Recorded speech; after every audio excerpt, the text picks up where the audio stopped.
evening. It is episode 165 of the longest running episodic, whatever the hell this is, and whatever Eric's doing. We don't know yet. Good evening, Bobby. How's it going? Good, Carlos. It's going to be It's an going. interesting day. Yes, it is. It is. So I wanted to make sure. So two things I wanted to cover first off. First comment actually got pulled because I don't know. YouTube is a little weird about this because sometimes if somebody comments too far in advance, StreamYard doesn't pick it up.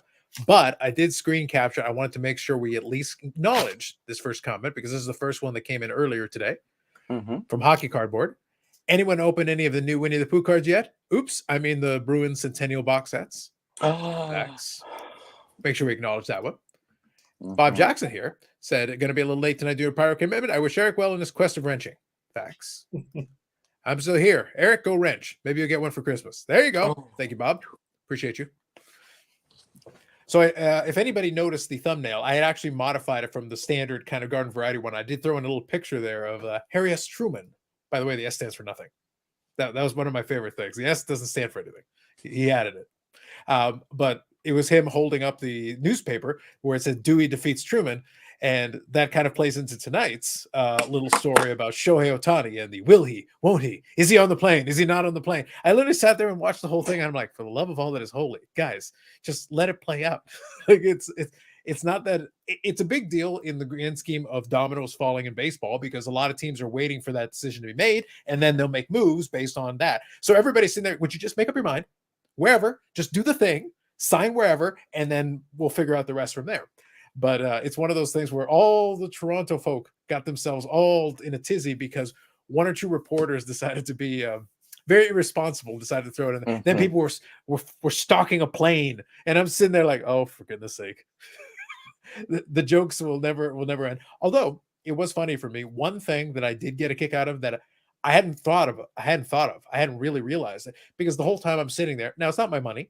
I don't care at the end of the day. You know, they can spend it however they wish. But I was sitting there like, why on earth would you want to basically spend this much money on the one player and all that? I believe it was in the Toronto Sun. I think they made it actually a very good point that the hockey deal that Rogers did, because Rogers owns the Jays, the hockey deal they did is going to expire in the next couple of years. And whatever contract Shohei Ohtani signs is going to be probably like a 10-year deal.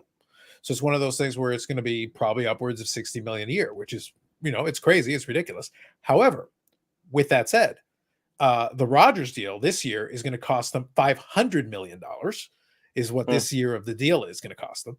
And they're not going to, and more than likely, they're not going to renew the full thing. They're going to basically look for a scaled down version of that hockey one. So all of a sudden, $500 million will be off the books in a couple of years. And then in relative terms, the Ohtani contract's a bargain, and they could just focus in on the team they already own, the stadium they already own, all this television they already have in-house under their umbrella. It's way cheaper content for them. And they save a lot of money. And then obviously they'll sell the jerseys and whatever. Again, if they succeed in getting him to sign the dotted line. Despite the erroneous reporting, though, my sources tell me, and I figured it'd be a good time for the BIC reporting staff to check in here. And I'm going to tell you, and Eric, y'all can write this down and mark my words. Okay. Shohei Ohtani is going to sign with a team for an amount and a length of time eventually. Book it, write it down. So it is said, so it is done. So it is written. That's right. Done. And That's you can quote me on that. Brenner thing. And you can quote me on that. And I'll stand behind it. So it be written. It was just sad watching them lose their mind over nothing. I literally watched, there was a guy who did a live stream that did 2,000 concurrent streamers for 8 hours on the Shohei Ohtani watch, where he basically got to report nothing. I was like, that's fantastic. Hashtag goals. Shows how desperate they are. Listen, the guy is a baseball YouTuber. Like for him, it's like he's getting views, he's getting clicks. People were tuning in because he didn't say, he said reports are, which is what everybody was running on. Reports are. And it was like, well, my reports tell me he'll sign with somebody eventually at some point. That's what my reports tell me. I'm confident in my reports, Eric. Very confident in my reports. For $7.2 million. See, I'm not even doing dollar amounts. I'm just saying an amount for a period of time, eventually to somebody. No, that's Eric's amount. Yeah. So Dunkachino says, good evening. I still can't believe the Seahawks didn't try to run the ball. No one's been able to explain the decision to me in the 8 years since. Facts. Very true. Pete Carroll. Yes. These are all facts. But yeah, I thought that was funny. And then Juan Soto signed with the, I guess, renewed Evil Empire. So that's a thing now, at least for a season. He hasn't signed an extension, but we'll see what comes up with that. All right. So real quick. So that was kind of the first thing that struck me today because I was kind of enjoying watching people lose their mind over it. That was a lot of fun. Bobby kind of wants to play off of that. So let's move from the modern day Babe Ruth into the OG Babe Ruth, the original version. So I already gave Eric like 20 seconds on the podcast to talk about his thing. So I feel like the appropriate thing to do, Eric, is now that we're on the live stream, I am going to give you an equivalent amount of time this time. You've got 3 seconds. Go. And that was a shame. That 28. He was 27. 26. I said 3. I didn't say 30. I said 3. Oh. Eric, you didn't really use your time wisely there, did you? You could have. You could have done really. What's that? Try again. What? He was what? Hey, this guy is not using time well. Not well. Don't get it. The problem, Bobby, is the lack of gratitude. You give this man an opportunity. You give him a chance, a platform to finally say, "Hey, I got something right," and he wasted it. Eric, go wrench. It. Well, see, he didn't wrench fast enough. Try one more time. That's it. Can you focus now, Eric? There we see, go. finally. Jeez, took you long enough. So, Bobby, what about the Babe Ruth thing that someone accidentally was able to get it correct for once? Yeah. As long as he stays away from NHL picks, because apparently he knows nothing about the hockeys. Well, it's just interesting how the, I guess the website called it a rookie card, but it's really not even a rookie card. So yeah, it's kind of a, if you really want to be generous, it's kind of a pre because it was the Baltimore team. Well, do you know what? Well, it's International League too. It says it on the front of the card. You know, the funny part about all of it is, it's not even a 3. We won't even go there right now. But realistically, it's a schedule. It's a large card. It is. It's a regional schedule. So yes, I don't understand this hobby very well, obviously, because I don't know how they can sit there in that group circle jerk and sit there and talk about a rookie card, talk about, that it really isn't. And even still, it wasn't even a 3. It was actually, if you're lucky, at 2. It had a few creases. That puts it at a 3 mark. And then it has corner wear, which was rounded corners, which, no big deal. But the corner wear went into where the paint was lost, in a quarter centimeters or something. It's just crazy. So anyways, it's just amazing where the hobby goes for $7.2 million. Because that way, I don't think that Eric was right. Because otherwise, if they would have called it a rookie card. Oh, I'm completely on board with calling him not right.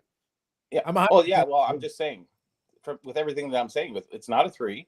It's really only a 2, and it's not even a rookie card. So misleading. Talk about, horrible. This sounds to me, Bobby, like we need to talk this person into rescinding their bid and claiming that it was a mega bid, and then maybe redo it so we end up with a different number. Yeah, we got to go back and go over. Maybe they wouldn't want to hear this, but this is really one of the reasons why I wrote the books and do articles to inform people. And when you have the powers that be that start calling things what they really aren't, and creating cards that really aren't a 3, that should be really a 2. It's honestly a 2. Everybody can say that. It might even be a 1.5, but I'll just give it a 2. I might be closer. Okay, so I'm gonna bring up a picture of the card just so since we're having this discussion. Let me bring up the picture here. I'll bring it up. So Zach says a 1. Here's an automatic 1. So let's talk about this for a second. So what the hell? Sure. Since we're bringing it up, I will grab the image here and I will put it on the screen. All right, so here it is. Now, for me, I'm kind of focusing in. Literally, it's paper loss on the front. Is it ink loss or paper loss? I think it's literally scratched off because you can see the fiber there. Oh, you can't get any further than that, eh? No, okay. Yeah, I think that's zoomed in already. So to me, here you've got this. It's kind of chipped off. To me, I kind of consider I would be it's not. I've definitely seen worse, and the main part of the image looks fine. This part of the image looks fine. To me, I would be more inclined to push that closer into the 1.5, 1 range. That would be me. Yeah, I'm graciously saying 2. Just to say that it's certainly not a 3. And how's the back here? And the back here is fairly clean. You can see it. Let's see if I can do that without zoom. Sure. oops, let me back up. So you can read it. It's pretty clean in that perspective. No real big Yeah. major complaints. You've got some Nope. scuffing over here, but nothing crazy. Like Corner you could definitely ding. do worse. You could definitely do worse with a 1914 copy of a very significant card. So on the back it says what? That's the schedule. That's the schedule. That's the card. No, it's not. Yeah. It's not the card. Well, it's a schedule card. It's just a schedule, really, because that's what it says. Baltimore. Yeah. Right. Yeah. Yeah. So, and it says International League on the front. Look at the bottom corner. Yeah. Yeah. Right. So for me, I would consider, for grade wise, that was actually funny because I did enjoy that some people were doing videos about the grade portion of it, and I don't disagree with them. Like a 3 is very kind, extremely kind. No, when you're talking about $7.2 million, you can't say kind. It's kind. That's like wrestling mankind or something. Almost like that kind of ugly, you know? There you go. Sure. Hey, how you like that? Yep. But yeah, that's great again. You know, you can't say kind in when you're talking about such a big card that's misled and not the proper grade. Like it's got enough creases on it to justify the 3, but then you take the paper loss or whatever, ink loss, and all the way around, it's just like, come on, you know, guys. So you got a 3 that's really a 2. Doesn't really make a difference because so few come up to market. Would it really affect the price? Maybe not. I don't know. Well, I guess the question would be, so let me pose the question since you bring it up. If you took the same card and you put it in the holder, exactly the same as it is right now. I'd get a 1, you know that. Sure. No, but let me pose the question though. Seriously, let's assume that you were somebody who decided, just said, "Hey, I just want you to authenticate it. That's all I want you to do." So you send it in as is, no difference. You don't change a single thing about it, and it's in the holder, but it's authentic. But they don't assign the grade for you. They just say, "This is what it is," but it is an authentic card. The card is fine, but it's authentic. What would the price do? We still don't know. How much more? Yeah, that's kind of the thing. I'd be curious to see if people were left to their own devices, because it's one of those things where, like, forget everything else. Yeah. If you're a person who in the tax bracket to be able to pay 7.2 million for a card, forget everything else. Yeah. Does it being a 3 or a 2 or a 4 make that much of a difference? Like, does it really matter? No. You don't really have a comp. You've got nothing to comp it to. So like, oh man, it's worth more than a 2. Okay, how much more than a 2? Like, what difference does it make? Like, it's not like you got 50 of them to choose from. No, you kind of got to take what. Yeah, you got to take what you get. Be it a 1 to 3, it'll probably go for the same amount. After 4 or 5, then we're talking probably up there because it'll be in the higher range of, most likely one of the higher range great examples that they have out there. I just don't. I don't know if they said it on the SGC group. They were talking about being a rookie card, but I don't know how they can even. I don't know where that came from. You know, I know it just it set into me later after I read some stuff, and then I was, that's not a rookie card, and it's like a schedule. Like, when are we gonna have schedules? Like I got a lot of schedules to grade, I guess. Yeah, well, there you go.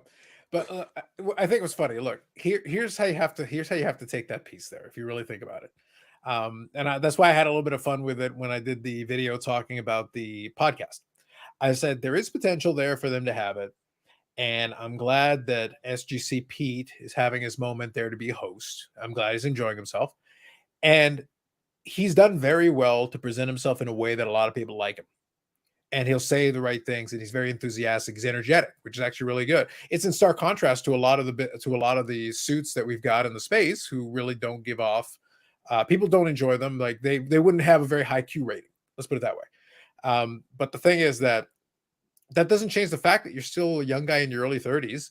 You do enjoy vintage, and he's talked about it. It's like he is learning. Like he's not completely ignorant of it. So, but at the same time, you're acting the role of speaking as an authority, where I would almost defer over to one of the other people that you've got on staff who actually is first to be able to speak that. The problem is in that podcast, you've got Pete, and then you've got 3 marketing guys that he promoted from within. You got Pete. Yeah. So the problem is you got these 3 guys. It's like, well, look, I don't care one way or the other. It's your thing that you want to do, but you went through the trouble of finally launching this podcast here. This is your opportunity. You got to bring in one of the people that has some experience in there to represent that portion of it and be able to fact check, be able to offer that insight, a little bit of information where, yeah, I don't think anyone has ever called that Baltimore news a rookie. I've never seen that as part of any of the debates. Like if you go to No. the old forums and things like that, there's certain cards that people It's debate not about. often talked about because it doesn't come up very often. I get that. Yeah. But it's a Baltimore news card. It's an internet. He's playing for the International League. Like it's basically a minor league card. Like Yes. yeah. So like however you want to slice it, it doesn't qualify. He's not playing he's not playing for the Red Sox there. No. And he's not listed as such. So like it's not even in the debate discussion. It's like you remember the old pro cards? It would be like saying, you take a player's card. By the way, some of those pro cards, especially for some of the guys in the 80s or the 70s, are pretty rare. They're actually pretty tough to come by, and the player collectors like them, but they're not rookie cards. They're not rookie cards. It's like the Lindros card. So it's like, yeah, it's not. It's that part. That's what I'm saying. Like, there's no. But is it a very rare Ruth card? Yes. Is it a potentially very desirable Ruth card? Yes. Sure. Absolutely. Why not? I guess in hockey we differentiate. Cards and single sort of schedules, single card size schedules. They're always schedules. They're never even considered a card. Even if they're kind of like a credit card, it's still just it is just a schedule. So you tie anything if there's a picture of a star on it or something, that's great, but it doesn't really, it helps it, but it doesn't do anything beyond that. And I just can't see how the baseball community can really start, and it's copied everywhere. And I'm listening to Spitball and I'm listening to all these different groups, and they're talking about like they know what they're talking about, and they really just don't. Oh no, not Scotty B. Scotty B. Yeah, you got it. That's it. I got to go make fun of Philminton now. You've left me no choice. I have no choice. Now I have to go give Philminton a hard time. Hey, hold back your boy. What are you doing? What's going on over there? Yeah, I think they were on the side of that. But I can't believe that we're this far advanced and yet that far back. I know why. Was it Robert Edwards that sold it? I think it was. It was Robert Edwards. Yeah. Yeah. So why they called it rookie on their auction and everything. So those guys should be kind of given a half a slap. So I'm just taking a look. Hold on. You mean in the description here? I'm just taking a look. Oh no, they put rookie in the title. Yeah, no Robert Edwards in the title. Yes, that's a slap there. That's no good. Oh, it's a good slap. It's like a backhander. I wonder if any of the newspapers start publishing kind of cards now to cash in. They may as well go for it, right? Get some of those prospects in there. But let me kind of pose a question to you, one that kind of plays into this, because you already experienced this a little bit with the Hockey Cards Gong Show boys. I listened to the last episode, and they made reference to the Burrell from the Garage of Knowledge. In relation to the whole thing with the O-Pee-Chee rough cuts and in the wires versus dull cutters, it was enjoyable. I've listened to the development of over the last couple of episodes where they talked about it. It's like, well, if Bobby says so, it's like Bobby, I don't think I think they were not, they just couldn't get past it and could not just believe the Burrell. It's very disappointing. It's disgraceful. It's utterly distasteful. I didn't listen to the other one after that. They did mention it, did they? Okay. In the most recent one, yeah. In the most recent one, they brought it up. So it's I just thought it was very funny and pertaining to that. And it's like I didn't realize it was a debate. It's like I don't think it was that much of a debate. I think some people who said it, and other people were like, no, that was a debate. But see, that's what happened. Becca dropped that back in the 90s in an article or something, and it's law. And it's for so many years you try to just. But they were actually referencing my book, and I watched their podcast, and it was kind of funny because somebody gifted one of my books to them, and then they used it as reference, and they said, "Oh, here's some additional information that you didn't know." So I'm glad they're utilizing the book in that sense, and they do go, through vintage cards, and they do explain them really well, which is kind of good. 3 modern and 3 vintage towards the end of their show, which is kind of nice, interesting that they take it that extra level, which is kind of, I think it helps the hobby a little bit more without, going all full vintage or all full modern. It's a nice balance. So anyways, I'll have to go back. I'll give them credit. I'll give them credit for at least correcting themselves. So they did at least update the information and include it at some point, which is nice. So it's one of those things where you give them props for that. It's deservedly so. And at least they updated it as episodes went on and they got the information again. They at least did update it, which is good. Yeah. Which most guys would just forget about it and move on. Yeah. We were wrong, but we're not wrong. Good evening, John. John popping back in. And yes, Justin, it was in the title. Yeah. So no, Bobby's bang on. I went and looked at it myself. It literally says rookie in the title. So Robert Edwards, that's a slap right there. That's no bueno. Can't do that.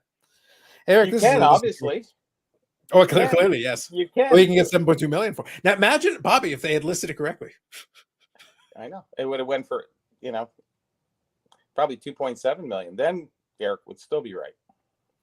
There you go. He's like, I was dyslexic that day. I Reverse it. know. Reverse it. 7227. I got it was something like that. Look, I was just offended. Look, Bobby, I got to be honest with you. The part that offended me, you know what the part that killed me was? The 7.2 is with the juice, which means they stopped at 6. Oh, If that's they had just right. gone one increment more, and it breaks the whole thing. Did we say all in? Did we say with the It has to be all in. Like you can't we got to be academically honest. We've got to call it right. Like if you're gonna do it, But technically, technically it's 6. Yeah. so maybe the guy's a big player and he gets a discount. I don't know. Yeah. John says I referenced Bobby many times in the hockey openers as well. Good, John. Appreciate that. We got to make sure we reference the Burrell. He's in the garage of knowledge after all, so it's important we at least we acknowledge it properly. But no, you're right. I'm getting out there. Yeah, but no, it's true. That is disappointing that it was. Although, look, however you want to slice it, it's a lot of money. However you want to slice it, it's a lot of money for the card. So good on them. If some people were disappointed, that's unfortunate. But honestly, it's still a lot of money. So I have no idea. Yeah, I just if they get away with this, then who pushes the envelope next to what level, right? And when do we start getting out of hand? And I guess sort of that's why Victor is kind of there. That's why I always said it was good having Victor around, because he's the one who sort of leveled the playing field a little bit for people and for different companies that are throwing stuff on college rookie cards on their college cards and stuff like that. So you do need someone in that true. space. It's true, but you do have to remember though that Victor, in his entire methodology, is so reliant on the sources of authority that guess what? If the Players Association said, yeah, whatever, put a rookie card logo on it, it counts. That's it. We're done. Conversation's over. Because he refers to the Players Association ruling and that whole bit. The entire basis of his system is based on that. Yeah. So the Players Association go, we don't care. Anything you put the logo on as a rookie, it can be a 10th year card. Rookie logo, it's a rookie. Good day, sir. So it's actually relying on somebody else's, commentary. And if the Players Association came in, they could completely undo his entire rookie card, listing. Yeah, but realistically, it's based on the history too of the rookie card, which is, sort of the foundation of the hobby. Really, me growing up as a kid, we didn't have rookie cards. We had them, but they weren't rookie cards. So you just open them, and you didn't want the guy who's playing his first year. You didn't know how he played. So, but that's always been kind of my contention, Bobby. I kind of have it with tongue in cheek a little bit with it. I go, The rookie card does not exist. There is no spoon, because it's just a concept. It's nebulous. It's actually subjective. They did establish some boundaries, but that whole Players Association thing didn't happen until the 2000s. Before that, you literally could make it up because they Beckett tried to come up with something, but then as soon as the Players Association came out and said, all right, we're putting some restrictions on this, then a new set of rules came in. So basically what you did is you said this concept can be changed as many times as we want if the right people say these are the new rules. Forget the old rules, these are the new rules. So now these are rookie cards. They weren't rookie cards yesterday, but now they are.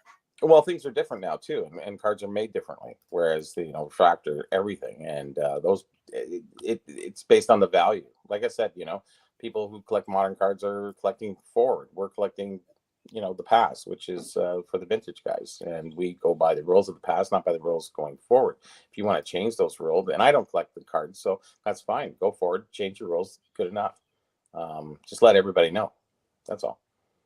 I'm good. Josh here says, good evening, gentlemen, and Eric. Good evening, Orlando. Rookie card fluid. That's basically where we're at right now. So we wanted to kind of get through that piece. There was actually quite a bit there to talk about. But Eric, not to be remiss, you've got actually a card in front of you. What do you have in front of you, and what are you talking about? And how does it pertain to the Boston Bruins box set and Hal Gill? Yes. Boys, I have received something in the mail today that was unsolicited. It is deeply disturbing. Almost anything you would receive is deeply disturbing. Go on. It makes me feel as if life is no longer worth living. I literally tell you that every day. And life is not fair. Allegedly. Life is not fair. And nobody said it was going to be. Just, I must have done something horrible in my past life. Oh, that's a given. That's like automatic. This is what was in my mailbox today. Yes.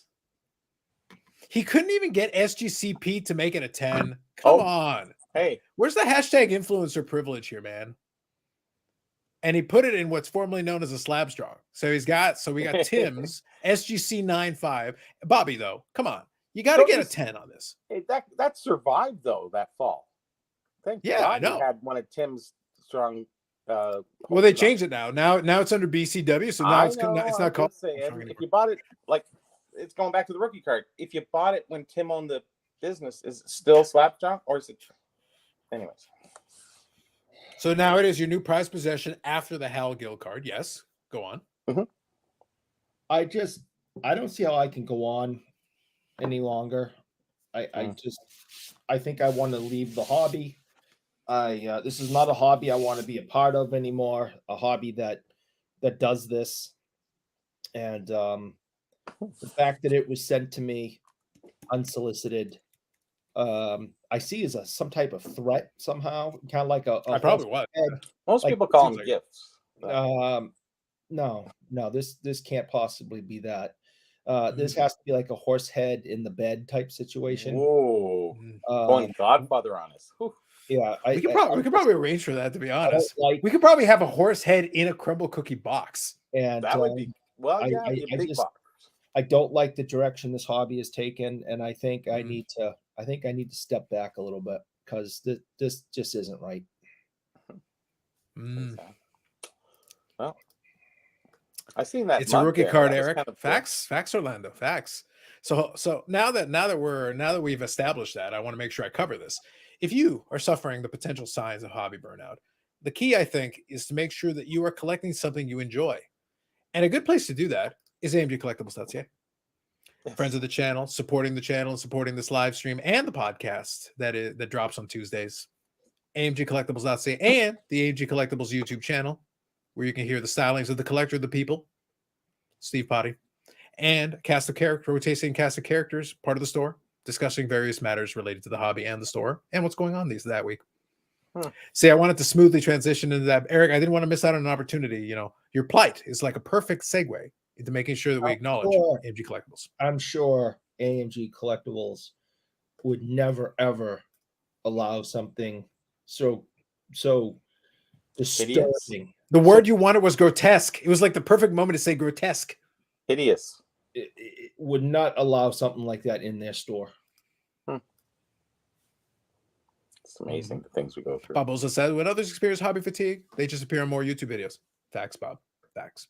Unsolicited mail is the best. So this is an important part. So who sent the unsolicited mail? Who is the guilty party that invoked this upon you? Was it Tim himself? So it was Tim himself. Okay. Yeah. It actually would have been funnier for me if it had been somebody who wasn't Tim. That would have been funny. That actually would have been very, because now, did Tim at least autograph it for you? Come on. No. Oh, here you go, Sherry. Good evening, Sherry. Hey guys, we at AMG have your back, Eric. Thank you, Sherry. There you go. Thank you. Sherry knows that to keep her business afloat, you cannot have things like this in your shop. This would destroy a business in less than a week. Paul here says, hey, new timeout length, 10 seconds to 24 hours. Hit that like button. Make DeSalvo pay. There you go. Love it. Thank you, Paul. Thank you, Paul. Thank you all for joining us we appreciate you joining us for this portion of the discussion. So I did want to talk about the Otani thing because it just amused me. The whole it was silly. And like I said, I'll be honest, I'm having a little fun with it because as a Jays fan, I'm watching the Jays folks freak out about it. I'm like, dude, if it happens, it happens. But at the same time, I'm like, you want to pay $60 million for a hitter? Because he can't pitch in 2024. Just so you know, he actually can't pitch that year. It's 2025 at the earliest that he can pitch again. And he isn't a full-time pitcher when he pitches. So you do know that. You're literally paying for like a good hitter, right?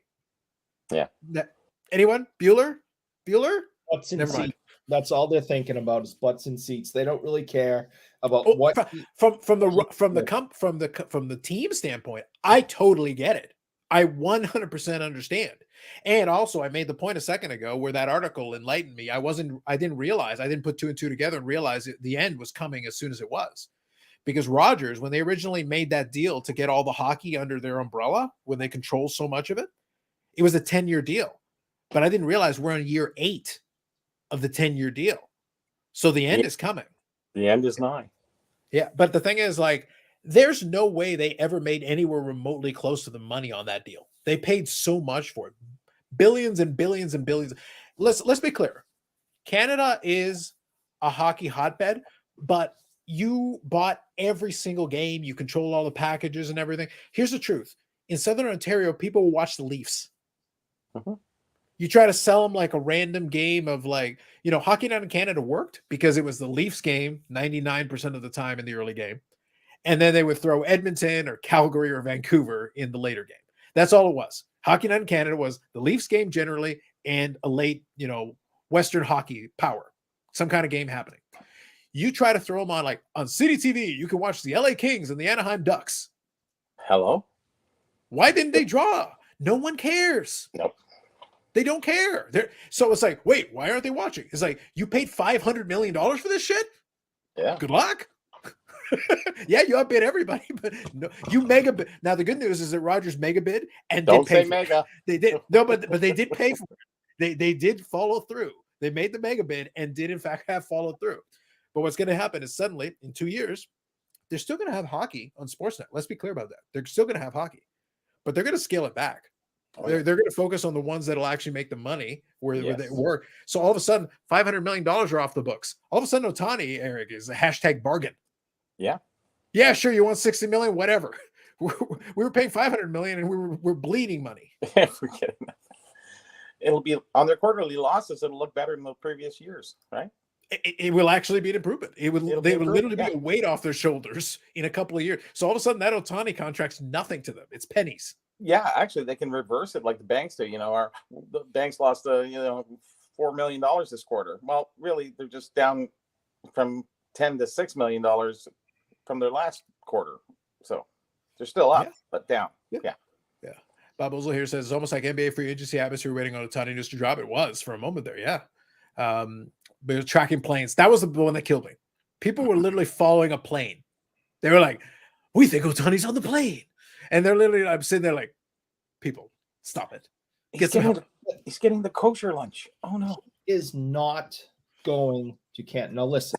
The man, you understand, Eric, there's literally like 2 teams that are willing to give him that much money. He's not going. No, all right, let's use our heads. He's Japanese. Mm-hmm. He came to the United States, and he has been having trouble learning English. Do you has really he really tried? Can you say home run? That's what makes you think he's going to go to a third country and try to learn how to speak Canadian? Well, it's Toronto. It's not like it's Newfoundland or Quebec. No. Yeah. But I mean, it's not like it's Boston Canadian. and they'll run him out of town with torches and pitchforks. How long do you think it's going to take this Japanese man to say sorry? He'll just go sorry, Sorry. $60 million, Eric says he will learn it in 40. Look, $60 million says he will show up at the press conference and recite you the Gettysburg Address. I just don't think he's going to want to go up and learn a third language. Yeah. Canada we have our own little things, Hey? Look, well, speak of the guy over there in the Canadian Protectorate in Massachusetts, and he can barely speak English. Like, when do you insert A? When do you hold back on the A? When do you say sorry? No, you say sorry all the time. Always. You should say sorry. Eric, you should adopt the last time, adopt the cultures of the Protectorate and say sorry a lot, because honestly, you're objectionable and you should say sorry constantly. Yeah. I think Anatoli's sorry. Yeah, she should. And by the way, just to be clear on this, is just so that we're all on the same page, I don't fucking want Ohtani. I don't. Like, it's worthless to me. Like, I don't care if he'll come for a $1.50 in a donut. Like, do you understand? Like, it's not going to help. It's not going to. You're literally paying full price for half of the package. The money he's asking for is based on the premise that he is a hitter and a pitcher. He is not going to be a hitter and a pitcher. He is literally going to be a hitter, and it's questionable how much he'll be a pitcher going. to be clear, also, just so we're all on the same page, Pitch I'm being again. serious. Like, the fish boy thing, we can argue about how serious or not serious I'm being, but if we can be serious here for a moment, Otani is actually an excellent talent, and I did warm to him more in the World Baseball Classic for reasons. I did. I'm on the record as warming up to him just a little bit based on a little bit, absolutely, totally, yes. But let's be clear about this. He is a very good player. He's asking for a 10-year deal. He's 29 now. Next year will be his age 30 season, 10-year deal. And he's only going to be a hitter included in that contract too. I hope so. But the thing is, he's going to be 30 years old in the first full year of that deal, whatever it's going to be. He's asking for about $60 million a year. Literally in the first season, you're only getting half the package. You're only getting half the deal, but you're paying full price. You're negotiating the full price. Sounds and then like you're the Ruth hoping card. that in age, maybe, but you're hoping that in age 31 and beyond, you're hoping you get the pitching part of it. And you're hoping that he'll pitch enough to justify it. And you're like, I don't understand. By year 6, he'll be swinging the bat with one arm. Just whatever. Maybe. I don't know. It's true.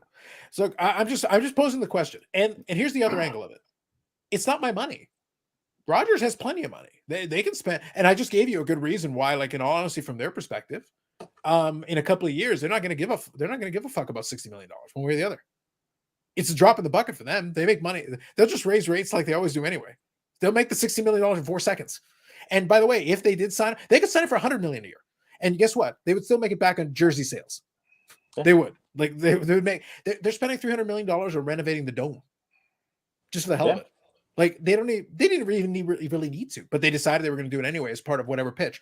And from the organization perspective, it is true that if they were successful in pulling this off, that initial buzz and everything, they can then court other free agents to do other things. Like it'll basically be like a temporary version of the Kawhi. It'll be a longer version of the Kawhi thing. Because for 5 minutes, the Raptors were the big national story, and they did win a championship. To their credit, they got something out of it. Hey, in a big parade, trust me, I was there. The parade was the people were there. They were enthusiastic. They were strong for that. Mm-hmm. So it worked. They took a gamble and it worked. In the end, Kawhi went on his merry way, but he hasn't done anything since. So they actually got the value out of that brief moment. They actually maxed out on the value of Kawhi. Pretty much. Right now, the Clippers are still waiting to get something out of that deal with Kawhi. It worked out great. Everybody won. So you know what? If Kawhi comes by, people will buy him a drink here because it's like, hey, no hard feelings, bro. It's cool. We got a championship out of the deal. You do your thing. Well, ever since old man Rogers died, they've been spending money like crazy. It's like kids with the money. It's like, hey, they got a lot. That's fun. It's their money. They got lots of cash. I'm not. It's not taking money out of my pocket. It's not going to make any difference one way or the other. I'm cool with whatever they decide to do. I'm just saying, though, I question the wisdom. That's it. I just question the. I don't think you can get wisdom in that sentence. I think for like but here's the thing though, Bobby. I think for a year or two, I think for a year or two, they can get their money's worth out of it from the jersey sales alone and like merch and that kind of thing for a couple of years. For a couple of years, they'll get their money and they will draw eyeballs. So that would help ratings, which in turn helps advertising. So I can justify it for a couple of years. Will it help them win games though? I'm iffy on that. I don't know. Like honestly, I'm not convinced. Well, isn't that what really counts? His arm is allegedly off his body. That is going to affect his hitting. He can't pitch, or nor should he ever pitch again if he wants to actually stay in this league. Because if you continue to have surgery on your elbows, how in the world are you going to drive through the ball? Okay. If every time you make contact or even swing, you have pain in your elbow because it's literally tearing apart, maybe you shouldn't do this. Bobby, I'm appreciating noted baseball mechanics expert Eric Sanderson Dorr. I know. Are we sure secretly he's not a baseball fan? I think he's an Let's talk about the 1986 Boston Red Sox. I don't want to talk about the 86 Boston Red Sox. They make me sad. He's an orthopedic baseball critic. Yeah. So all I'll say is this. Like I said, in all seriousness, for me, I don't give a shit. If they do it, great, fine. Like I've got no moral objection. It's fine by me. It's your money. You do as you will. I'll be honest. I haven't been to a Jays game in years. I would like to potentially check it out after the renovations because they have done some nice stuff. I've seen games where I watched it in the ballpark. It looks nice. It does look really nice. But I got to be honest. I got to do the bougie Eric thing. I got to go to one of those lounges or whatever. I can't be there with commoners. I got to go to one of the nice spots, man. I'm going to one of the good spots. It's like, drink. Pay it up. It's like I'm not dealing with the commoners. I'm gonna live like bougie Eric there for a little bit there. I'm gonna go. Bougie Eric has done that because I don't recall ever doing that. Listen, I saw you over in Toronto. You're like, don't make eye contact. The Eric doesn't want you to make. When people were out there trying to get autographs from Eric, Bobby, you saw this. When people were out there trying to get like an autograph from Eric, Eric is like, don't make eye contact. No, don't. I signed the damn things though, didn't I? You signed it with like an E, and it was like a broken handy. Like, it wasn't even like a full, like, what was that? Yeah, like it was kind of like Connie elbow E. Yeah, it was kind of, good enough. All right. People were happy. And then, like I said, same thing. He went over, and the reason he said he always makes all these horrible things he says about Brad, even though Brad hooked him and Yannick up to the Toronto Maple Leafs game, because he's like, this isn't in the fucking booth. This isn't in the suite. Nope. I don't do general admission with the commoners. Yeah, I was not pleased, and I've made Brad aware that at least that he needs to liquor, whiskey. You 20 years. Table service. Where's the table service? You don't invite Cristal your home country and shortchange me. So he and I have a lot of things to work out. You wonder why I don't like him. There you go. Yeah. Maximus Pumpernickel. Good evening, Maximus. It's been a while since we've seen you. Where are some of these Eric repacks he's been bragging about? It's probably where he got the money from. It's facts. Zachary says he ran some players' autographs and signs an E. What a joke. I know. Are we going to do an E-pack on the Bruins Top 100? Not as I do. Good day there, Global. Good day. Actually, that'd be awesome. Bobby, that'd be awesome. I would love E-pack on the Bruins Centennial thing. By the way, Eric, speaking of, since we mentioned it, listen, I've got on my thing that I can order some of the Bruins Centennial and get me some sweet Hal Gill. So here's my question. Have you gotten the fucking box? Let's go. It hasn't come out yet, right? It comes out the 19th, I think. What's in the box? Oh, let me see here. Let me get the dates. Let me get the dates. Box. Don't want the box. I don't want any of these allegations. How much are they selling them for? It's literally $50 Canadian, Bobby. It's not expensive. It's cheap. How many cards? You get the full set. It's a full set, and then you get some inserts with it. And the inserts are randomized. Okay. So you can get autographs and stuff in it. It is possible to get autographs and parallels and some stuff in it. But the base set is included in every box. Okay. Yeah. So you always get. So you will get Hal Gill. But people, do not panic. You do get Hal Gill. And Reggie Lumley. And Reg. Sure. Hal Gill, people. Hal Gill. Albert here. It's been a minute. How y'all doing? Good evening, Albert. How are you? Doing good. Sir. Doing good. Thanks for joining in. But yeah, so you do get, so basically what happens, I'll actually show it here real quick since we got it here. I will show. So here it is. Like, this is Breakaway. It's one of a variety of different ones you can get it, but it's $50 Canadian. So you get the box, and then, like I said, you get the 105 cards in it. I think it's a 100 card base set, and then you get some combination of inserts or parallels. They didn't make it $100 for 100 years. Like, come on. $50 Canadian, man. Eric, you got to get it for like $35, man. That's it, really, yeah. Like it's 50 Canadian. You got to get it for like $30. Probably gonna have to, I mean, I'll get a good deal on it, but we'll probably have to sell it. It's already at a good deal. And like it's $50, man. Look, for the jokes, I'm half willing to buy this for the jokes. Yeah. That's how cheap it is. It's going to be more expensive here in Boston. Why? Well, then drive across the border and smuggle that shit. They're going to make enough to satisfy every Bostonian in Boston. The Breakaway here is in friggin' Ancaster. No one gives a shit about the Boston Bruins in Ancaster. Nobody goes to Ancaster. How many cases do you want, Eric? I will bootleg them down to you. Again with the bootlegging of cases. Obviously. I'm just saying, man. Jesus. Yeah. Like, Bobby, I got to be honest. I'm 50-50. I'm buying one of these just for the jokes. Just for the fun of, Hal Gill! I'm planning on buying at least two. And And then you're going to open them and sell them for like $400 a box at the store, singles. You should, man. That's Jeez, what goes. you can sell He the laughs Hal 'cause base. he knows. You can sell the Hal base card for at least 500 or 600. I don't know what the rest of it. You can literally throw the rest of the incinerator for free. It's fine, but just get your Hal Gill made in there, man. I'll Get the kids definitely over. invite them. By the way, quick side story. It's just in pertaining to product and things like that.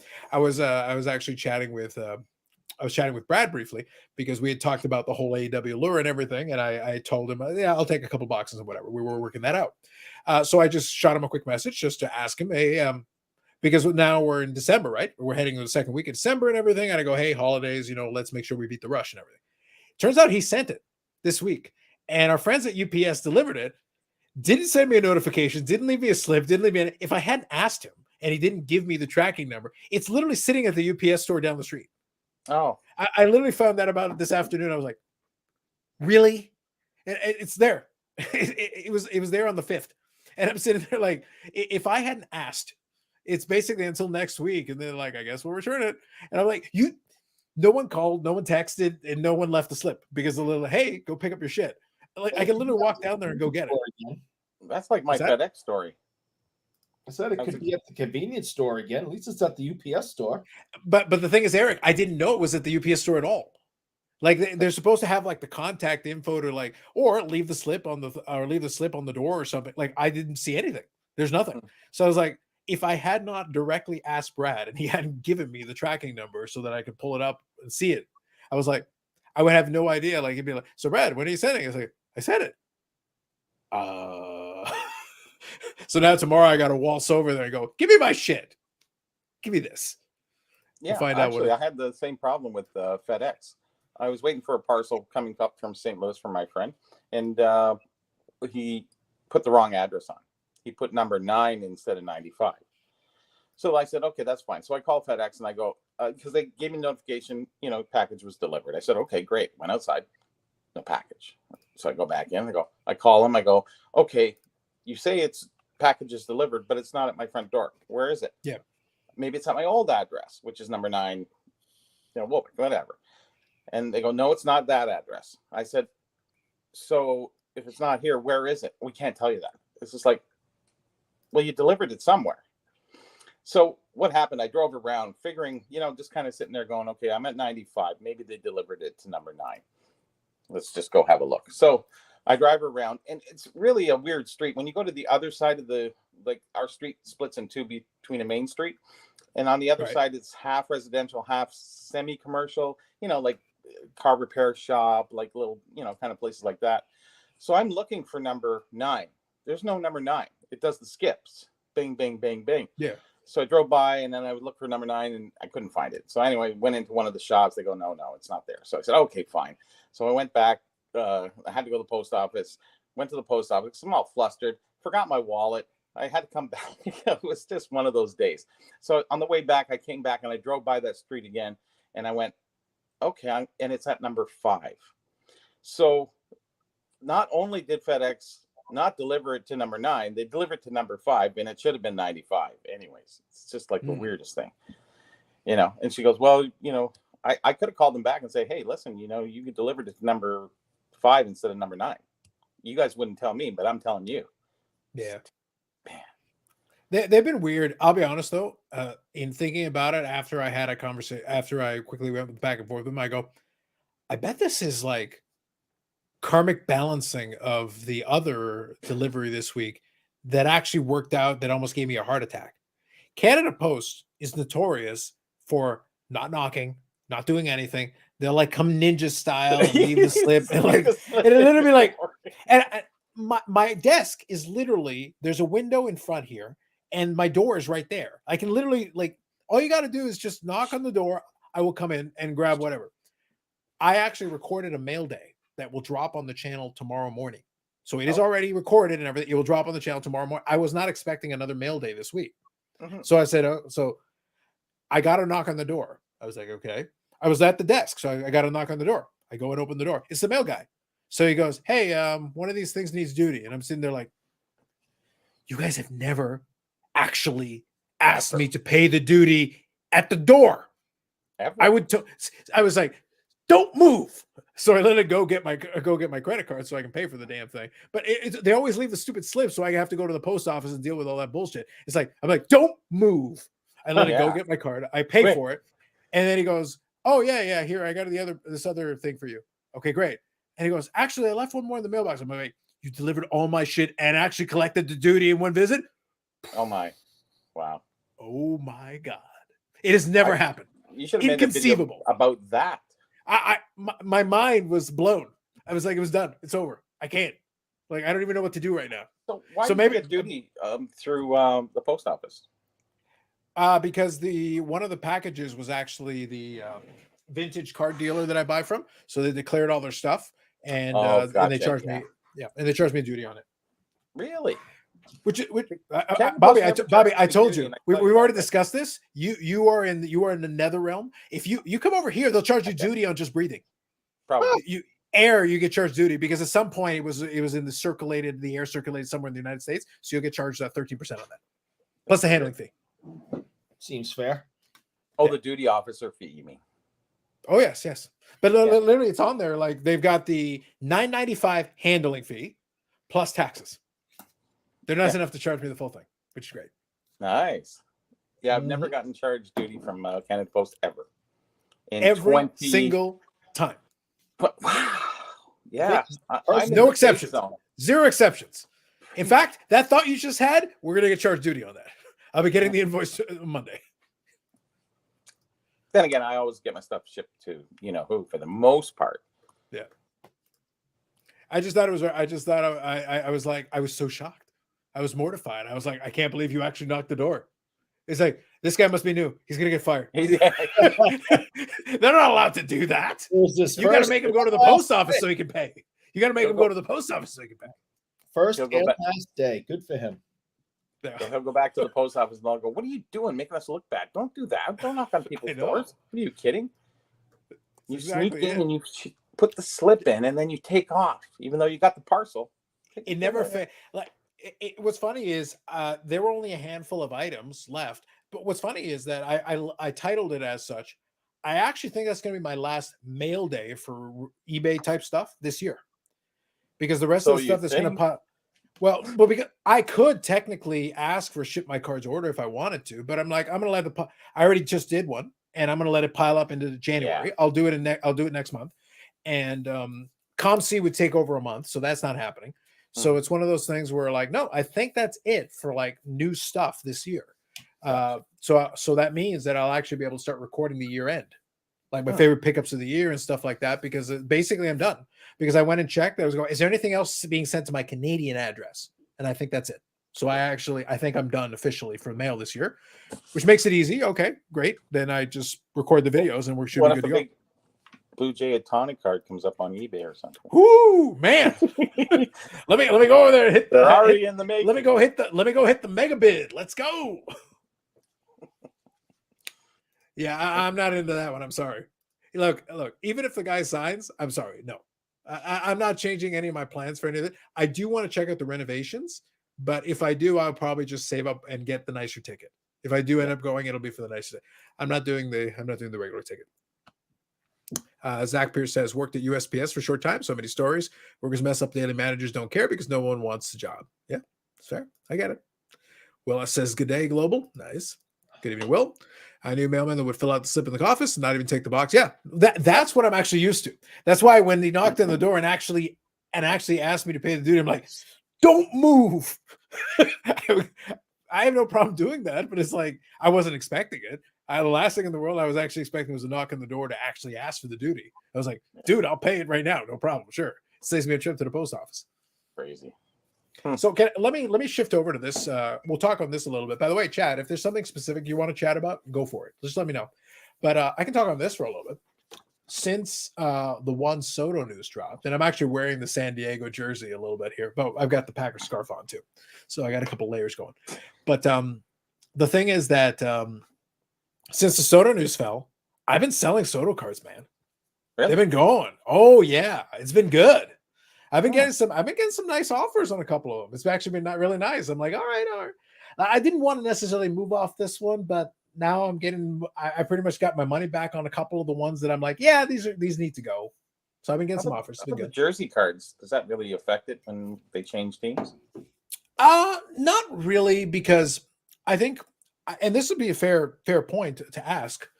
I think what it comes down to is this: the Juan Soto thing. Every player is going to be a little different, but everybody kind of understands the situation, because you got to understand Washington moved off Soto because they weren't going to be able to re-sign him for the money that he wanted. That's fine. But the San Diego thing, San Diego kind of brought him in, but then were never able to figure it. And to be honest, for Soto's perspective, if you go look at last year's stats, what's interesting, his stats were okay. Not great, but okay. He was even in got some MVP votes and everything. But you do the splits, and he was hitting 240 at home in San Diego and hitting over 300 on the road. So it was like, so basically Soto's like, yeah, this ballpark isn't working for me. Now he's going to Yankee Stadium, which is one of the more home run friendly ballparks. So this could be very interesting. So obviously the New Yorkers and people are like, oh my God, the speculators are losing their minds. So I'm sitting there like, I like collecting Soto cards, but don't think for 1 second that I will not move off a bunch of this stuff. I will hang up. What's funny? Yeah, the great irony. That's why I wanted to talk about this for a moment. Here's been what I've been doing. I've sold a couple at either a nice profit or recovering my money from it. And I've also purchased a couple. So I've kind of done both. I said, I would rather have this card than this card. So I will sell this card, get my money, and then use that money to pay for this one, because people are not paying attention to this one necessarily. So I'll take that for myself and I will sell that. And you can have that one. So that's kind of a little picking. I'm culling the herd. I'm taking the big group and I'm shrinking it, because the goal was always to shrink it down. So now that I've got some, and it's like, all right, well, if you guys are interested, I am more than happy to sell you a whole stack of these, because I got a couple here that I'm happy to move on from. Good. And then I'll pick and choose a couple here and there that interest me, and then that'll be what I hang on to. And the rest of it, off you go. Bye-bye. Doesn't says get the cash from Soto. Yeah, if you can. Like, everybody's got their own deal. Whatever you want to do what you can, man. Do what you can. Definitely the best time to sell Soto card. Right now is a really good time. The natives are very excited. Also, how much can you not get back? If you can get back, sell. Yeah, I agree. 100%. The guy made me a fair offer. I could have tried to hold out. This is a situation, though. It was a Bowman Best Soto autograph. It's a nice one. It's a rookie year autograph. Now, if I sit there and I hold a little bit and I try to get the absolute maximum dollar, I could probably get some more. But I'm sitting there like, all right, I basically made broken even and gotten my money back. And right now I've got other projects and other things that I'm working on. So do I sit there and just try to hold to squeeze every last dime out of this? Or do I just take my money and go? The guy was like, yeah, I'll just pay right away. I accepted the offer, paid within an hour. Boom. All right, off you go then. And I've still got some other stuff that I'm going to move on, probably list over the weekend and try to see if I can move that stuff too. And we'll move some of that stuff. All of it's replaceable anyway. So it's one of those things. And what's funny, like I said, I bought a few and sold a few. The stuff I sold made more money than the stuff I bought. But you know how it is. That's an exchange I can work with. People collecting baseball must love it. Hey, something finally going back up. Mm-hmm. So right now it's heated up a little bit. So, but to your point though, I think given that the first transaction happened because Washington needed to move off of him, and San Diego gave them a lot of prospects and things, people understood. It made sense. And when San Diego wasn't able to get a deal with him, now they're hoping. I think the speculators are hoping that he signs a long-term deal with the Yankees, which would be good for the profile and good for that. So for the prospective value, it would probably be beneficial to him. Obviously, I hate the Yankees, so I'm rooting for Soto to do well, but I'd like the Yankees to lose. He's going to be batting 300 at home and 340 on the road. It's within it's possible. Who knows? The thing is he's done it in the past. He's had stretches where he's a very good hitter. But the question is, if he's able to hit like that at home and increase his home run totals a little bit, that'll get folks excited. And then all of a sudden his cards will be ablaze all over again. All right, man. It's good. Folks had some time. If they wanted to buy some Soto, it was cheap for a while. So I hope you took advantage of it if you wanted to. And then now is your time to shine, because now a couple of the nicer ones have gone up. So enjoy. Yeah. Maybe I'll buy some. Oh, yeah. And then write a book about it. You could. Well, I'll be honest. If we're being truthful, the ones that I bought were right time, right place, because the seller put it at a price that I was like, this is pretty good, actually. Because one of them was like a buy now, and I was like, I think you could actually have gotten more if you just put an auction. Mm. But I accept your terms. I'll take one of those. Yeah, there was always that decision. Sometimes you just don't know what something is worth. I did that with a few schedules I got, a couple of early WHA ones that are really tough. And I didn't know what to ask. So sometimes you just got to run an auction. And, I got like 14 watchers in one day. And that's a lot when you're talking about eBay today and hockey. So anyways, kind of happy about that. A few bids too, but. Makes sense. Paul says you sell the prism numbered ones this weekend. I haven't even gotten to those yet, but they're there, and I will sell those too. Almost all of them are. It's like, listen, almost all of it's available for the right price. Soto's still young, so good for the Yankees. Hope he does good. I think it'll be okay. He's actually had some success in Yankee Stadium before, so, and like I said, at Petco Park, for whatever reason, it didn't work. And what's funny is that his stats in Petco Park were actually pretty mediocre, and his overall still turned out okay. Like I said, he actually had a season where he did get some MVP votes, and he actually played. He set a career high in home runs. He actually played okay. But then you go look at the home stats where he plays half the games, and he was actually very mediocre in San Diego. So it's like, all right, so basically if he goes somewhere where he's even at his normal level, at his average, all of a sudden the numbers go up. That'll actually show a big improvement. It's interesting how, some players just play well. I guess hockey's a different sport because you're playing with other players, but even still in the baseball realm, you still have other people that, are motivational, or you just don't get along with, or just not your people. And that affects your game.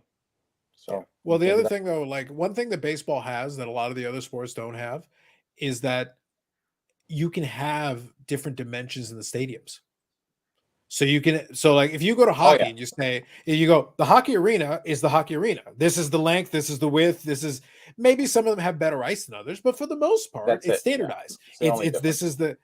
But in baseball, it's like, all right, left field, the fence is in 50 feet. In that other stadium, it's gone. It's longer.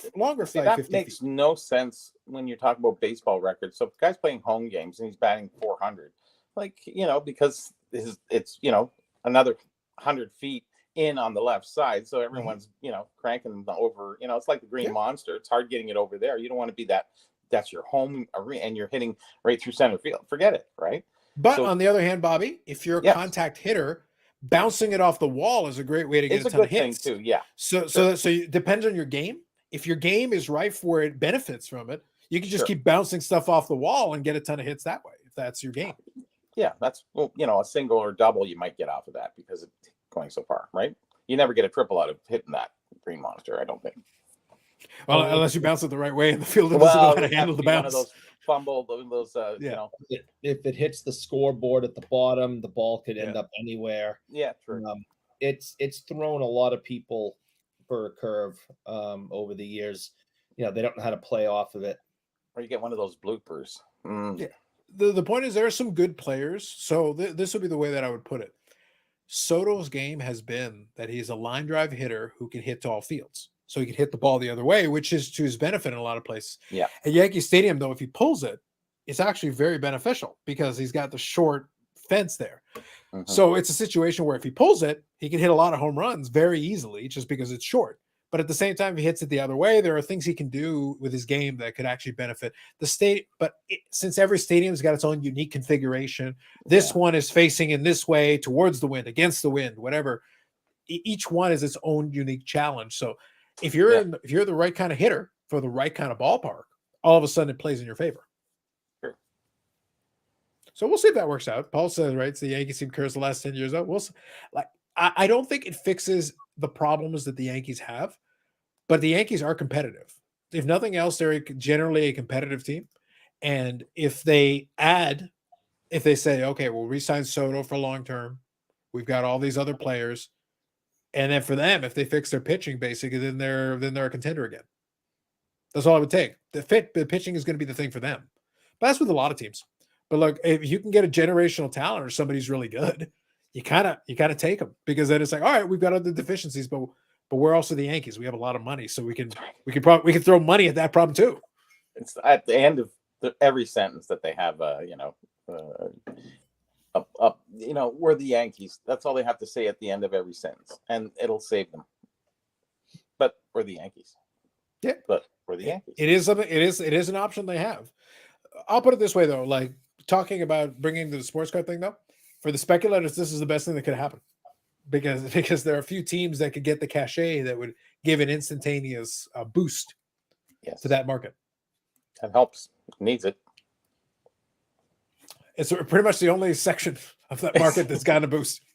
So right now the money, okay. Hockey's sort of sustaining itself, really. Oh yeah, no, I think it'll be fine. Like I said, even with hockey doesn't with the struggles of the team, like the other sports. So. No. Now let me actually play into this since we mentioned the hockey thing, and again I leave it to the chat if there's something they want to chat on. But I figured I would talk about it since the hot stove leaving has been going on, and we had those two things happen this week. I did mention it, I believe. I don't think I mentioned it in the last live stream, but I'll touch on it now. One of the things that came out, well, actually, no, I did mention last week, the Klutz and Char thing. So I talked about the whole Series 2 thing. And I actually had a nice interaction. I'll always mention it if they want me to, but otherwise I'll just keep it high level. But in the conversation, we were talking a little bit about the whole distribution model and what's going on with some of the stores and things with Series 2, talking Series 2 flagship Upper Deck. And right now, the whole Series 2 situation with Connor Bedard is going to create some unique challenges to a lot of these stores. And I won't give a pass to what Klutz and Char did, because at the end of the day, reaching out to people and telling them, hey, we can't fulfill your allotment, even though we took the money initially, is not a good look by any stretch of the imagination, especially since you're a breaker. You can just see them, Carlos, sorry, we can't, we can give you this price for your, oh, okay, no problem. Okay, break another box. Well, the problem is they're breakers. What it comes down to is they were always going to have boxes to break. So that's the part that makes it really problematic. Yeah. Now, it also leads, though, into kind of a more systemic problem when it comes to the whole distribution model.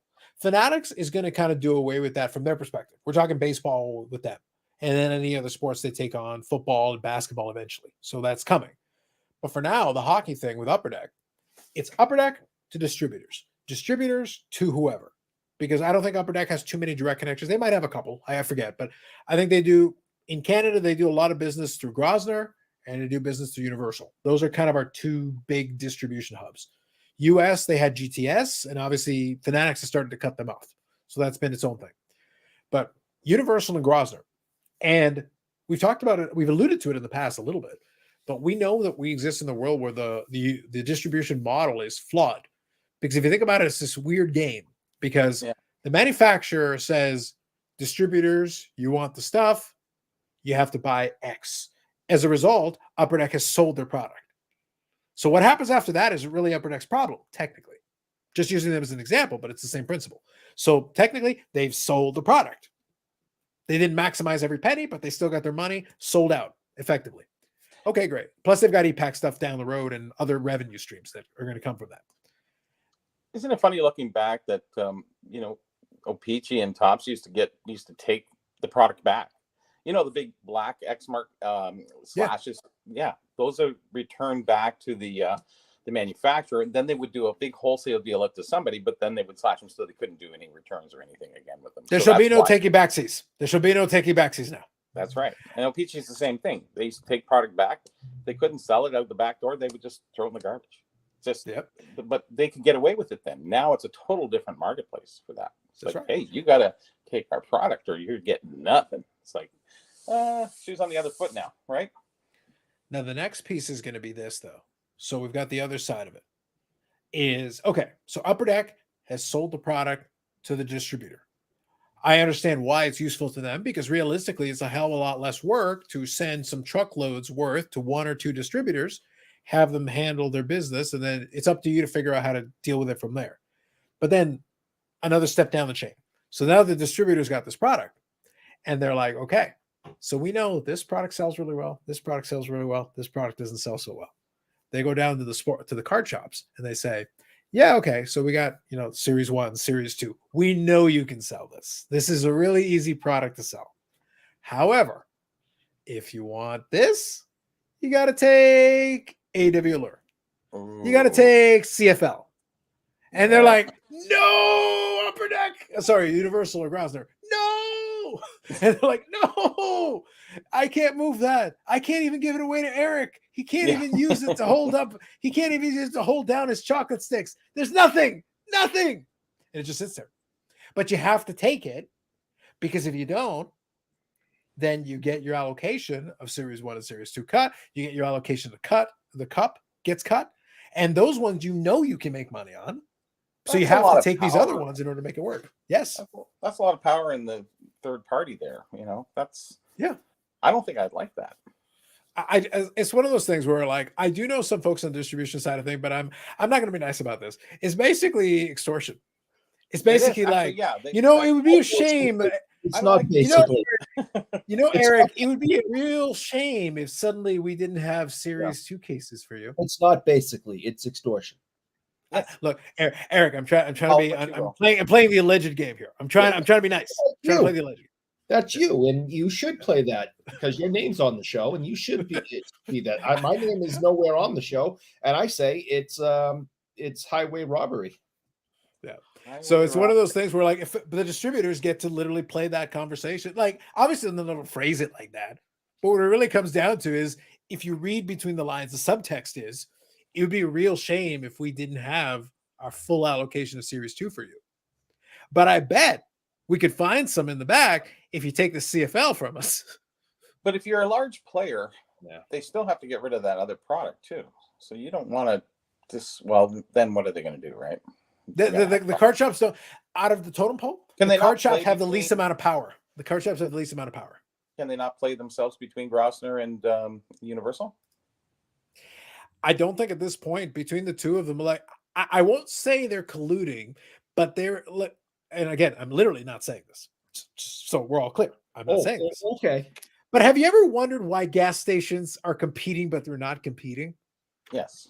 In your mind, you're like, but if this gas station charged less than those other way less than those other gas stations, they would make all the monies. And yet somehow the price equalizes over time between all of them. They wind up right around the same price, even though they're competing.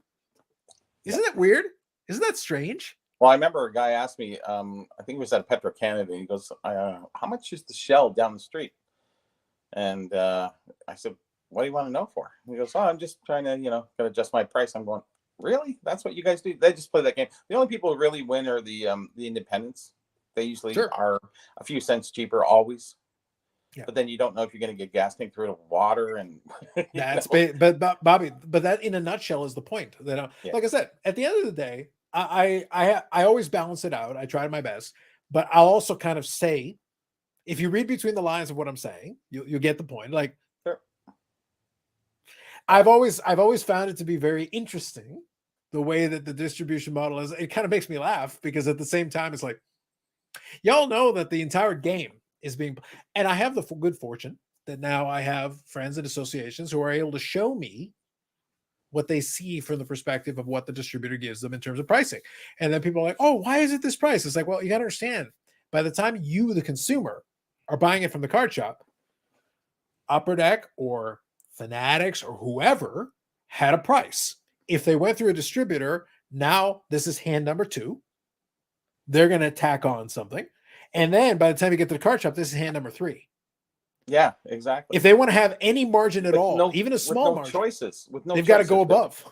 Yeah. They have no choices because the manufacturer to the distributor is, hey, you got to take this or nothing. And then to them, back to the card shop, you got to take this plus this or nothing. So it's a weird kind of business. Imagine going to your bakery and say, listen, I'll take an apple pie, a couple strudels. Well, our apple pie is the best. And our strudel sells really well. But if you take like a dozen enamel bars, I'll do the deal. It's like, well, how much do you want me to weigh? Like, really? Yeah. And the thing is, if you agree to take the other piece, I want the apple pie. What am I going to do? But they don't. But the key for this analogy to work, Bobby, though, they'll say, I only have 2 apple pies. And then if you agree to buy the other thing, we found 5 more apple pies in the back. product suddenly magically appears that wasn't there before. It Where came did out it of the come oven. from? It was in the corner of the oven. We didn't see it. So John Shear was saying here, no idea if it's true, but on Facebook mentioned Kusa Jar gets direct from Upper Deck. It would surprise me if they had more, or maybe it could be one of those situations where it's a token, because Upper Deck honestly does very well going straight to the distributors. They don't do a lot of direct connect. That doesn't mean they don't.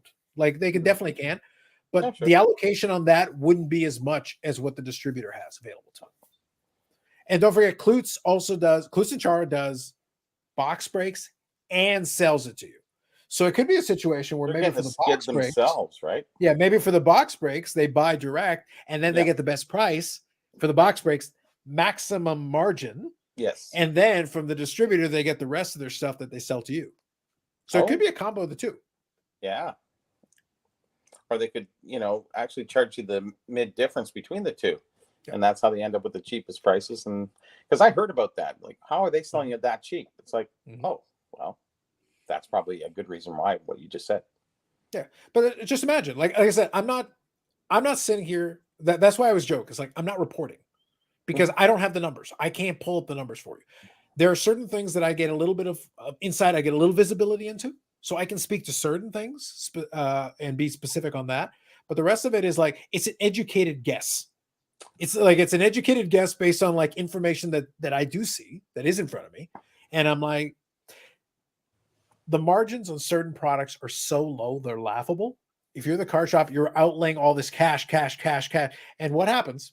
And that's why I say, like, I don't know what's going on, what happened with the Klutz and Char in that specific scenario. But in those pre-orders, just think, they took the money in advance. They weren't able to meet all the obligation, but they did offer to buy back some of it at higher than the pre-sale price. So I said, we'll give you half, but we'll buy back at a higher price. And then in turn, if you agree to this, we gave you store credit for the difference. So in effect, we bought back boxes for store credit and we refunded you your own money. And we were able to buy other things in the meantime and handle other obligations and move on with our lives. Interest-free loans and guaranteed sales. Love it. It's a pretty sweet deal if you think about it. Yeah, pretty smart. Again, allegedly. Allegedly. I am merely positing a potential thesis. It is merely a theory I offer to you. I offer a theory to you all. That's all. That's it. That's all I want to say. Hashtag maybe. But yeah, for me, I've been impressed and shocked that out of all the things in the hobby, the distribution model has survived as long as it has. It's actually the most ridiculous. If you really think about the distribution model, it's one of the most ridiculous things in this hobby. There's a lot of ridiculous things. Oh, yes. But that is one of them. And it is a foundational piece right now, still a component of it. And if they get enough of the rest of the pieces of the pie, then all of a sudden the distributors, it will not be looking good. But those distributors got to eat for a long time at this table. Yeah. They got to eat a lot. It's almost like the banking industry, where they only have to retain 10% as they loan out 100% or 90%. Like, it's kind of crazy. Yeah. But Paul says, weirdest trade night ever. One family three showed up, young guys like modern cards. We made 5 deals. How? I know. Buddy Dom here. Good evening. Hope everyone else is spectacular Wednesday night. Doing well. Hope you're doing well as well. Wednesday. Upper Deck seems like a 100% distributor situation. There's always a possibility they've got a few direct connects, but it's going to be small compared to distributor. Distributor's getting most of the allocation. Billy shows his cards. Yeah. And the other piece, don't forget, Upper Deck, of course, also has the EPAC piece. And the EPAC piece, they get the whole thing. Yeah. Because it's theirs. So they control that component. So that's a good way for Upper Deck to make some more money. And I'm not blaming them for that. I understand. But it's also a factor you got to weigh in, right? You talk about flagship, you talk about those things. It's like, well, they're this. So, like using Series 2, the Connor Bedard thing. All right, Series 2, cool. So you get these boxes, people freak out. The Connor Bedard thing, Klutz and Char's got its thing going on, all these other ones, whatever happens. You guys know that EPAC's coming after that. You can get Connor Bedard Young Guns in EPAC too. Pretty much, yeah. So it's not like you can't get it. It's available. It is. So I don't know. Gratification, I guess. None of us. I would not blame if someone has my suggestion for anybody that collects. I do the same thing with the AEW, the same thing with the hockey version, the same thing with anything else. I'm sitting there like, okay, look, if it's like a one of one or it's something that you literally cannot get another copy of, then yeah, go for it. Do whatever you need to do. If it's part of your collection and you want it, go after it. But if it's something that is out of 10, out of 50, out of 100, whatever, when E-Pack comes out, you'll probably be able to get it cheaper because suddenly the market will be flooded with them. Yeah. Magically. They'll just appear. Well, I think that's the thing is that, getting in early and trying to jump on things before they go up, realistically, it's the fool's game, because you just have to wait a few months and it'll all go down, or find its happy price by all the different sales. So anyways, kind of an interesting marketplace. How That's it fair. works. But yeah, my thought process has been like, I just kind of sat back and I had a whole conversation where I was asked, I was like, well, what do you think about this occlusive char thing? Well, let me talk to you about the distribution model. And I got to kind of have this conversation. And it was like, look, again, it is my opinion. It is based on some stuff that I do get a chance to see, fortunately, sometimes. But again, the only people that really know for sure are the distributors, but they've done well at different times. This model has worked for them for a long time. Mm-hmm. So I don't blame them for doing it. They're making money. But at the same time, it's not a healthy ecosystem. That's a very it's a very tenuous ecosystem, because everybody's trying to balance it out. On the one hand, they're trying to make money. On the other hand, if you kill the card shops, then who's your end consumer? I don't know. Tough to move those box, because guess what happens when we go to the end consumer? They're not going to buy the CFL product from you. No. So you're going to be sitting on it in your warehouse. It's not going anywhere. That the fact that you had to force the card shops to take it, I'm using CFL, I'm picking on CFL, but it's an example of a product that might be a slower mover that the card shop might not want to order. Yeah, but the point is the card shop doesn't want to order. Maybe let's say they're in Saskatchewan. Let's say there is a market for that. Yeah. But they might order a case or two. They're not interested in ordering 10 cases. So they'll be like, yeah, we'll take a case, one, singular. And they're like, why you got to take 5? Why? Well, because somebody's got to buy the shit. That's right. We made it. You got to buy it. It's almost like we made it. You have to buy it. Yeah. Hello? That's a weird marketplace. If you think about it, in the grand scheme of things and how things work in the world, it's like we're making stuff, but you have to buy it and you have no choice. It's like, wow. Interesting. Amazing. What about getting Bedard Young Guns? Series 2. That is the answer. Series 2. Crazy. The answer of the day is Series 2. It is. That's when it's coming. Crazy idea. Don't make shit that won't sell. What? Outrageous. Insanity. Madness. That's the thing. I really do wonder why they make some of the stuff they make. Yeah, some people love CFL stuff. But if you can't sell it and there's not a giant need for it or want, why are you making it? That doesn't seem like good business practice. That the only way we can get our product out is to force people to take it. And it just, again, I don't mean to be picking on CFL because, there's a lot of people that love that stuff. But whatever whatever it is, why are you even making this?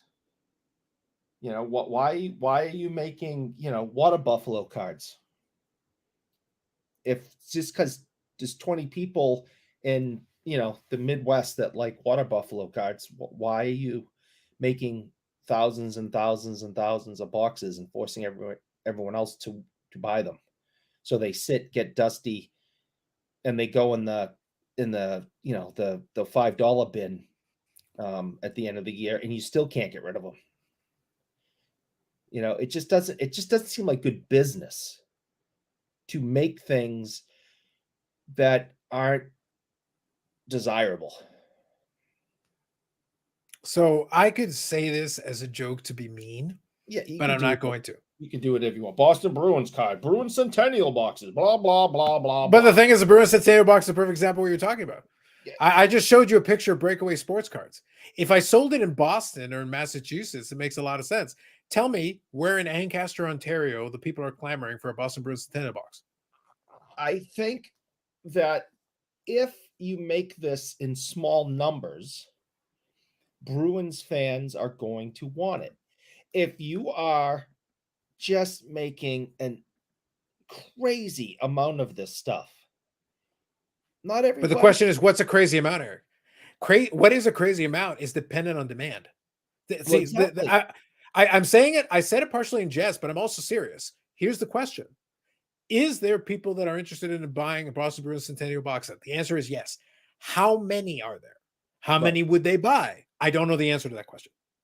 But from a distribution perspective, I showed you a sports card shop in Right. Ontario, Canada. Here's my question: is there nobody that would buy that box? No, I'm sure there's somebody, but how many? And here's the question: how many did they have to order? How many are in a case? I don't know the answer to these questions. I don't know the answer. Right. However, the answer to that question, let's say they had to buy 2 cases of it. And let's say 2 cases is 20 sets or 50 sets or whatever. I'm just making up numbers. Is there enough demand to sell 20 or 50 sets? I don't know. And my question, I guess, the fact that it's not random and you're buying a set, a complete set with a couple of random cards thrown in, and that's the only way to get them initially. Like, I'm gonna buy at least 2 boxes, right? So I open them up. So now I have 2 Bruin sets, and I'm hoping that I'll get a Bobby Orr auto and a Reggie Lemlin auto. Hal Gill. No, I do not want a Hal Gill auto. You want Hal I Gill. do not want a Hal Gill auto. SP signature legend. But I'm not going to go out and buy a case of this stuff, and spend, a god awful amount of money, and to have, 10 sets of, this card set. So, I don't understand how the card business works on that end, what their marketing people come up with, how they plan this stuff or decide things, or how they make money. I'm not gonna presume to figure out where they came up with the decision of how much to print, but I'm going to assume, I'm going to use an educated guess here again, and I emphasize educated guess. I'm going to assume that in order to even make it worthwhile to print one, they needed to print a certain amount. They said to themselves, if we're even going to bother, we're either printing this amount or we're not doing it at all. So they had to be like, in order to make this worth our while, we have to print a certain threshold. 1,000 sets, 5,000 sets, whatever it is. I have no idea. I don't know. But whatever that number is, that was the number they felt they needed to do in order to even make it worth their while to do it without charging you $500 a box. So they said, okay, in order to make the price reasonable and we think give ourselves a chance to sell some of this stuff, we need to print X. Is there enough demand for X? We'll find out. But the problem is, I'm looking at it. You're distributing some of this to Canada. Is there some Boston Bruins fans here? I guess, sure. There's fans for almost every team. Oh yeah, but here I am. I have a team B that I root for when the Bruins aren't on, and that's Tampa Bay. A quick history: Phil Esposito, Bruin great. Was the first one to own that team and put it together and all that. So it became my second team years ago. But anywho, I would buy for this amount for $50. I would buy a Toronto set, a Habs set, a Detroit set, a Chicago set. I would buy original 6, Rangers set. I don't know if I'd buy a San Jose Sharks all-time great set. I don't think that would interest me. But when it comes to the original 6, and maybe even up to the original 12, there's definitely interest there. And I think hockey fans all around the league, all around, North America, would be interested in a Bruin set, as they would any original 6. Well, that was the theory behind when In the Game was doing those original 6 sets. They did one for each one of the original 6 teams. If you remember, you had those sets in there. They existed. And there was some interest, but like I said, each one had its own thing. Like a Toronto one, did very strong. Montreal Canadiens one did very strong. The other ones had their interest. But was the New York Rangers set equivalent? What? And I don't know how many they printed. But if you're going to print them, sight unseen, Eric, we've got 6 original 6 teams. Okay, you get to decide the print runs. Are you going to print as many New York Ranger sets as you are Toronto Maple Leaf ones? I don't think that would be good business. Yeah, But then but now you've short printed the Rangers, and now that's worth even more. So I mean, then you got to think of it that way too. but that's the thing. That's the balancing act. You have to decide as a manufacturer. You're like, we just don't want to print. We don't want to print stuff that's just going to collect dust. That's Right. not the goal. And for the sake of equality, we can't do that. That doesn't make any sense. But we have to adjust and be like, okay, so what do we do? The New York Rangers one. Are there New York Rangers fans? Absolutely. But are there an equivalent amount that would buy this set versus a Toronto Maple Leaf equivalent? No, there are not. Are there an equivalent amount that would buy versus a Montreal Canadian one? No, there are not. So you got to adjust. But then the question is, how much do you adjust? You're guessing because you're making the choice before you've even gotten commitment for anybody to buy one. But my hope is that a company like Upper Deck that's been around for 30 something years now would understand the market that they're selling to and be able to make those decisions. So they're not forcing stuff on people. And again, pick anybody, pick any company from the past or the present. It doesn't. We keep saying Upper Deck because we're hockey people, I guess, but because I'm not trying to vilify Upper Deck. We're talking about distribution as a whole. So we can make up a company. It doesn't matter. Dar. Okay, Dar. So Dar is forcing their product on people. Everybody wants the hippopotamus set, but nobody wants the telephone set. But you're forcing the telephone set down our throats. That's just ridiculous. But if there's a small amount of people that want the telephone set, why are you making just an abhorrent amount of it? So you're making it. You have to. You invested money into making the telephone set. You have to make your money back. You're forcing the distributors to take it. They don't want it because they can only sell like 5 boxes of the stuff. Oh, incorrect, Eric. We've already established this from a discussion earlier tonight. The distributors will force the card shops to take it, and then it'll be the card shop's job to get rid of it. Right. So you're 100% correct. So the distributors now have to force the card. They're stuck with it. They only have, what I meant to say is like 5 card shops that the home of wherever the hell Alexander Graham Bell was from. It's the only place that really wants the stuff. But now they have to force card shops from all over the North America to buy telephone cards. And it just doesn't make any sense. Don't print so much. Nobody buys telephone cards anyways. Oh, I totally do. I got a closet full. Oh, they're the best. What you're gonna see is when we get to the Bruins Centennial Series 2, they're all gonna be telephone cards. Oh, yeah, exactly. It's just gonna be like, if you got a call from Bobby Orr. How would you It's just puts a transcript. Hey Eric, it's Bobby Orr. Stop spelling my name Booby Orr. For the last time, it's Bobby Orr, not Booby Orr. I did talk also Hal Gill is the SP signature legend. Stop arguing with Carlos. He's right. Oh, okay. Signed, not Booby Orr. I did talk to Charlie Simmer on the phone today. So you also agree about Hal Gill?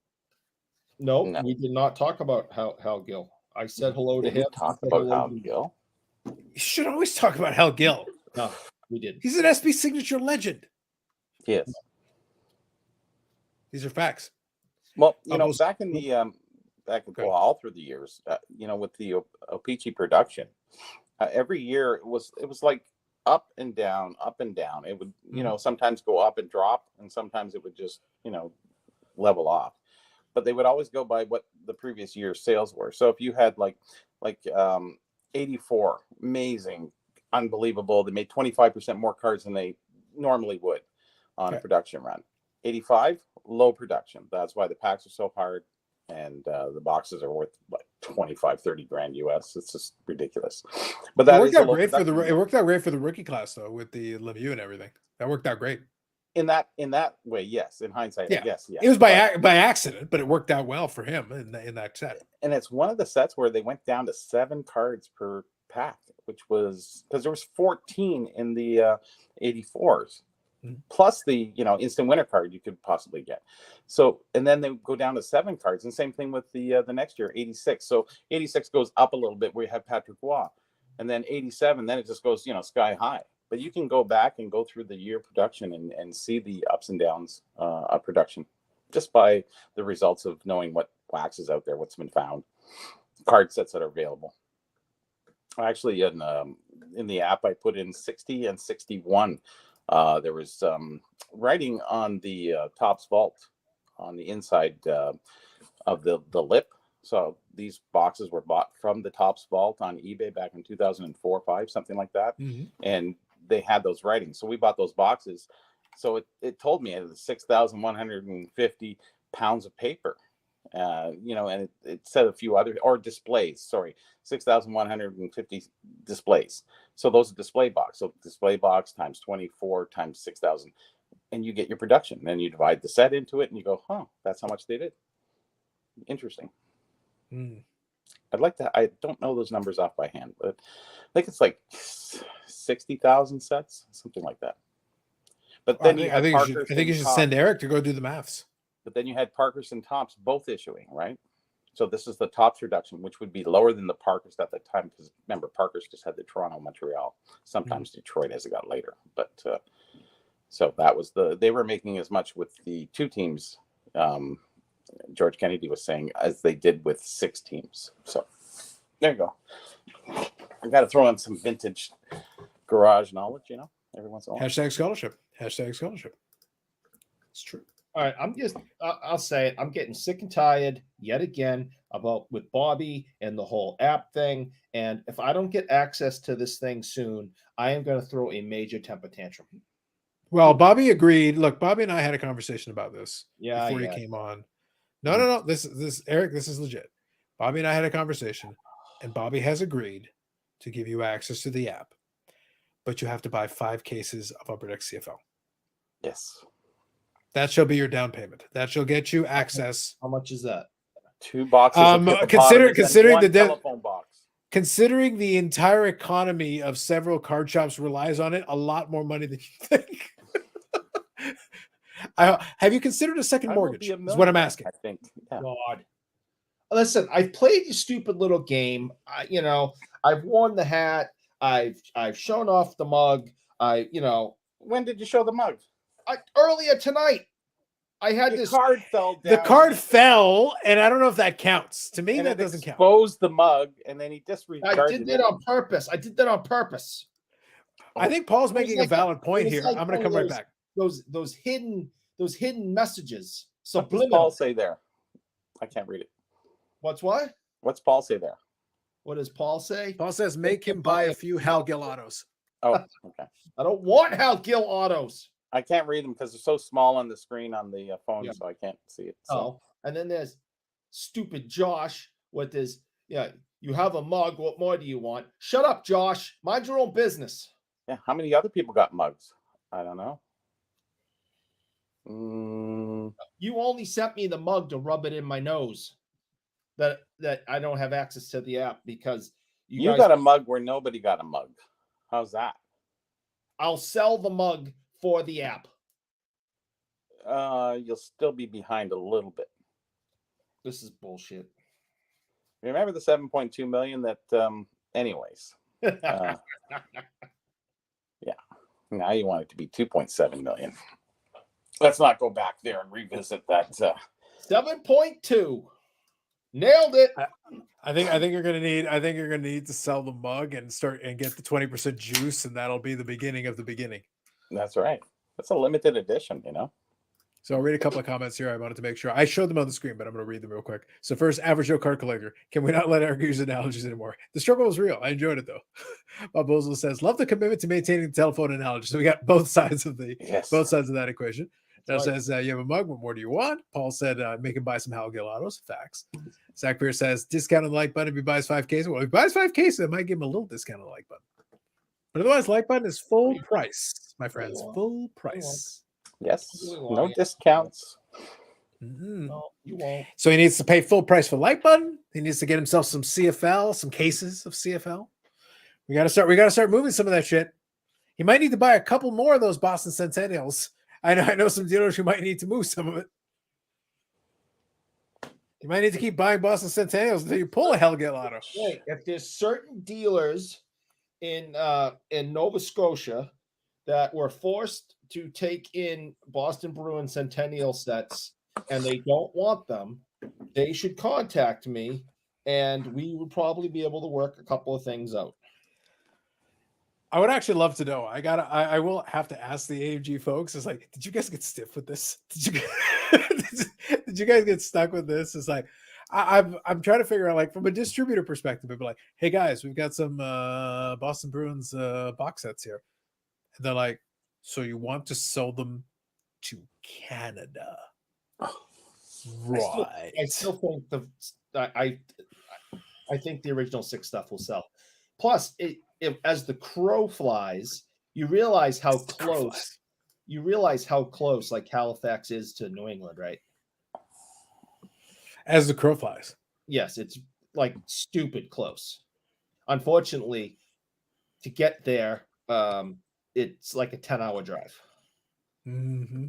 But you know, if I so say the crow flew instead of driving. If I had my own private plane, I could be like at AMG Sports Collectibles in a couple of hours. Well, could you at least pick up Shohei Ohtani on the way and drop him off in Toronto so that people could have their thing? Yeah. Just fire it off, and then people could track your plane. I was just thinking, I do have a friend with a plane, and I am definitely going to ask him, what would it take to fly to Halifax for the day? Depends how much you spend time winding the elastic band. Yeah. No, he has a real plane. A real, like, one engine? He flew for JetBlue. He was the airline pilot for JetBlue for many years.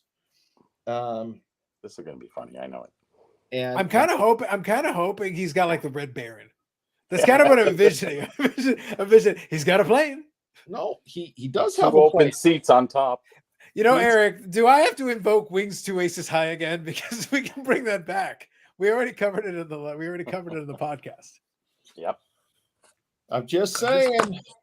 I'm definitely. Now, I just kind of all came together. I got to see what it would take for us to fly from Beverly, Massachusetts, where the plane is. Oh yeah, with all the takeoff places in Beverly, Massachusetts, specifically.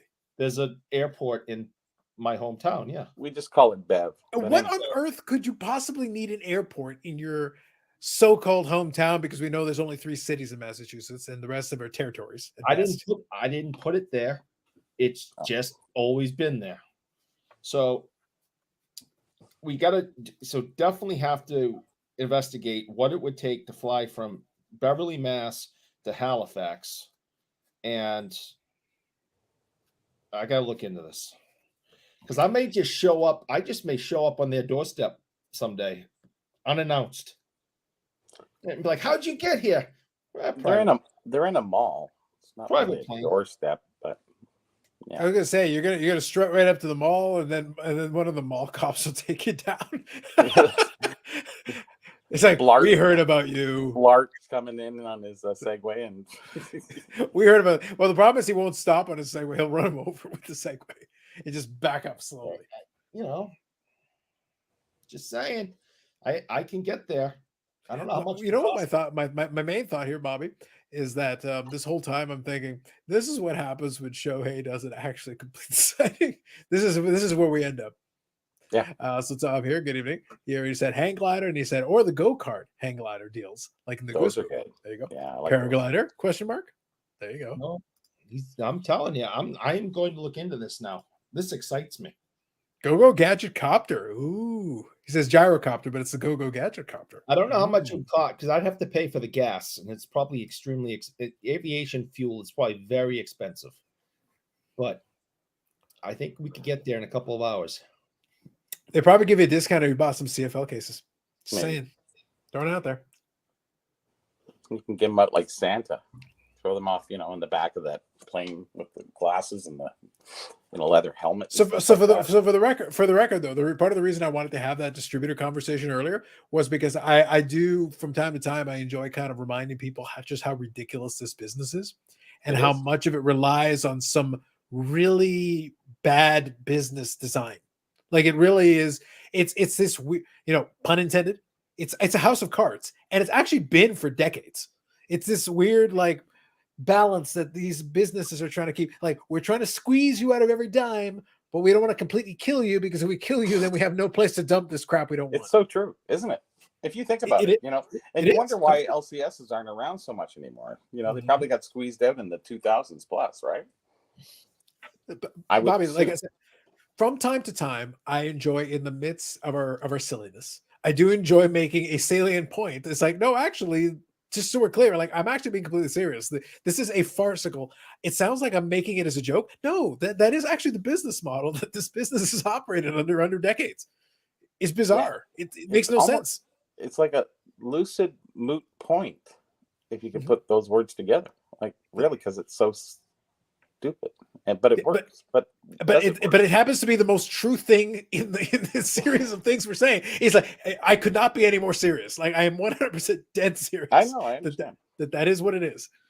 So Joshua says it isn't what it should be, and yet it continues to operate this way to this very day. Joshua says, is Beverly closer to Salem or Peabody? Salem and Beverly touch. To get to Peabody, you got to drive through Danvers. Wow. Danvers. I just shipped something to Danvers. You did just ship something to Danvers. Yeah. I prefer Everett myself. No, I've been to Everett. No, you don't want to go to Everett. I've been to Everett. I've been to Everett. Hey, nice pickup. As well, Timmy's released, but don't get it. Canada forced to take Boston commemorative 7, don't want it. Modern society is finest. I know. Facts. Nice. So, folks, question for you. So let me pose this question. It's kind of an open-ended one. With the current climate, is anybody actually collecting anything? Anybody picking anything up? Looking for stuff? I've seen that obviously as prices has gone down, it means there's still stuff out there. You can still have some fun with it if you wish, if that's your desire. I've enjoyed it. I've had some fun with it, but I've also adjusted my pricing accordingly and done that. Sure. It's been a good time. So my question is, has anybody been looking for anything, found anything, been having any fun with anything? Open-ended question to the chat or anybody else. Sure. No, I keep finding stuff all the time, every day, almost every day. Stephen here says, evening, gentlemen. It was a good time. We're talking Everett, MA. Yep. I've been down Boston, Massachusetts way a couple times, and I visited Everett, MA. One of my old friends was down that way. That's where I got that 54 Bowman Mickey Mantle, the really beat up copy that I've shown in the past. That's actually where I bought it in Everett, Massachusetts. Wasn't it a pinhole? It wasn't beat up. Oh no, the one that I had was super beat up. It had tape on the side of it and everything. Okay. There was a lot going on with that one. That one got run over by a lawnmower and backed up by a lawnmower and then run over by a lawnmower. I try to stay out of Everett. Affordable type, yeah. The SGC 3, 2, 1, whatever. Well, I think given the scale that we just talked about, I feel like my 54 Bowman. I have two 54 Bowman Mantles. I have one that is a PSA graded one that's a lot nicer, and then I've got one that was the one that the OG, the first 50s mantle that I ever bought, and that one I think is a solid SGC 2, based on a grading scale. Yes, our adjusted grading scale. Even being run over by the lawnmower a few times. Yes, even being run over. If I make a call and I know a guy. Listen, SGCP, love your podcast. Love it. You know what would be amazing if you could just put like a 2 on that holder. If you just put a 2. It's taped together, Carlos. It's literally held together by tape. If you could just look like a 2, that'd be great. A 2 would be good. That'd be great. Because you don't think anybody called them and said, that's a 3. Make sure you make it a 3. Mm-hmm. I just point out yet again, this is yet the umpteenth example of why I don't support grading. I don't like grading. I will never send my cards in for grading. Listen, the fact that if I sent a modern day card in that condition to SGC, do you think they would have given me a 3? No. When these grading companies He's say, thinking new baubles, maybe. well, maybe. When it comes to modern cards, we have this scale. When it comes to vintage cards, we have this scale. When it comes to pre-war cards, we have this scale. Telephone cards, And we have this scale. And when we have, Gretzky rookies that are cut with wire, okay, and they look like absolute dog shit, we're going to grade them this way and give them 10s, even though they look like a dog chewed on them. Well, you know the hobby edict, don't buy the holder, buy the card. So, But people are buying the holder and the number. They don't even look at the damn card. And that just goes with rule number 1. I understand that. But this is just yet again why I cannot bring myself to send cards to any of the grading companies right now and pay that money, especially the PSA tax. If I actually sent a nice card in and it somehow went high, it dumbfounds me that we continue to just go, okay, yeah, sure, yeah, that makes sense, yeah, I'm okay with that. Can't be pluralistic on that because it's not because you're not sending them in. We as I was gonna say, Eric, you're adding yourself into the we. Okay, yeah. It's not the royal we. Use guys. Eric's saying you people. Sounds an awful like a you people. I knew there was a Cherry reference in there. There's a reason that Bill Russell was not in Boston for a long time. People like Eric with the you people. Okay. Yep. That's not cool. Was in Boston for a very long time. Not only as a player, but became the first black head coach in NBA history for the Boston. Yeah, and he got great reviews. People really appreciated him as the first black head coach. They really did. There were a handful of people that much love, much appreciation. Were complete scumbag pieces of crap that should have been drawn and quartered for what they did to Mr. Russell. But that was not the majority. I'm going to read a couple comments now. Matt H says, I just bought a Jason Kelce rookie out of 99 today. There you go. Hopefully it came with a Taylor Swift dueling rookie. That'd be fun. Josh Packham says, always adding. Picked up a 98.99 MVP Superscript. The 98.99 MVP Superscripts are actually very tough. Out of 25, a Matt Johnson with a mega bid. Cost me 100 Canadian. There you go. Nobody cares, Josh. Nobody cares. Shut up. Authentication still matters on grading per Paul. Thank you, Paul. Says also got another copy of a Nathan Horton Ice rookie out of 99. Well played, sir. Tom here says, enjoying the Leaf Anime Nation series, releasing and picking them up slowly. 1960 tops, Jim Brown, but only a PSA 1, but wrinkles aren't bright. And 96 centers, it presents great. As long as it presents well, enjoy. Zach here says, I enjoy buying stars. Yeah, it is. Enjoy buying stars on the back of their career. I know you aren't big NBA guys, but Chris Paul's been buying some of the rookies, has been buying some of his rookies dirt cheap. Hey, if you're enjoying it, have a good time. Love it. Well, there's lots of rookies that are dirt cheap in basketball now.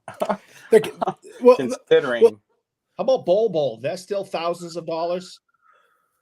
Only for you, and it's going to be part of what you need to buy in order to get access to the app, along with the CFL cases. Bobby's got some Bol rookies he needs to move, so you're going to have to buy those too. Yeah. Just keep moving the goalposts. I know how the game's played. All right. How much is that Luka that's like sold for $4.2 million worth now? $150. Probably. This book, probably, for being honest. Like the stupidity of what was going on. But the thing is, Bobby, so let's actually chat about this. This is kind of an open-ended discussion as well. Let's have a little fun with this. Because we always have, obviously, a lot of everybody gets to play Monday morning quarterback. But the thing is, a lot of us who were around during this time period, I'm not going to play Monday morning quarterback, but I'm also going to be like, some stuff came out of the woodwork that I got to take advantage of. So it was advantageous. The whole boom period and people losing their minds was actually helpful as a collector because certain things came to the marketplace that people were sitting on and just saw dollar signs and say, hey, this is my opportunity to get rid of it. And then I was able to get it. And then ever since it dried up. So you could take advantage of it from that perspective. Sure. A lot of people did pay too much money for some stuff that frankly was available and would have been available anyway if you just waited. Then again, a lot of people made money too, right? So. Absolutely. So it's a mixed bag, give or take, depending on what you want to play with it. But in the time since, part of the reason it's been fun for me is that I still enjoy the baseline of collecting. That hasn't changed. The only thing I did was change the pricing. Now I don't need to overpay for a lot of the stuff.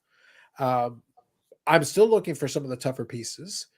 They don't come up as often. They really don't. But now I can have fun with some cheap ones that are kind of fun. Yeah. I can have a little bit of, but the price though is in accordance to being silly fun. Yeah. $20 or $30 cards, if they're just fun, that's fun. That's fine. $100, $200 cards, you should be thinking about it. You should have been thinking about it before. That should be more intentional. I am rethinking now the burnout. I think there is a burnout, more for the modern collector, because they're hosting all these PWCC auctions, and everybody, like, every month, every week, every day, like, on constantly. It just never stops, and people feel like once they're in the game, they have to keep the game going by adding a new card, right? And it just never ends. Whereas I'm selective about, well, I've been collecting a long time, so I'm only looking for certain pieces, but I'm looking for deals as well on top of that, beyond that. I'm just saying. So, yeah, I can see the burnout where a lot of people just got burned out for 2 and 3 years, and now they're just realizing, now they're just trying to sell stuff and they can't. So, wow, I think a lot of people are sitting on stuff that they just can't take the loss. Sometimes you just have to take the loss, move on, move that money, and try to burn it up to something else again. Otherwise, you're just going to keep losing. No, I agree. I don't really see it coming back to any degree. I don't see Fanatics doing anything that will change anything. So going forward, it's maybe it's better to go down a little bit more and make the hobby a little bit more affordable, where cards should have been, really. Through, they were already on its way up back in 2000, right? We were on a steady, slow incline, which was great. And then it just shot through the roof. Now it's coming back down. So, okay. We're still above, like, I know you keep saying this, Carlos, that we're above the bottom line where we were in 2000. But, for a lot of stuff, yeah. Well, yeah, but with the incline of the way the hobby was going, that bottom has kind of raised itself because of the natural progression of what would have happened anyways, right? Mm-hmm. So we're kind of almost at an even point with a lot of the cards, and then some are just different anyways. Oh, I agree. But I think the only thing is, and I had some fun with this because I know that we'll agree to disagree, but I'm still going to have my fun with it. I know the IRP guys push back on the burnout discussion that you were talking about. Sure, everybody's talking about it, sure. Yeah, and I think, but my thought process on it is this, and the scenario you presented is a fair one. But no one put a gun to your head and said that you had to participate in every component of it, because the analogy that I'll use. So I'll use an analogy, but unlike Eric, we'll use it a little more effectively. We'll use the analogy a little better. But the way I look at it is that as a hobbyist, you have a gas tank, and it's up to you how you want to allocate the gas tank. If you try to put the pedal to the metal, you're going to wear on the gas much sooner. You're going to go through it faster. And if you don't refuel the tank, you're going to run out of gas. But you're going to run out of gas faster. That's the first thing. But you have the option, if you put it on cruise control and you accelerate occasionally and then put it back on cruise control, accelerate where you feel you need to, you will still run out of gas. Everybody runs out of gas. But if you gave yourself the opportunity, you gave yourself the latitude, you can refill the gas tank as you need to. As you see that gas tank starting to run down, you can refill the tank. How you refill the tank is up to the individual. For some folks, it's partake in a different category. Focus on a different thing. Take a breather. Take a look at some of the stuff that's already in your collection. Literally sit down and take a break and just enjoy what's already there. You don't have to be in every auction. If you choose to do that, then of course you'll burn out, because frankly, you'll run out of gas because you never refueled the tank. You never stopped. You never paused. And you're tired. And now you've been staring at this for so long. I feel a lot of people feel almost obligated, because once you're in the game and you're active, it's hard to back down and say, "Oh, I haven't bought anything for a few months," because they don't want to give the wrong impression, and B, they don't want to tell everybody, "Hey, I'm out of money. I can't. I'm out of gas." Right? So they just say, burnout is an easiest way to say, "Hey, I'm just gonna, take my time." But really, either they're out of money or just, they're not investing into cards anymore. And I understand that investing part, and it's really hurt the hobby in a lot of senses. It's always been there, but not to the degree it went to. And now it's just rectifying itself. It's coming back to normal. So I think it's a good thing. And then the hobby can go forward again. without going crazy. I think it's fair. Look, I think the way they present this, and maybe when we when we talk to Bobbles on Monday, and then the show will be on Tuesday, maybe we can chat on this a little bit. But I'll tell you, one of the things that I found was funny is during the entire boom period, I'm grabbing all this stuff, all this stuff's coming in, it's constant action, all this going crazy, and also making videos and doing all that. What's funny is I'm still making videos almost at the same clip as I was before. That hasn't changed. Like it actually, in reality, when we finish doing the math at the end, I'm going to be pretty close to last year, which was my most prolific year. Yeah, go figure. Because this is video number 180. Yeah. Last year was 209. And then I've still got my year-end videos and some more lives before the end of the year. So we're not going to get to the same number, but it's not like we're going to be like half the production of last year. We're going to be pretty close to, and news has slowed down. Yeah. So that's with all that going on. But your content has changed a little bit too, and you expanded a little bit, right? As people do in the hobby, maybe you give up on cards and you get into something else for a little while and just take a breather, or you don't even have to really get anything. It's nice coordinating your collection and sitting down and without having to look on eBay every day or PWCC or every bloody auction house that's out there trying to sell something to you. It's and I think that's a big major part now is there is so many modes of like between Facebook, Instagram, TikTok, you could even say that people will sell cards. That there's no stopping, and everybody turned into a dealer. You're going to end up at this point. You had to. It was like the law of averages is going to catch up with you, and it did. It caught up with you. Mm-hmm. Whereas, us going through the 25, 30 years of just constantly buying on, it was sometimes you spent a little bit too much. Sometimes you didn't spend a lot. It's what you find that really attracts to you. We never really got burned out. You just enjoyed the hobby, and sometimes you rearrange your room or go through your cards, or just to make that week go by. You don't have to buy anything. You don't have to look anywhere. So you just got to be content with your collection. It's not always about acquiring or selling. And I think a lot of that is selling too, and a lot of people are having a hard time selling. So the fun of the hobby is more of a burnout because you have the stress of getting that money back that you may never get back, and people don't like to take losses because they were like killing it for so long. A loss is like embarrassing. So. But the reason why I wanted to bring that up, so you're 100% right, but the reason I wanted to bring that up is this, what I found. So this is kind of my compare and contrast during the boom period that we're talking about, and we chronicled this on the live and everything, and I chronicled it on the channel. If you go back to 2020, 2021, 2022, go back to some of the videos from that time period, especially 2020, 2021, I had a mail day almost every week. That was the part of the content. So the mix included a constant inflow, constant inflow. Mm-hmm. The inflows are less now. They tend to be more quality and quantity because I amalgamate them into a ship my cards order that is a bunch of different purchases. So it's less mail days, but the mail day is more full. It covers different genres, different categories, and I have fun with different stuff. But it's less in quantity. But the quality is still there, and there's still some quantity too. So it's a little bit of both. But what's funny is during that entire boom period, it's not that I didn't sell any cards in the boom period. I definitely did. But what's funny is I went in on eBay. You can see the numbers. I actually sold 50% more stuff this year and 50% more dollars this year in the down period than I did last year and the year before. 50% more cards and more per card. Both. And there were a couple that I lost money on, but most of them I didn't. Most of them I did not. Like, what's funny is I actually sold more. So to the point that I'm like, yeah, I got to print out the whole sheet with everything. It's like, all right, this is how much it was. This is how much the materials cost. I've actually got to go run all the numbers and get everything situated and done correctly so that we submit everything to the tax, because it's like, actually, I'm not trying to be a full-time reseller. I'm not even trying to be a part-time reseller. But there was enough money there where I was able to sell enough stuff where it's like, I'm going to have to account for all of that. All right, print out all the sheets because I'm going to need all that shit. I have to hand it over to the accountant and make sure everything is all the I's are dotted and the T's are crossed and make sure everything's proper. But actually, I was able to, like, even now, I talk about the Juan Soto thing. I've got some Juan Soto cards. Stuff's already there. I was able to negotiate a deal earlier today. Well, that added to it. So at the tail end of the year here, we're actually doing very nicely. But we've made some good sales through the course of the year, a little bit at a time. But I'm not sitting there listing hundreds and hundreds of cards per week. I'm just not.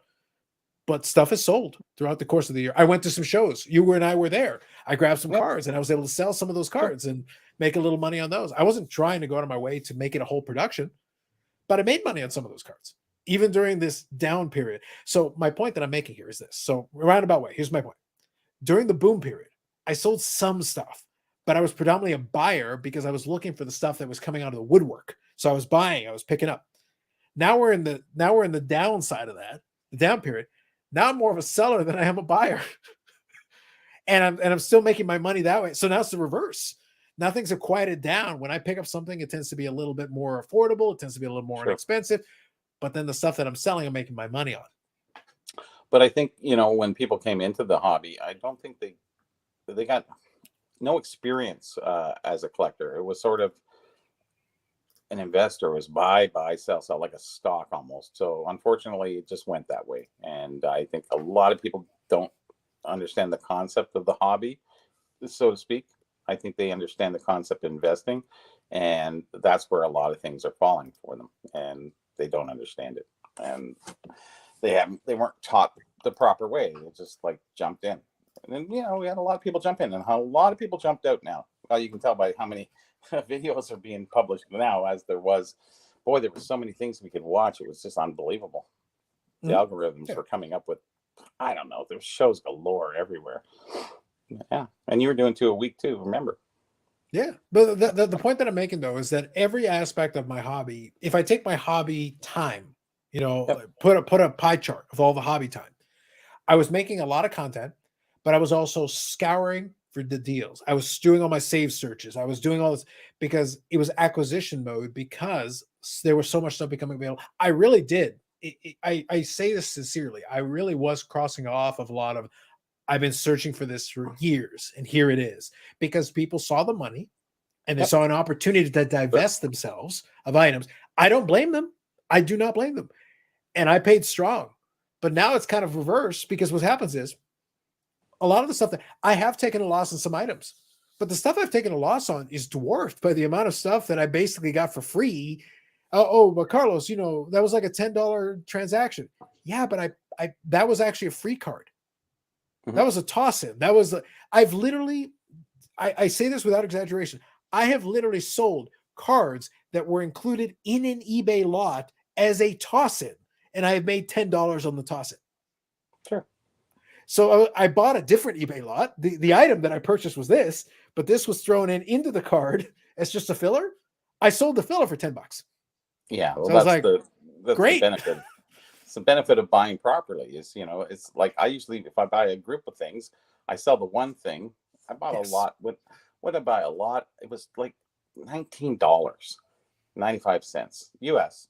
So it had like 5 different paper things in there. I sold one piece for $150. Like, the other ones are just gravy. It's just, and the other ones I'm going to make another 100 and probably $50 too. Just, it's stuff happens like that. It's good. But I think a lot of people weren't, I was saying that they're not educated about buying or selling, or, they were just in it for the game. But I think a lot of people are at this point where they don't know what to do. What do you do if your cards are all down? Do you sell now, or do you wait for it to come back? Is it going to come back? Like, I guess there's a lot of guys who are sitting there not waiting to hear maybe Jeff say something. Something's coming back. Jeff. Like, I don't think that the people are experienced enough to understand what to do with their cards now. And, because everybody's selling. Okay, that's what's driving the price down, is everyone's going, it's got to go. And there's just no end user. The guys are going, yeah, I'll buy it for that, and then get it for a deal. At that point, then what's the guy with the next card going to do? That, another 10 of whatever, LaMelo Ball, whatever, just, what do? You tell them to, hey, just grin and bear it. The market will bounce back up. When? For what reason? Well, I'll that's the reason why I wanted to broach this topic, because I thought, now that we're far enough through it and everybody's had their turn, everybody's taking a swing at a piñata, I figured now is like a good time to kind of have a general kind of a calm hobby conversation here, and be like, it is okay to take a loss. So I'll give you a tangible example. The Soto thing has been beneficial to boost the price of a lot of the Sotos. Sure. I've sold a couple and I've made money on those cards. One of the cards that I agreed to sell today, I probably took about a 10% haircut on. But the thing is, and I didn't buy it at the top price. I actually bought it on the way down because I figured it was because I actually liked the card and I thought it'd be fun. But I decided at a certain point it wasn't going to be part of the collection that I was going to retain. So this is a really important piece of this puzzle. Because just hanging on to the card would be fine. And truthfully, if Soto goes to New York and he plays well and the Yankee fans get into it, you can probably make more. Honestly, just holding it, you could make more. It would do okay. But I'm sitting there going like, okay, but if I take this in, then the money that I'm going to take from this, I can go and make some solid purchases because this card is now worth $600, $700, $800 to me. Mm-hmm. And I can deploy this money in a variety of different ways that could be extremely beneficial to me. Or I can hang on to it for another 4 or 5 or 6 months and maybe I get 1,000 or 1,200. But in the meantime, I'm holding this. So I'm sitting there going like, I can make more out of $600 or $700 right now than I could waiting another 6 months to maybe make another 300 or 400. Yeah. So I'm doing the math in my head. So all right, I'll take it for now. I will redeploy this in a certain way that makes sense to me, and I'll work with it. But you're taking a chance because you got to say, oh, but you lost money on it. It's like, yeah, but I lost like 10% on it. If I had sold it 6 months ago, I would have lost 40%, 50%. So it's like, so what you did is you took it and you cleaned it up. And then on those other cards that I talked about, I made 20 or 30% on it. Even a product that I've explained is ice cold. I've talked about the AEW and the metal and how I joked about how hard it was to break even and everything. But here's the thing, I did. I broke even and I went into black. I've still got other cards here and some of them sold this week. Every single one of those cards that sells is additional money into the black. I opened 9 hobby boxes in 2023 and actually made money. And I didn't pull the best hit I could have done. And I did not pull any of the monster pulls that you could have done. I didn't. That's actually hard to do at this point. So I was able to do that. That's great. That's good. So I was able to have some fun. With it. I took a shot. You never know. If I had pulled one of the crazy cards, that would have been awesome. Yeah. But I didn't. But I made my money back anyway. So now I've got that cash back in my hands and I can redeploy it to other things. I sold some Sotos. I bought a couple of Sotos. The Sotos that I bought were not as expensive as the ones I sold. I actually netted net revenue and I still have a couple of cards in the collection to take the place of the other ones. Yeah. That's okay. That's fine. It's an offset. Sometimes, I got, I don't know, $50 for all this paper lot that I bought. It was all envelopes and original schedules from early WHA and stuff like that. So I bought all this lot. I don't know what I paid. Regardless what I paid, I turned around and I sold 3 pieces of Buffalo Sabres stuff. And it was two letters and an envelope. So I got $50. So $50. I seen an item on eBay and I said, oh, that's cool. I got to buy that because I know it's worth about $100. And I took that $50 and I just reallocated it. So if people can really get into reallocating their money, whether you win or lose, reallocation of that money is a reinvestment and another chance to get your money back opposed to just losing. And yeah, it's okay if you break even on things too. There's nothing wrong with that. Take that money and make it work for you if you can. What did I sell this for? And education is always the big part. I'll give you $150, but you got to pay the shipping. What's that? He's doing the Timmy card. He wants to know how much he can sell it for. How much? What grade is it? 9.5. 9.5. I'd buy that. Yeah. Yeah. There's a write-up on the back, Mm. Yeah. Is it signed? No. No, it's not. Oh man. Like the man screwed you over. He should have signed the damn thing. He should have signed the outside of the case at least. Something. Yeah. I'll send it back. Yeah, that's right. I would too. 357 here. Good evening. Hey, Carlson, everyone. Did you already talk about Ohtani going to the Blue Jays? Allegedly, we did talk about it earlier tonight. I didn't read every comment, but hopefully you guys noticed. I did show the comments in there. We were in the middle of a conversation, so I didn't want to interrupt, but I did want to make sure we at least acknowledge the comments. Thank you as always for the comments. We do appreciate it. I probably you guys don't know what a good card is. By Will Greer, absolutely. Will Greer investor, no doubt. Mm-hmm. I also appreciate that you actually included a Will Greer card in the picture, so I do appreciate that. Ooh. Hey, Fanatics about 10x the hobby. That's right. Mm-hmm. Panini and Fanatics have 10x the print runs. That's how you 10x the hobby. There you go. Seems like you have to wait for any bounce in price to create interest to sell, take your loss, and move on, or long-term hold. That's basically what happened with the Soto thing. That's what I said. Like, now is a good opportunity. It was a good opportunity to move on to some cards if you wanted to. If you wanted to, it was a good opportunity if you wish to move on from some of those cards and take some of your money back if you wanted to. Tom says here, luckily I never played in areas that are greater than 125. I'm also one card, so biggest loss have been a couple $20 losses, but recently taking all kinds of $0 to $5 losses, still stuff I don't care about. That's fine. Yeah. If you move stale inventory, like at the end of the day, if you move on from stuff that's just sitting around, there's a bunch of stuff. That's the reason why I send stuff to ComC. It's sitting in boxes. Like, what good does it do me? Get it out of here, get it on, and if I'm able to pick up something, honestly, I use the proceeds to buy stuff for my collection on ComC. So when I go ship it to sell, it's going to be a lot of personal collection stuff that I get back. That's basically what I purchased with it. And at least I was able to allocate those funds to something else. And when you allocate specific funds, it's kind of cool because then you're going, okay, well, maybe I didn't make much on this, or maybe I'm breaking even or even lost a little bit. And I put it into this thing and then I make money on it. Then it makes you feel good about your mediocre loss, gain, whatever, break even point. So it's a really good thing. And if you do that mentally, consciously about your purchases and your buys and sells or whatever you're doing, I think it'll enhance your, it's like a new game, it's sort of like, have a, you sell your fresh fish on Tuesday and then you make you a fish gumbo on Friday with the leftovers. It's a new soup. You just got to keep redoing it. And if you can do that and focus on that, that'll take your burden off of any losses that you might have had. Then you go, oh, I made it up on that. Okay, great. Right. It's really about, knowing when to buy, what to buy. That's the key thing, I guess, that a lot of people didn't realize. And then they got a little crazy on it. So, but, a lot of people made a lot of money in the, I really think a lot of people that made money reinvested that money again. I think they bought in. Makes rebought sense. in because they said this stuff keeps going up. What am I going to do? Let's say it's 2020 November. Like, you're seeing this stuff going crazy. If you just sold out your good shit, you're going to go back in and going to go, oh, I'm going to grab some more stuff because this stuff keeps going up. And maybe they got caught. I don't know. I know some people made out really well, and then other people, most people kind of whatever. They're still sitting on stuff. Some of my friends. Makes sense. Mike Petty here. Good evening. Says, I've got a PSA 101 Mariota, much better major leaguer. It's those old guys you got to watch out for, man. Yep. Wah, wah, wah.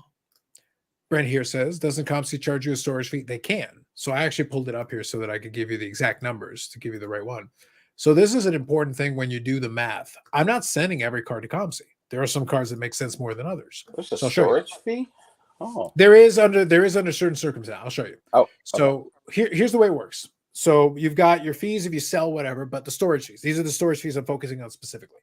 So it says, so it's free for the first 90 days. So if you submit it, it gets inputted into the system for the first 90 days, it's free, regardless of price point, regardless of whatever. Sure. Now, this is important. If you set it for sale, that's when this kicks in. If you just leave it in the inventory as not for sale, it doesn't kick in. It doesn't count. Oh. So you can let it sit there as long as you want indefinitely, if you wish. It doesn't really do anything for you then, but that's your call. I'm just pointing out it doesn't kick in until you actually put it in for sale. Free for items with an asking price of 75 cents or less. Sometimes I'll submit some cards that literally are not worth more than 50 or 60 cents, and I'll put them at 50 or 60 cents and go, take that shit. I don't care. Literally get it on my hands, and I'll take the difference. It doesn't make a difference to me. Some people actually do that. They'll literally submit thousands of cards at 60 or 70 cents, and they'll get, oh, but you only made 10 cents a card. Yeah, I sold 5,000 cards that way. There you go. And if that's what they want to do, fair enough. Yeah. You didn't have to do anything. You just sent it to them. So that's exactly. They took the great. pictures, they listed it and categorized it appropriately and made it searchable. So yes. Again, up to you. If it's above 75 cents, which most cards in this case would be, it is 1 cent per item per month. Mm-hmm. So if you put in the item and you price it to sell and you get rid of it, you can probably sell it within the first 90 days, and this doesn't apply to you. True. So, or it's a one, or if it's like a $10 card and it's 1 cent per month and it takes 6 months to sell, you paid 6 cents in fees and you move on with your life. So the incentive is to keep your prices low so the stuff does sell. Yeah. I wouldn't send like a $5 card in there unless I'm going to price it to sell. Like, why bother? That's where you, as the person sending, need to use a little common sense here. Or, by the way, you could just buy it on the platform and then none of these fees apply. True enough. It's kind of funny. Then why are most of the cards that I see on there overly priced? They enjoy spending money. And I can't control that part. I can't control that part because you also get an enhanced storage fee if you decide to do that. On items over $50, it's $1,000 per $1,000 in total list price per day. Mhm. So it's like, all right, man, if you want to keep doing that, like you can list it at $1,000 as much as you want. That's up to you, but it's not going to sell, and you get to pay fees just to house it there. I guess. So my point though is that with something like that, those are the rules, those are the price points, those are the things. Read them, understand what they are, and make your choices accordingly.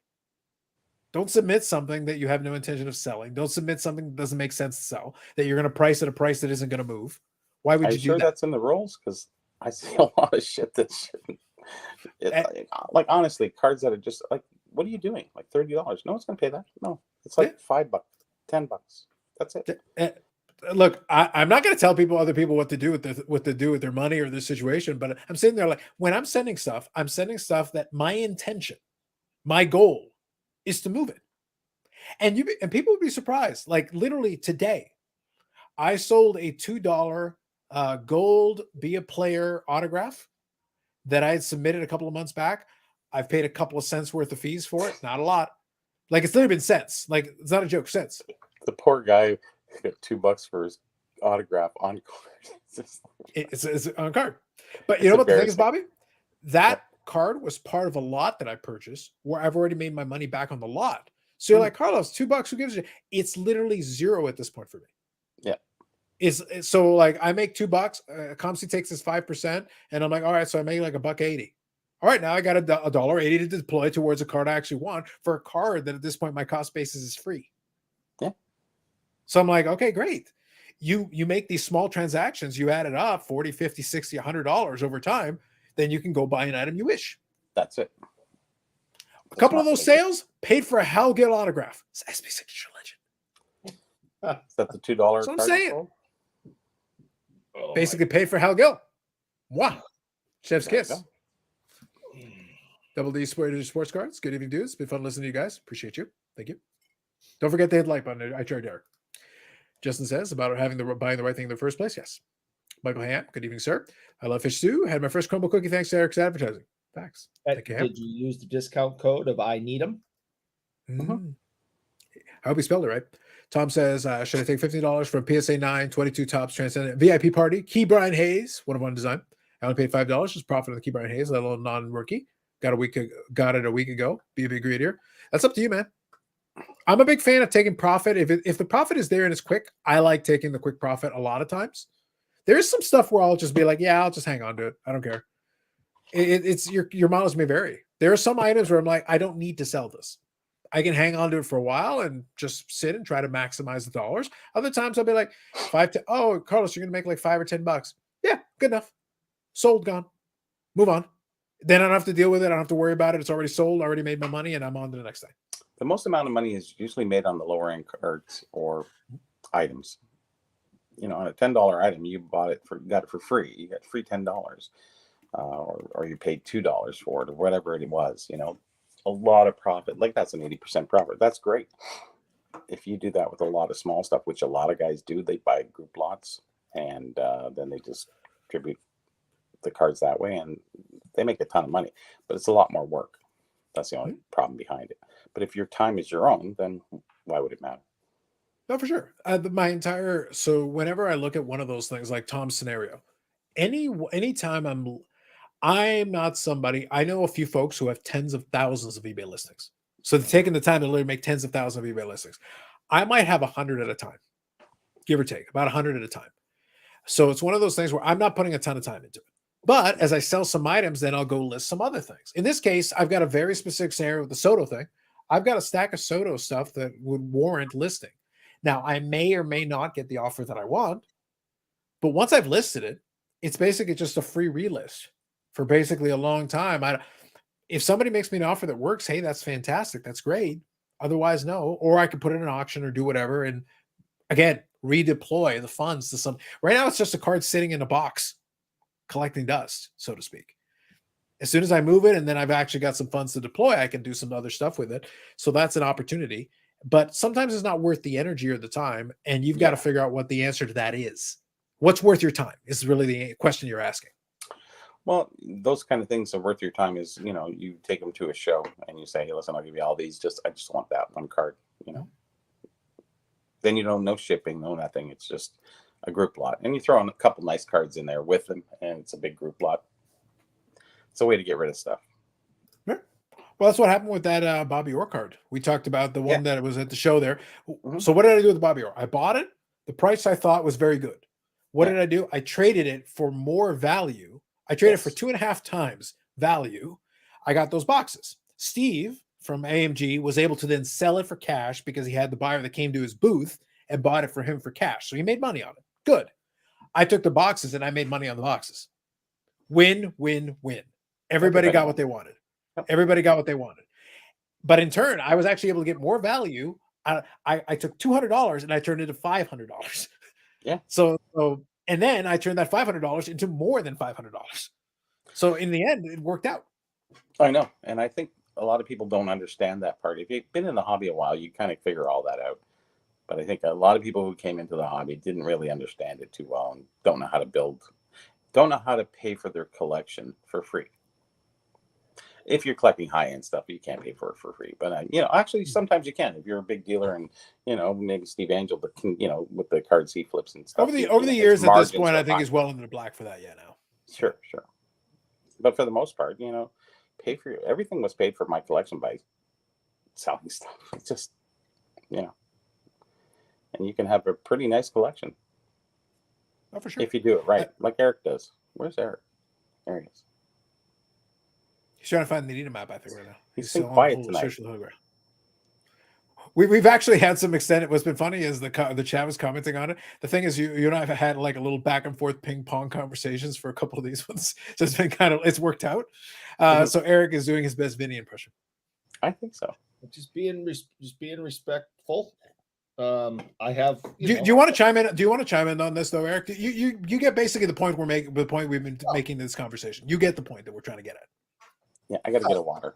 And what I've been thinking about, well, listening to you guys, and you're all making really good points, so I agree with everything, is I can't help but think of so many people that I met, talked to, read about, heard about, that during the boom quit their real jobs to become full-time card people.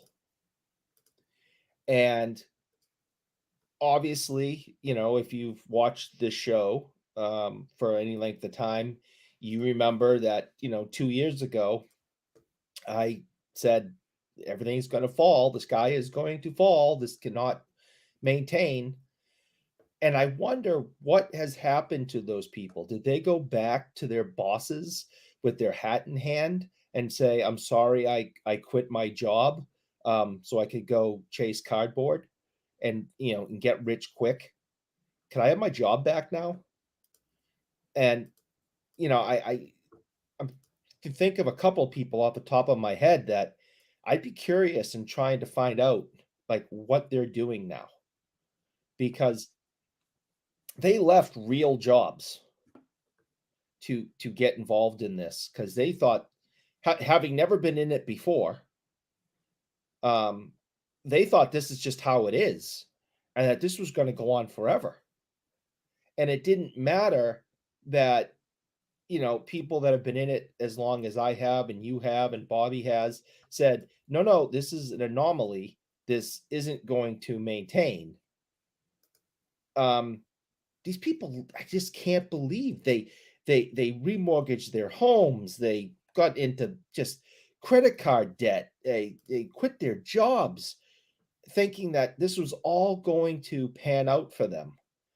And I would love to talk to someone and find out where they're at today that made those poor choices 3 years ago now.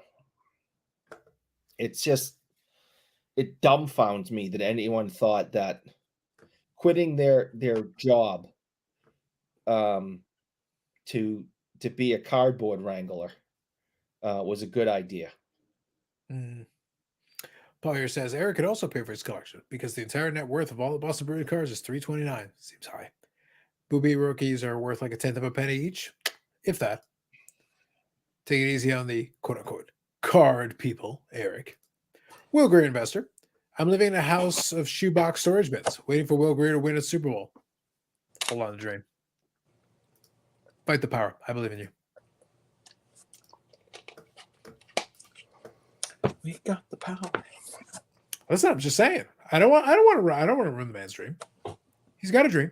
I'm willing to let him have it. But the main reason, though, that we wanted to make sure we had that portion of the conversation was that what Eric said is true. That a lot of people went all in on it. It's like I said, and I've owned up to this. It's like, frankly, I'm too lazy to be full time in sports cards. I don't feel like it. Now the funny thing is when I play around and I splash around and I do a little bit of it, but I joke with Bobby about it when we go to some of these. I actually like the CSC card shows, the small ones, because I'll go around, I'll grab a couple of cards here, a couple of cards. But here's the thing: if you were serious, it's a social too, for sure. But my point though is, if you were serious, the reason I like doing it, I'll explain to everybody just so we're all on the same page. The reason I like doing it is I like pointing out that I am by my own nature lazy. I don't try that hard, and I'm still able to find a couple of things here and there from each one of these shows. Now, well, imagine that just tells you knowledge is power. Of what you know is beyond some other people's reach. Right? But imagine though, if you combine that with a desire to try to be like, okay, we're going right for here. Sure. But if you combine those two things and you say to yourself, okay, so I know stuff, and I'm going to go digging. I'm going to go deep. I'm literally going to go, if I have to, I'm going to go table by table, and I'm going to figure out whatever is of value there. I am extracting it from this table, and I will maximize that return. So if I can turn it, being lazy about it, but just understanding what I know, and I can still extract value with minimal effort. Heaven forbid if you combine the desire to actually go in the trenches and really get your hands dirty and go for it, along with a little bit of knowledge, it goes a long way. Yep. If you have that, but you got to combine then the will along. The knowledge will take you a long way, but then you got to combine the will with it. If you want to go full time, you need to be willing to go in the corners and do that, get your hands dirty and go all the way for it, because you can't be like half speed. It's not half measure don't work. Yeah, it doesn't. It sometimes can work because broken clocks right twice a day, but that solid knowledge that you have and carry, it serves benefits for me. It actually offsets all the money I make on writing books. So, but that's the only point that I would make with that. So it says the Bruins have finally broken Eric's spirit. Facts. But the only reason though I make sure I do it that way is like I feel like every time I go to one of those shows, I'm kind of making the point over and over again by just saying, guys, I'm putting literally the minimum effort,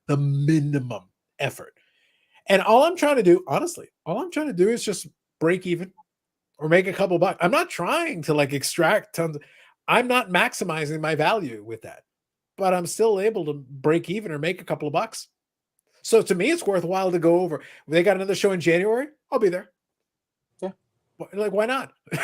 There's no reason for me not to do that. Yep. Okay. Yeah. I was like, I'll be there. Sure. Let's do it. Why not? No reason not to. I'll go because every once in a while there's somebody who has something there that I know, and hey, why not? I did buy some stuff. I actually did okay. Mm-hmm. So actually I did pretty good. Yeah. But as I said, like the last show is where I saw the Booby Orr card. Yeah. So there's no reason for me not to pop in and like see. You never know. You never know what you might find. You go and take a look and see what you can find. Yeah, I bought that set of postcards, and what did I pay?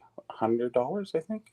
I sold them for $300. So yeah, but like so last time It was the Booby Orr card. The one before that was the Rhea Ripley wrestling card, and I made money on that one. I actually did quite well on the Rhea Ripley wrestling card. Oh yeah. Oh yeah, I basically turned like it was like a $40 card to like a $150 card. And I just Okay. and then I bought a couple other small ones and like and I've still got the box from the last time. It's like so I'm like, I just go out there and have some fun. It's I don't care. stimulating, yeah. If you know enough and you can go around and do that, that's fine. I think it's sort of like I think the hobby kind of went like 2006, 2007, just before the stock market crash. You know, everybody was becoming a day trader. Everybody was investing into houses and boats and cars and whatever else. And they soon seen it crash. And then they didn't know what to do. What can you do at that time? So we've regained ourselves when we got back, and then it's just another thing. And I think the guys who came in just for purely investments will just move on to something else. Yeah. I think those people that are inclined always stay inclined for some reason. Well, I think though I think you can make it sport. I think you can make it sport. I like the idea because, as I said, my only objective going into these things is I'll bring a little bit of money. My only goal is to be like, I just want to come out of it with a little bit more than what I came in with. That's enough for me. I'm content. I'm happy.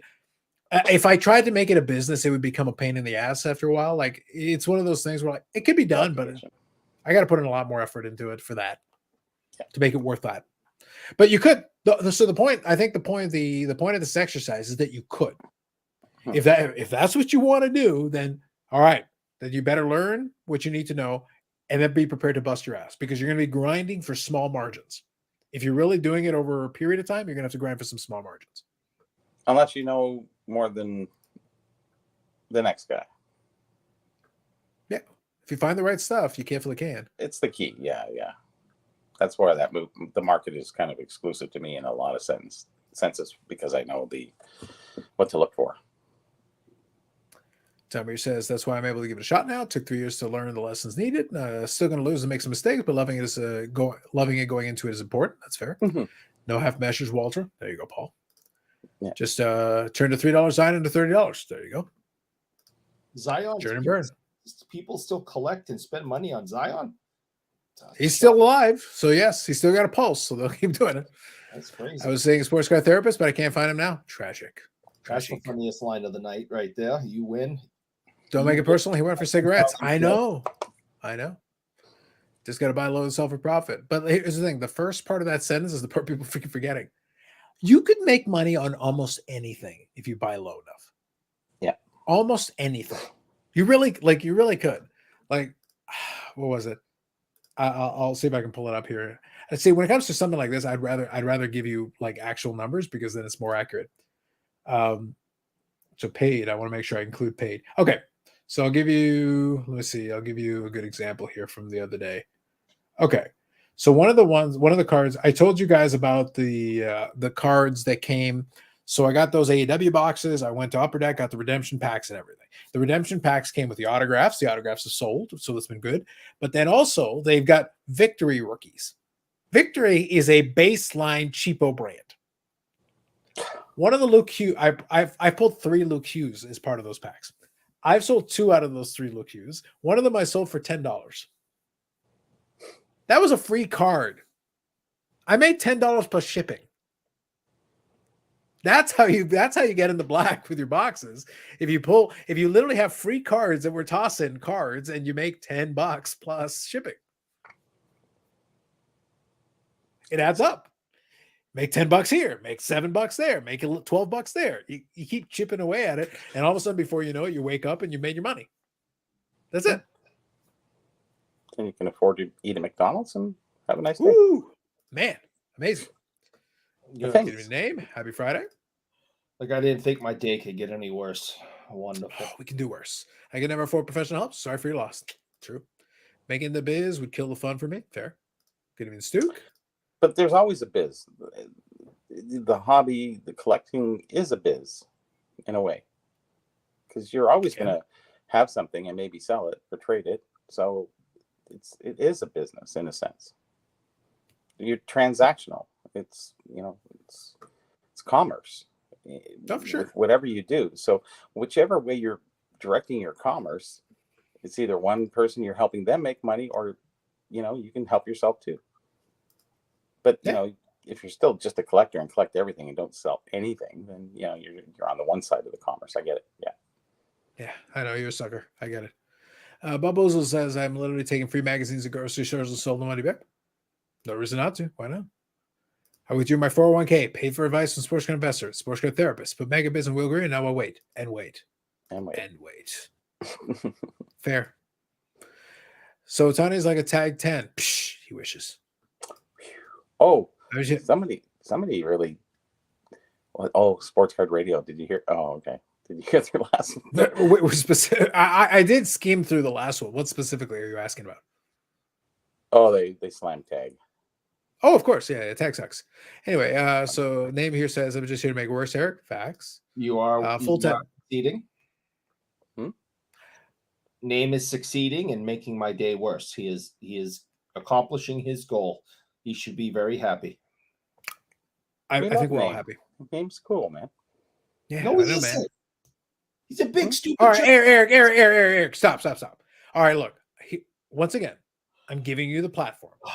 No, you're not. Explain to me what the problem is with name. Go. We're waiting, Eric. Waiting. Look, if you can't come up with a single thing, we're going to assume name is the greatest. We're going to assume he's awesome. We're going to assume he's the best. We're going to assume like you don't have a single point that you can make against name. Yes. Name is literally like your favorite person in the world. I don't hear one peep about Second you favorite, in contrary to it. Mhm. Sounds to me like name is your best friend. You just don't want to acknowledge it. So it seems, Bobby, it seems like he needs a therapist. Maybe he needs a sports card therapist. If we could find one of those dudes, If we could only. oh man, if we can figure it That would out, be it'd be something. amazing. Maybe we should Paul here start says- something. No. I know. Nah, I'm not starting a consultancy for that. Paul here says full-time business would kill it. I'm saying so. I don't disagree with him. Because for unless exactly so Eric, let's join in on this conversation for this piece. I'm never going to tell. Remember the distribution conversation we had earlier tonight? The sports card business is weird. It's goofy. There's a lot of aspects that are seedy on a good day. The difference between what we're doing here and a lot of the other ones is like I'm not going to shy away from the seediness, but I also don't care about it. It doesn't bother me because I've seen it for long enough. Yeah. I just kind of roll with what it is. It is what it is. If you roll with the waves and the waves of the ocean, you'll be able to sail for a long time and not have too many issues. Yeah, most of the people involved are hustlers. And that's the way it's always been. Their job is to pay less and get you to pay more. They're hustlers, and they will lie. And I made a joke today with a frequent customer that came in today. He was looking for something unique, right? And we were looking at a few different things, and nothing was tickling his fancy. So I grabbed this Red Sox. It looked like it was from the 70s, maybe the 80s. It was a water pitcher. It was a plastic water pitcher with the Red Sox logo on it. And I told him that it used to be Ted Williams, and it used to be owned by Ted Williams, and this was his own personal Red Sox pitcher, and I will sell it to you for $700. I go, is that unique? The thing is, yes, I was joking. Yes, the customer knew I was joking, but since the birth of this hobby, there are people that actually do that to customers and will lie, cheat, and steal and screw customers over. I mean, just look at fake autographs. I mean, every single time someone comes in and goes, hey, I got some autographs to sell you. It's not just, hey, great, here's some money. I like when they're the facsimile ones. That's the worst. This no, buddy. The card came like this. That's not real. Since the dawn of this hobby, there are hustlers out there who will lie, cheat, and steal to get you the hands on your money. And when you do come across an honest business person, continue to do business with them because it helps. You want to keep that person in the hobby. You want to keep that person around that you can continue to purchase things from. So if you have a choice to spending a couple of extra dollars at the card shop because they're brick and mortar, and they may have to charge you a couple of dollars more to keep the lights on, than going on eBay, go spend the money at the brick and mortar, because if that's somebody that you trust and that they're not going to screw you over and they've given you good deals in the past, by you not spending the money on eBay and going to the store, you're keeping that place open. So if you find someone that you trust, stick with them. Maybe you'll have to pay a couple of dollars more sometimes, but it's worth it. Hashtag AMG. Ooh, true. No doubt. But it's a balancing act. So kind of to Eric's point, though, is that I thought it was time to put their name in the roster there. Yeah, so, well done. Well, since Brad is no longer the owner, I will give my. That was all about Sherry. That was not about anything my for full Brad. Yeah, sure. Sherry and the staff at AMG Collectibles now. Mm-hmm. I actually did. So I'll give a little heads up. I did actually get a chance to peruse. They recorded some video for one of the Pokemon sets, and Blair actually recorded and went through it. So I'm gonna put a little something together. We'll do a little video this weekend. We'll have a little fun with it. So they did record that. So I'll put something together and it'll appear on the channel at some point this weekend. So we'll have a lot of fun with that. And that it's good when we can show stuff like that, because then you can show the product. You can show what the cards are, just if people are curious. They don't necessarily have to buy it. They can see it for themselves and check it out. And if you are interested in it, it'll be in the store. So that is something we can do there. On another note, has there been any updates on our swindling mother Alzheimer? Ooh. Thank you for mentioning it, Bobby. Now would be a good time to refer to our personal favorite, the completionist, our friend who used his dead mother's name for a charity in vain. And where we last left off, they had 650,000 plus charity golf tournament monies that had not been sent anywhere. We do have an update. $600,000 have been donated in the name of this charity to the first charity they mentioned, where they referenced the president who was no longer the president at the time because shadiness. But now, after all this time, after 10 years, they have donated $600,000 to the charity they were supposed to have donated to in the first place. Originally. Now, they had $655,000 in the account, but they donated $600,000, which is where's the other $55,000? Plus, where is the golf tournament money? We still don't know.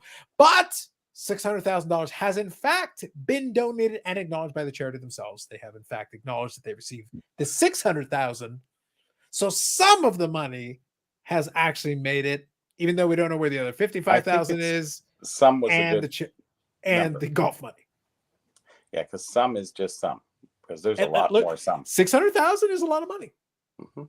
It's still something. It's the charity did in fact. So my point is that the charity, the actual name charity, the real charity that exists, did in fact acknowledge and receive $600,000. So that is good. It's like the Simpsons episode for the Treehouse of Horror. This is good. There's a bunch of other money that is outstanding that we don't know the whereabouts of. That's bad. Yeah. But there is, but they did receive the 600,000, which is good. Yeah, I ain't gonna get him out of hot water. No, we still got more questions. We still got some more questions there, buddy. Oh yeah, the auditor's already on him. I guarantee you. IRS. At this point, hello. Yeah, at this point, it's like we got some questions, my friends. But thank you for asking, Bobby. Thank you for reminding me. But yes, there was an update. There has been a donation, a sizable donation, but it did leave the question of where's the rest of the money? What happened to the rest of the money? There was more money. Expenses. Admin fees add up. That's right. You know how hard it is keeping your friends and pizza pockets on your couch? Jesus. Yep. Charity could have done with 10x with the 600,000 10 years ago. 600K doesn't go as far as 23, 24. Yeah, that's kind of the point. True. Yeah. If they've been donating along the way, it would have probably gone further. But yes, yeah, but yeah, that's a thing. So we'll see. Bring it back around though to what we were talking about here in the last little bit was Full time isn't for everybody, and I would never suggest anybody. It's a cool side hustle though. It's a lot of fun. Like as a collector, it's kind of like I'll be honest. Like I wasn't going out of my way, but I've had some good success with the eBay store and things like that. Like I haven't even built out like a real eBay store by comparison to some of my friends and associates who have actually built real full-fledged eBay stores, full fleshed out ones. But even as a casual, more part-time, sometimes I play around with it, sometimes I don't. No, I've still managed to make sales. I've still managed to move some stuff and make a little bit of money over the course of the year. To the point that I have to make sure I got my paperwork in order. First thing I say to everybody else, I've got to do it myself. So it can be a fun thing. I like the fact, though, I appreciate the fact, though, it does offer that option, that opportunity to do that if you wish. But how much time and effort you want to put into it is up to you. If you do have some knowledge base, that's going to help you a lot. And but then if you put the time in to go along with that, then it accelerates. That's how you 10x. That's how you 10x the whole thing. If you put the two pieces together, then it really goes off. Then you really have a good time. See, my store is more like a boutique. It's very small. It's very specific and quite unusual. So I deal with a lot of rare and unique items opposed to volume, where my friend has a store and he sells graded, ungraded, everything. He's got, I don't know, what, 5,000 items on now? I don't know. But he makes constant sales every day. Whereas, but it took him a long time to get there. Yeah. Everybody has to figure out their own deal. There is a world where you can do the Walmart model. Walmart like makes a ton of money. How do they do it? They make a little bit of profit, but they sell a lot of stuff. Stuff goes out the door constantly. There's other folks who will be like, yeah, you'll take a more boutique model. You'll make more per item, but you'll move less items, but you'll make more per item. And that's how you make your money. And both have been proven. Both models have been proven over time. Oh, yeah. It's just a matter of how much energy you want to put into it and what your preferred style is to get the job done, what you're trying to do. But I still think the opportunity is there. I wouldn't want to try to do it full time. That isn't my deal. But it's good. But as a side hustle, it's nice. It's a side hustle. To be honest, the success this year kind of makes me think in 2024, I want to see if I can bump it up a little bit and see if I can do a little more in 2024. Now that I saw the success I had in 2023, not really trying that hard. I like to put a little bit more into it, and then obviously I've got other things going. I want to have multiple things on the go. I don't want to just be doing one thing. I like having multiple things happening. That way, I'm not relying on one thing to pay the bills. And other things that benefit, right? So, and then I can sell off my fun and do other stuff and make my content and make my videos and do all the stuff that I like to do, and then I have other stuff going on at the same time. And I got my early pension next year. It's crazy. Damn. I'm going to ask for an allowance increase. Bold, sir. Bold. Yeah. Bobby. See, you got to get in on that early retirement. That early retirement, though, is a pretty sweet plum. Carlos Sr. has been milking that one for years. It's a pretty good deal. He's like, I enjoy having conversation with him, and he'll be like, "Well, I make money and I don't do anything." It's like, "Yes, we know." It's like, "They just send me checks." Yes, you old bastard. Yes, we know. Yeah. Well, see, you can take it at 60 and get a lesser amount, or you can wait till 65 and get a greater amount. He did. But he's been retired now 7 or 8 years to catch up to that portion. By the time you hit the 65 and start collecting, it'll take you another 5 to 7 years or something like that. So take it at 60. Take the lesser amount. It's not that much more they're giving you anyways at 65. Well, I'll be honest, like this is not investment advice at all, to be clear. Not investment advice. No, this is just depending what your age money. is, by the time you get to retirement, there might not be any money left. So take what you can while it's still there. There's enough money. They just hit there's a computer button they just push and that's fine. Oh yeah. It doesn't work the same if the money is like, so here's $10,000. That'll buy you Tim Hortons coffee. Oh, maybe, yeah. It's not the same. It's not the same thing. It's not the same thing at all. I don't know. I get paid in Bitcoin. Yeah. Oh, look at you. Look at you. Go bold. Hell I like it. Well, I think hasn't Bitcoin made a comeback recently? Oh yeah, it's at 53. Man. See? 1,000. And I could have bought it at like $8. Oh my God. Well, there's been a couple of times where that could have sold and done very well. Yeah. Well, I think the highest was 60 something. So it's almost at its high. I guess 2024 is going to be a deciding year for Bitcoin. We'll see. They're talking about regulations. They're talking I'm about. going to make up my own money system and see how that goes. Call it the.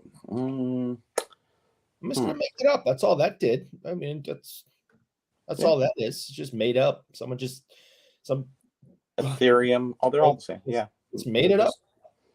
It is made up, but it is a form of currency. The thing though is, Eric, in fairness, like you're right to a point, but look, once upon a time, many moons ago, someone made up a hockey team and pretended they existed. They built a hockey team in Boston, and they even made a card set for them and everything. It's crazy. Can you believe it? Whoo, man, whoo.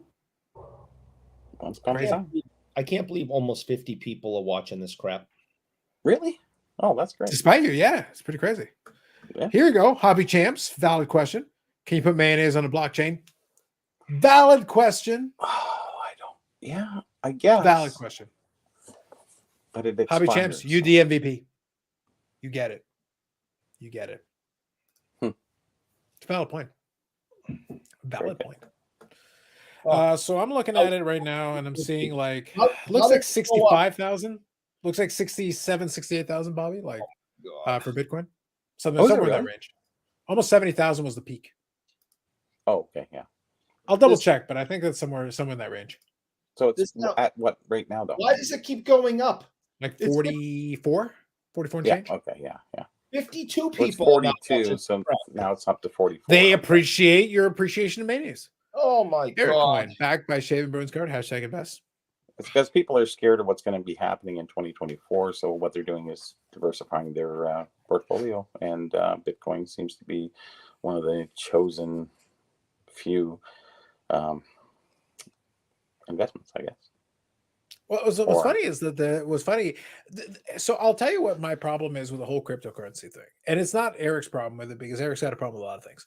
Yeah. Here's the thing: the whole thing is like, oh, but Carlos, it's not based on anything. Neither is gold and silver. You get a bunch of people that are like, what is it? It's a piece of metal. It's a shiny rock. Stop it. Yeah, but it's utilized in a lot of products too, specialized. It was utilized in a lot of products. Today, it's utilized in less products than it was at any other time. The U.S. had to make a law to force silver to be used in order to make it hold some value. And that was just lobbyist groups. And that was back in the 1800s. They're like, we got the Comstock, fine. What are we going to do? It's like, let's make a law. We have to print silver dollars. That'll make a thing. Yeah. Yeah. Otherwise, like, what are you going to do? It's a shiny rock, dude. Stop it. It's a shiny rock. I appreciate it. Look, I bought silver in the past. I bought gold in the past. I still have some gold, and I've had Bitcoin. But what I will say, so my point about the whole Bitcoin thing, gold is up too. So it is. But I think what's always problematic is the constant evolving regulation landscape with a lot of the different marketplaces. So when you want to get in, so let's say you decide, okay, I'm in on Bitcoin. Let's do it. Okay. Well, now you got to buy some Bitcoin. So how are we going to do that? Well, we got to go over to a marketplace. We've got to, so which one? In the US it's one thing, but in Canada, we've got a different set of situations. So how do we fund our account to buy it? And I've used a couple over years, and I've been able to get some. And what's funny is I've actually got one of the cold storage wallets. So I've actually got some Bitcoin and some Ethereum and some of the stuff in the cold storage wallet. I have to go check. I don't remember how much I have. I've got some. It starts with 0.00 something, right? No, I've got a little bit. I've actually got a little bit. I bought a little bit at a time over a while. So I was able to accumulate some, and I put it in the cold storage. The thing about the cold storage wallet is that it sits offline. So I don't have to worry about it from that perspective. So if you open up the wallets, you're able to see how much you have in there. You have to have the numbers and the codes and everything. You have to have that information. But as long as you have it, you can still access it, and it's not sitting on the marketplace where the marketplace can be shut down and all that. So I do, in fact, have some in a cold storage wallet. So I can't, but it's not, look, Bitcoin could go to 1 million, and it's still not going to retire me. But it would make me a couple of bucks. I wouldn't complain about that. The coin backed by mayonnaise. I know. Oh, no. Scoot out the coin with mayonnaise inside of it. Man, 32 watch channel, 31 likes. I know. So just so you guys are clear on this, we charge Eric for the likes. There's nothing to like. He sits there and says to himself, fucking likes. I will pay no prices to, I will mega bid on the likes. No prices to, I will sell my house. I will sell all my booby ore. I will sell everything I have to get these likes paid. That's what the man wants. Mayo filled chocolate coins. There you go. Mayo. Gross. You're all gross. I'm looking at a crumble coin. There you go. Now we're talking. I have many dirty jokes about mayo, but I don't want them to spread. Look at you. I see what you did there. No, you're gross, and stop it. Just stop it. Good God, you people. Wow. Again with the you people. That's right. Wow. Jeez. Eric, calm down over there. What are you doing? I'm very upset. You're peopling a lot of people. That's what I'm saying. Yes. Some of us went to a card show tonight, Eric. Some of us traded for cards. Real hobby content. Get with Eric. True. I don't want to get with it. I bet you'd be more with it if you had some Bitcoin. Just saying. No, I'm good. Eric's been so quiet tonight, just mailing it in until now. Well, so can we have a serious conversation about this? I got to be honest. Bobby and I have been holding court pretty hardcore tonight. Yeah, I actually don't blame Eric because it's one of those things. Like, no, we're in the middle of a good engagement. Like, Eric can contribute to this conversation. I always joke about, look, we're going to take a second here. Oh. Eric is good at contributing to the conversation. We can have a lot of fun with it. But the reality of it is that, yeah, when Bobby and I are in the middle of a soapbox moment, it's like, no, step out of the way. Let us have our conversation and do the bid. And then when the moment is right, we'll bring everybody back into the conversation. But no, we were in the middle of we've had a couple of good topics tonight. We've had a couple that we've been able to kind of go off on a little bit, and it's worked out very nicely. But Bobby's got a different approach because Bobby has made the hobby full time. He's done a lot of things related to the hobby full time, and I like to dabble. I enjoy it. I have fun. We'll have conversations about it and all that. But it's one of those things like, could I have made the hobby more of a full-time thing? Yes. I'm comfortable enough with the areas and genres that I'm in that I could do that. I just don't enjoy it enough to spend all that time doing it, but I do enjoy doing some of it. So that's why I say in 2024, I'd like to expand it a little bit, but I've still got other irons in the fire. I'd like to be doing some other stuff at the same time. Yeah. It's, you can make it as easy as you want. There's certain ways, if you look where other people aren't looking, if you do things that other people won't do, you'll have things that other people won't have, I guess is the true answer to the question. So, they say, you're pretty lucky finding stuff. I said, yeah, the harder I work, the luckier I get. And really, it's just, and it doesn't take long, like through your day, nothing really. You're just out there, just having fun. I think what it comes down to, though, is I enjoy the contrast. That's why I say Bobby and I have a lot of excellent conversations that we have a lot of fun with. Bobby understands his market. He's finally in tune with it. He understands exactly what's there, what he's looking for, what opportunities present themselves as he sees certain things, and he's able to maximize the value on it and squeeze every last drop of blood out of the stone.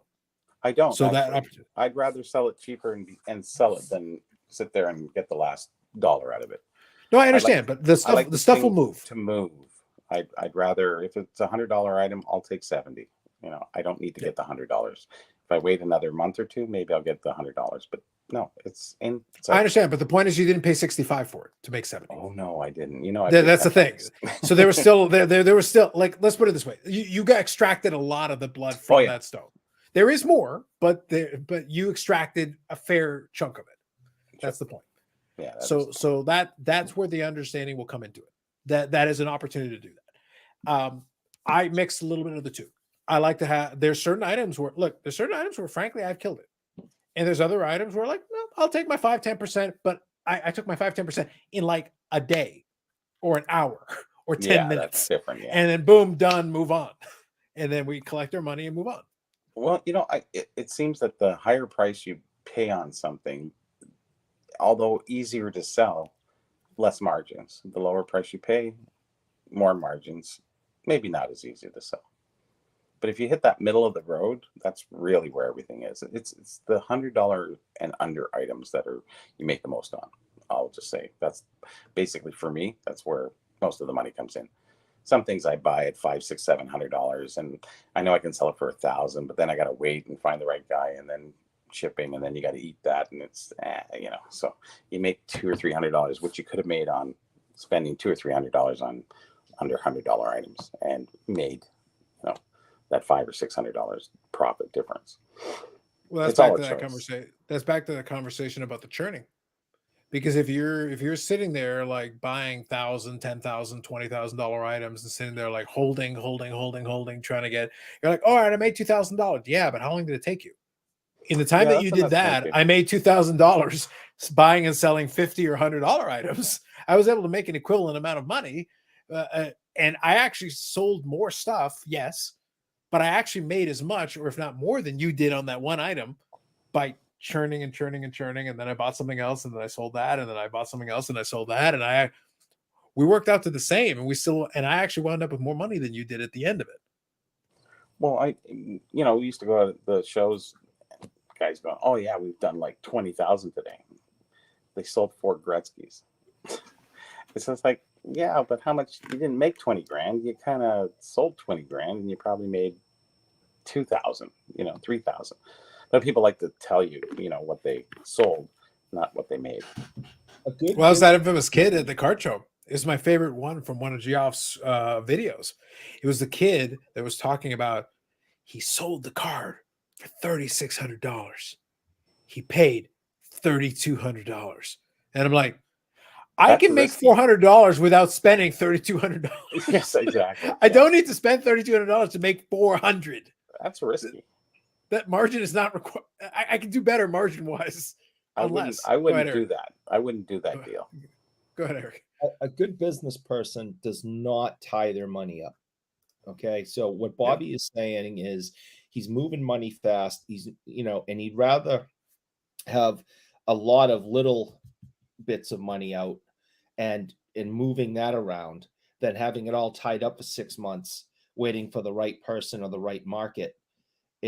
That's good business, because when you have your money tied up, you can't make any moves. But if it's constantly moving and you have it out there in little pieces here and there and there and there and there, and it's constantly moving around and working for you, that's good business. If it's tied up, it's not working for you. It's sitting, and it's not doing anything for you, and you're still working. You're right, and time is money, right? So you're working, you're making phone calls, you're trying to make deals, you're trying to find that right person, you're dragging whatever it is to shows, you're paying for tables, and you're trying to get rid of this thing. And you may be doing that for 6 months. And on paper, like Bobby was just saying, on paper, you might say, hey, I just sold this for $6,000 and I only bought it for $3,000, so I doubled my money. Well, you've had it for 6 months. Inflation, driving the thing back and forth to shows, paying for tables, tire wear. Yeah. Also missed opportunities. Yeah, there were 100 deals that could have been made between now and then that could have potentially made you that money. So I'll read a couple of these comments. I wanted to show them on the screen as we're going through. So we've been having some really good conversations tonight. So I haven't read as many of the comments, but I want to make sure I read through a couple of them. Sure. I remember when Geoff was making pumping vids pumping the market, then released a video months later showing he was selling during the pump. Good old days. Yeah. Jeff Wilson's the hobby hero we deserve. No doubt.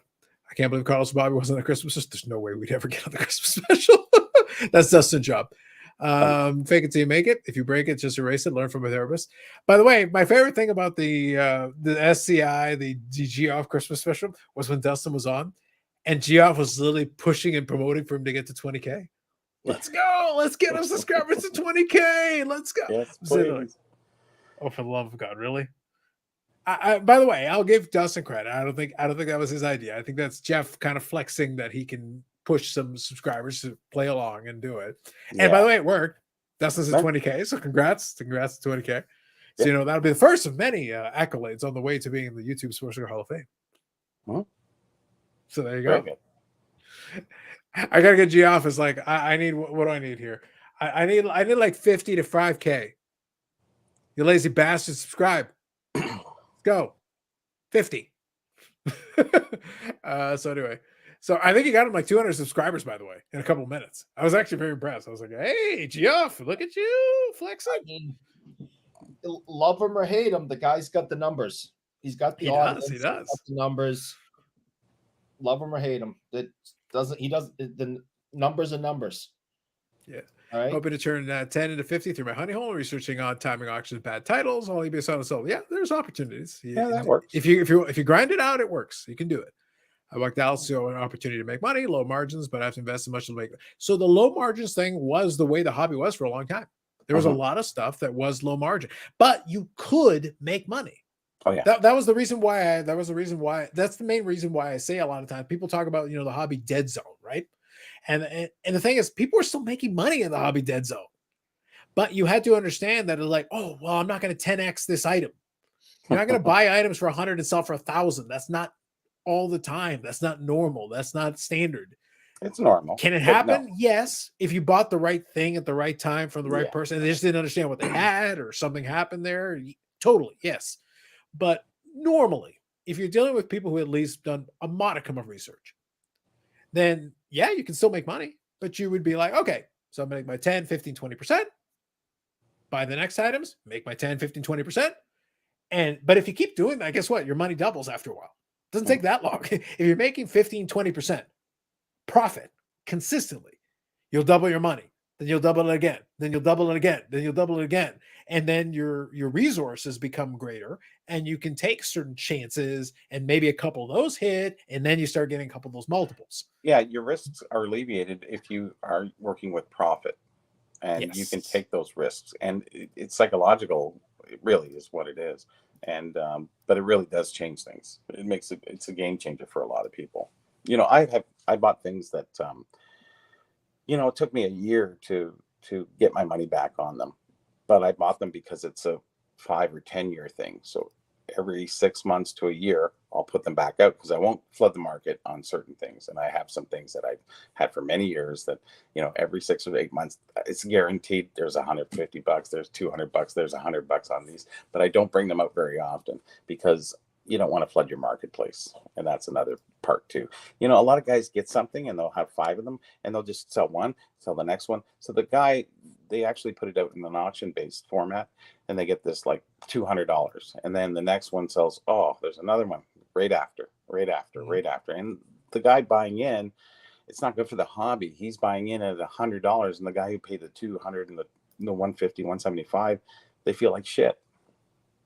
Like you're one find away from, losing all your money on a big ticket item that you bought that you thought it was unique and rare. And meanwhile, the guy's got a whole case of them sitting there. So you always have to watch that part of it too. I always wonder about something. Do you have any others? Send them a message. Agreed. Zach here says, I'm still campaigning for Eric to go to YouTube Sports Car Hall of Fame. He just needs to make a video. True. No. And I do have videos. They're just mountain biking videos. Wow. YouTube sports card, mountain biking. But there's cards in your back pocket, so it does qualify. Okay. There you go. Tony Robbins. I like that comp. I'll offer you guys the best hobby advice you'll ever hear. Don't ever sell anything. You'll never lose money. True. Okay. It's the stock theory. It's a stock theory. That's a stock theory, Bobby. If you never sell, you can't possibly lose. That's right. You're still in the market. Still in the game. The company could be out of business and still you wouldn't lose. Still in the game. Listen, those Enron stocks are going to cash in one day, Bobby. One day. Yeah. Them too. BlackBerry, all the big ones. Yep. It's going to be amazing. Or the telecom. Yeah. Right. But the reality is that a lot of that stuff is, I understand what they're trying to do and I understand what they're trying to accomplish, but a lot of people are trying to squeeze money out of a smaller and smaller pie, so to speak. They're trying to get something out of it. I get it. That's why I kind of the whole Geoff Christmas special amused me. I skimmed through it, but a lot of it is just it's the same cross promotional shit. And also a lot of times it's like, okay, look, and I tease about Dustin and everything, but Dustin is what he is. You like his stuff, you don't like his stuff, that's your problem. Whatever. He has an audience, Jeff has an audience, and it makes sense for them to collaborate on that. But then you had Jason Koontz. Yeah, like there's certain folks about it. It's like, come on. And they had Ty from Cardboard from Chasing Cardboard. Yeah, let's go. Where's the comeback card collector now? I don't know. Look, I've got my own theories. They're very dark theories involving people that may have off them. Dustin. People that may have taken them out. Allegedly. This is my theory. It is a theory. I'm workshopping it. Okay. I have questions. I had always questions about the chocolate cake, but that was always true. My question. He was doing his best SCI impression, posting about soda cars going with values. He was traded the Yankees. Might as well do a top 5. I accept my sales of soda. Are there Hal Gill cards in your spokes, Eric? # content. I honestly, and I am not kidding, I do not own one Hal Gill card. What? Not one. What? No. Wait, Eric, hold on. Bobby, hold on. My headphones might not be working properly. I'm going to ask you a question, and I need you to answer me honestly. Oh my God. Do you or do you not own any Hal Gill cards? I own none. Goodbye. Bye-bye. That's a lie. SP Signature Legend Hal Gill. The disrespect from the supposed Boston Bruins. Look, hold on. I want to make a point. This supposed Boston Bruins fan disrespects the name of SP Signature Legend Hal Gill. SP Signature Legend. Boston Bruins Centennial Collection, Hal Gill. He's in it. Yep. You know why? Because he's a fucking SP Signature Legend. He's Hal fucking Gill, Eric. Moving on. Then I'll have.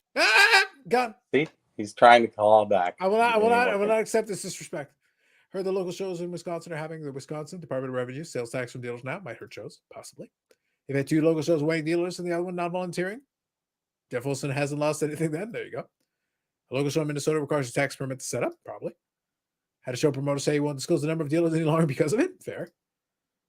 Didn't Carlos Bad go for you, Eric? I know, you fucker. Hal fucking Gill, Eric. Moving on. Yeah. And he calls himself Bruins. Exactly. Worthless bastard. Talk about Booby Orr and all that trash. Heritage limited garbage. Trash. Hal fucking Gill. Bobby, as a hobby historian, can you believe the disrespect? I've seen it in a few people, but none like Eric. Could you imagine, Bobby, and I tried to use this analogy on the podcast. Could you imagine if you were a baseball fan and you're like, you know who doesn't matter? Hey, Karen. Irrelevant. You know what doesn't matter? Jackie Robinson. Trash. No one cares about him. Irrelevant. Meh. Like, I'm trying to imagine Mickey Mantle. Who's that? Joe DiMaggio. Like, you just go through the list of greats and you just disparage them one after another. Goose Gossett. Here's this guy. Here's this guy. Like, look, he doesn't even care about Hal Gill. He's got Timmy Two Hats there. That's all he cares about. That's the only person he matters to him. It looks like Timmy Two Hat mug. I know. Look at it. There it is. Right there. Got a handle on the side right in front of our face. Right in front of our holder. face. That's the only thing that matters to Eric. He disrespects Hal Gill. Desecrates the legacy of the Boston Bruins. In fairness, you shouldn't let him on legacy of the Boston Bruins is pretty Hal trash. Gill card in front of my mug. That's right. Get your legislators involved in that crap. That's right. Minnesota is one of the biggest tax-loving states. There you go. We thank Prince for that. Eric, don't try to bribe yourself out of the way with Timmy Two Hats. Don't try to do that. We all know, like, so can we just officially all agree that we're going to revoke Eric's Boston Bruins fan card? We're all going to agree he's a Boston Red Sox fan. That's all he ever cared about. All he cares about is baseball. That's really the only sport that interests him. These are the facts of the case. Who are you texting? He's texting his friend. He's texting Bill Buckner right now. He goes, "These guys are on to me, Bill. They're on to me. They know." Bill's dead. That's what makes it awkward. That's As problematic as it, you think he's going to text you back. He That's passed away. weird. Yeah. He's not avoiding you on purpose. At least, heaven forbid. It's probably Clubhouse. So aside, Eric, from gotta be two completely people on there. disrespecting and disregarding the entire history of the Boston Bruins franchise, Okay. by disrespecting SB Signature Challenge Hal Gill, Yes. the only Boston Bruin that matters, other than Joe Thornton, of course. I hate them both. Yeah. Okay. Yeah. Oh yeah. What? Oh, wait. Whoa, whoa, whoa, whoa, whoa, whoa, whoa, whoa, whoa, whoa, whoa, You Bobby, hold on. Whoa, whoa, whoa, whoa, whoa, whoa, whoa, whoa. His words were, "I hate them both," which means now he's stating, for the record, ladies and gentlemen, Mr. Burrell, in the Garage of Knowledge, the man has stated that not only does Eric disrespect SB Signature Legend Hal Gill, he says he hates SB Signature Legend Hal Gill. A man who's 6'7" who will kick his ass. Yep. I will testify in court too to this. And you want access to the app? You would disrespect hobby legend, SB Signature Legend Hal Gill, and you want access to the app. Yeah. The audacity of you, sir. I used to not have a problem with Hal Gill, but after all this nonsense, just the hearing his name just angers me now. That's another one. So I'm done. I am now a Hal Gill hater, along with Joe Thornton and Tuukka Rask. Those are my 3 least favorite Bruins of all time. We want to hear the big name though. Whoa. Ooh. Ooh. Ooh. Lum. Yeah, it's trash. It's French for trash. Anyway, Hal Gill is 36 goals in 1,219 games, including playoffs. Greatest Bruin of all time. Greatest Bruins of all time. Sorry. Does Eric 36 hate goals Hal in Gill or 1,200 games? Yes. Before, Listen, that's 35 and a half more goals than any other Boston Bruin in history. Top of the tier. I can't think of one who would do it better, except maybe Joe Thornton. Joe Thornton probably had a couple more goals. Yeah, I think maybe a few. He's pretty good. Joe Thornton's kind of the best Boston Bruin of all time, aside from Hal Gill, of course. Does Eric hate Hal Gill or Joe Thornton more? So rank them, power rank them. Where does the hate go? Before tonight's show, it would be Joe Thornton, number 2 on my all-time hated Bruins list. Hal Gill was not on that list before this evening, but he has now gone to number 1. You've grown in your disrespect. Tuukka is number 2, and Thornton is now number 3. Wow. Damn. Bobby, this is crazy. Could you imagine, Bobby, if you came out here and you said, you know who sucks? Daryl Sittler. You know who's trash? Davey Keon. Garbage. Tim Horton? Pfft. Scrub. Just imagine. You come out here and like say that. It'd be terrible. I wouldn't even say any of those things. He won a cup with Pittsburgh. I know. Facts. That is more cups than Ray Bork won in Boston. That's true. Facts. That is the truth. That is true. Well, so folks, y'all tell me, what do y'all want to chat about? We've learned a lot of things tonight. We really have. We've had some good conversations. We've discussed the general state of the hobby right now. We've also figured out where Shohei Ohtani is going. I covered that earlier tonight. I've told you all where he's going. No, I said he's going somewhere at some point, eventually, and I'll stand by that. I'm very comfortable in standing in my stance that he will go somewhere at some point to someone eventually. Quote it. Not to Canada, because he cannot learn a third language. What happened? So, Eric, what happens if once again, like your NHL playoff predictions, you're wrong, and he goes to Canada and he says, fuck Eric. And literally his first English words in the press conference are, fuck Eric. He just starts with that, leads with that. He goes, you know what I'm doing this for? I'm doing this for Hal fucking Gill, Eric. How? GOAT! Mm-hmm. Hashtag GOAT. Do it for Hal, man. Do it for Hal. We're all doing it for Hal. Hashtag do it for Hal. Yeah. After the disrespect. We need money for Hal. We should run a GoFundMe. Maybe we can get up to 600,000, and all in the name of Hal. Not donating for 10 years and just hang on to it. Just hang on to it for a while. A decade, say for example. That'd be pretty good. What's the baseball equivalent of the Warriors bomb? I know. His offensive point share is minus 0.1. How the fuck did he play 1,200 games? Because he's Hal fucking Gill, hobby champs.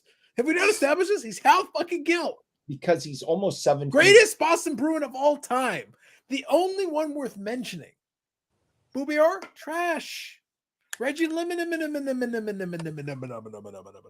Look, an embarrassment, a national embarrassment, a regional embarrassment, a municipal embarrassment compared to the goaltending greatness of Tuukka Rask.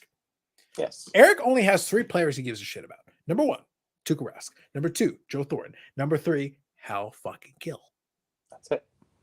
I think Hal Gill comes first, but of course. Anyone who didn't put Hal Gill at the top of the rankings is not even worth discussing. you're counting backwards down. I forgot. Of 3, 2, course, 1. of Yeah. course, yes. I was thinking 1, 2, 3. Like, and y'all understand, I'm being sincere about this. Like, look, I'm talking to Javi historian in the garage of knowledge. It's the Burrell. Mhm. Like, what are we even talking about here? Come on, guys. Yeah. What the hell is going on tonight? Questions? Have you ever traded cards at a show for other cards? No. So at one point in the negotiation, you usually bring up possibility of trading, beginning, middle, or end. I have not traded cards for cards. I've traded cards for cash. I've traded cards for boxes. I did. Like I did that. Just recently. I have not traded card for card. I haven't done that one. So if anybody in the chat wants to respond to that one, by all means. But I have not done that. I have never traded a card for a card or cards or anything. I have sold very, rarely, but I've never actually traded cards. I traded tons of cards, but it was 1970 or 71. Yeah, for like potato chips. You're an idiot. No, for other cards. We're talking about trading cards for just cards. called the Burrell an idiot? Chips. Yeah, he told us he traded like rookie cards for a bag of chips. No, we were talking about trading cards for cards. We're not talking about potato chips. That's another deal. He did. That was 79. That was Gretzky's year. Do you still have those chips? No. They were great chips. They were horrible chips. They were the worst chips. Who does grape chips, orange chips, and cherry chips? It was just ridiculous. I don't It's know. an abomination against the Lord. And I don't even believe in the Lord. I was suckered in, though. It's like, You were suckered in by try grape those. chips? if they made them, they must be good, right? Yeah. Good old Hostess. Nope. They weren't good. I mean, Chef, And I didn't he get has my less than Gretzky 200 career pack. points. 200 plus of Orr's points were an accident. Yes, Bobby Orr was an accident. That's true. Let's see here. Typically, if the cash is on hand isn't enough, or helps seize the burden. There you go for the trade. Fair enough. Usually works a lot easier at smaller shows where less foot traffic's there. Dealer can take their time. You can also do it at like the VIP nights. Like if you wanted to try this kind of a deal, you could do it to trade VIP night. It would work actually pretty well because they've got enough time to work out a more convoluted deal with you if that's what you want to do. That would be kind of the approach that I would take with that. Also traded Ted Booby over rookie for a quarter bin card. Great deal. Facts. What did I trade for this? Hal Gill. Ooh, it's not worth it. Like settle down. That's not worth a photocopy of Halgo. Let's settle down. We'll work on the pricing for the app there, Bobby. We'll work on the pricing for Halgo. Yeah. Maybe. Were you the Rich Klein? Maybe I was. Listen, I was just in shock. Tonight we've had some revelations. We learned that Eric's not a real Boston Bruins fan. He knows nothing about the franchise. He's almost as bad at Boston Bruins as he is at NHL picks for the playoffs. Almost as bad. It's hard to be worse than that. He literally was over. So it's hard to be worse than that. It was bad. But he literally disrespected the Burrell. Literally disrespected the Burrell. Like, whew. Zach says, I've traded cards at card shows. Dealer thought they were getting a steal, but they were always just raw vintage cards I got cheap. Traded up for a nice slab card. There you go. Good on you. It can be done. Like, I'm not saying it can't be done. I'm just saying I haven't tried to do that particular maneuver. I tend to like to get either cash or, and like I said, in the one case, I did the box because I was able to get a good trade value for my purposes, and it worked out nicely for me. But you could totally do cards for cards, but you just got to remember the dealer is trying to get their end of. Can you outmaneuver the totally? Like, dealers may have the opportunity to get more reps or experience in there, but if you know your shit and you know exactly what it is and what you're trying to do, yeah, I think you'll be fine. You can totally make it work. But if the dealer knows what they're doing, then they'll probably make the trade work for their purposes. You know, dealers and where they tend to set up, that's where the niche is. Usually easy enough to work around. Yep. Guy A likes vintage autos. Well, if you're 50 off on a trade, take a vintage auto. Yeah, totally. I set up at shows to get in early so I can shop the broom. True. I'm not working hard. I'm working smart. True. So I'm going to have to get a table at the next show. The CSC show. That'd be funny. I would actually enjoy that. No, I'm just kidding on that one. That'd be funny. I would love you to do a table, Bobby. The table that show would be you just sitting there BSing. It'd be like what's it called? You remember the two Muppets that basically just make fun of shit? The two old guys? Yeah. Yeah. That's basically what it'd be. Yeah, pretty much. Yeah. Yeah. And but you know what I would bring for the table? I would go and source them. I could fill the table with outgill cards. All-time greats, only the goats. I straight up traded with the dealer once. It was my first national AC. Let them financially. You let them win financially with 2 cards, and then nothing in a sweet Pujols patch for my PC. There you go. Good job, Dom. Rage here says, yo, what's up, fellas? I made it. Salute. Carlos Bobby Burrell. And lastly, Sir Eric, my fellow New Englander. There you go. Thank you, Rage. Where's Rage? And what state is Rage from? Well, it says fellow New Englander, so that'd be my guess. I want to know what state in New England he is. There's from. only 3. No, that's not true. You got multiple states in New England? You're substating? Yes, we have multiple states in New England. And go to the guy with A. The guy B likes basketball. Took a Giannis rookie in trade tonight. I didn't like hoops, but it's Wisconsin. Can be moved easily. Fair. My LCS will trade cards for cards. Been doing that since the 80s. Nice. I think that works. Makes sense. Like I said, if you can make it work, why not? Nothing wrong with that. I think there's opportunities. I think there's deals to be made. If that's what you want to do, I think there are ways to make that deal work. I've got nothing wrong with that. I see no issue there. I see all these kids walking up the tables now, though, and they got their little Pelican container. You see them coming a mile away, and they just walk right up the table. Do you do trades? No. Hi, how are you? You having a good show? Hey, I was wondering. No, they just walk right up. Do you do trades? And you got these guys going like, no, man, I'm trying to sell, and sometimes you're inquisitive. All right, what do you got? Now it's an entire hockey table for an example. I've seen this many times. Everything on the table is hockey, and they'll pull out a Fish Boy card, and it's just doesn't make any sense. It's like, look to see what's on the table before you ask to make a trade. Brockton, all right. Home of some of the greatest boxers of all time, Brockton, Massachusetts.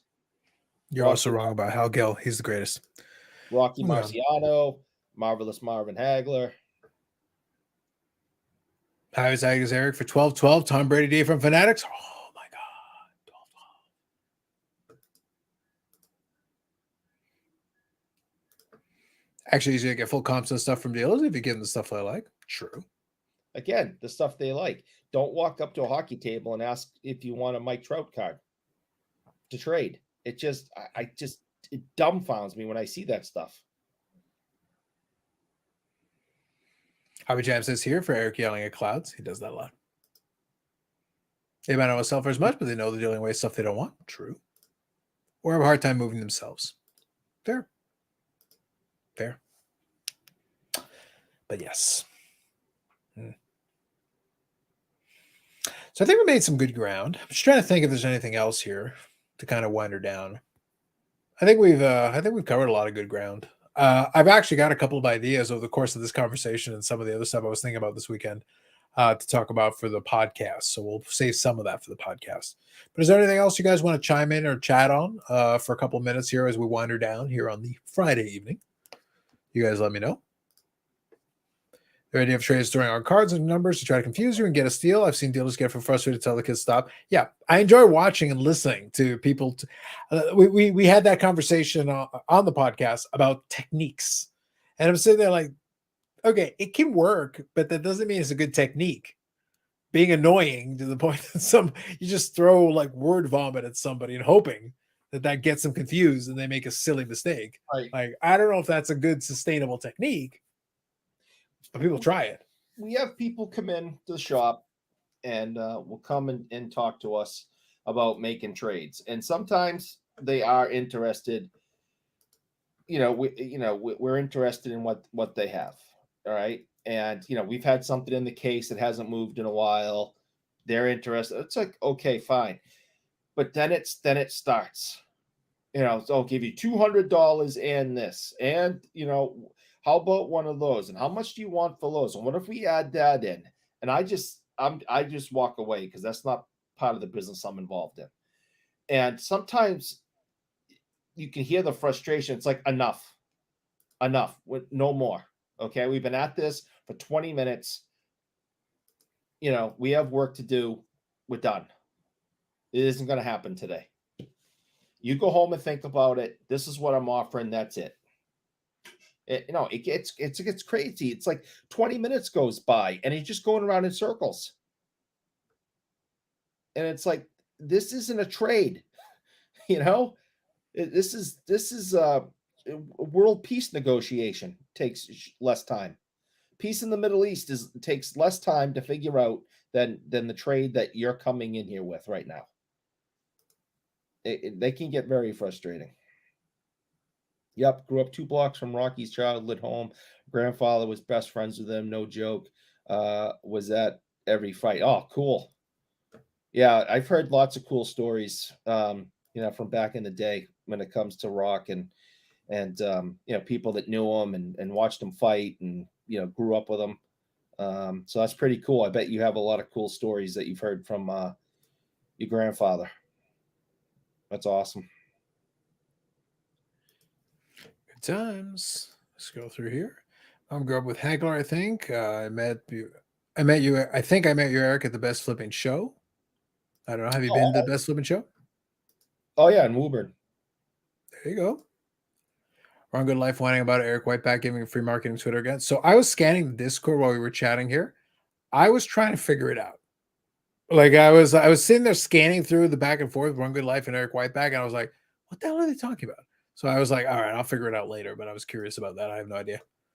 There's an art to trade. Yep. So there's an old gentleman dealer. Just want to step in and tell the kids to stop, and I mind my own. Yeah. Well, so it's breaking news. Shohei deal's done to the Yankees. Everyone's going to the Yankees. Eric's going to the Yankees. Again? Oh, man. Yep. You're going. Sorry. You're going.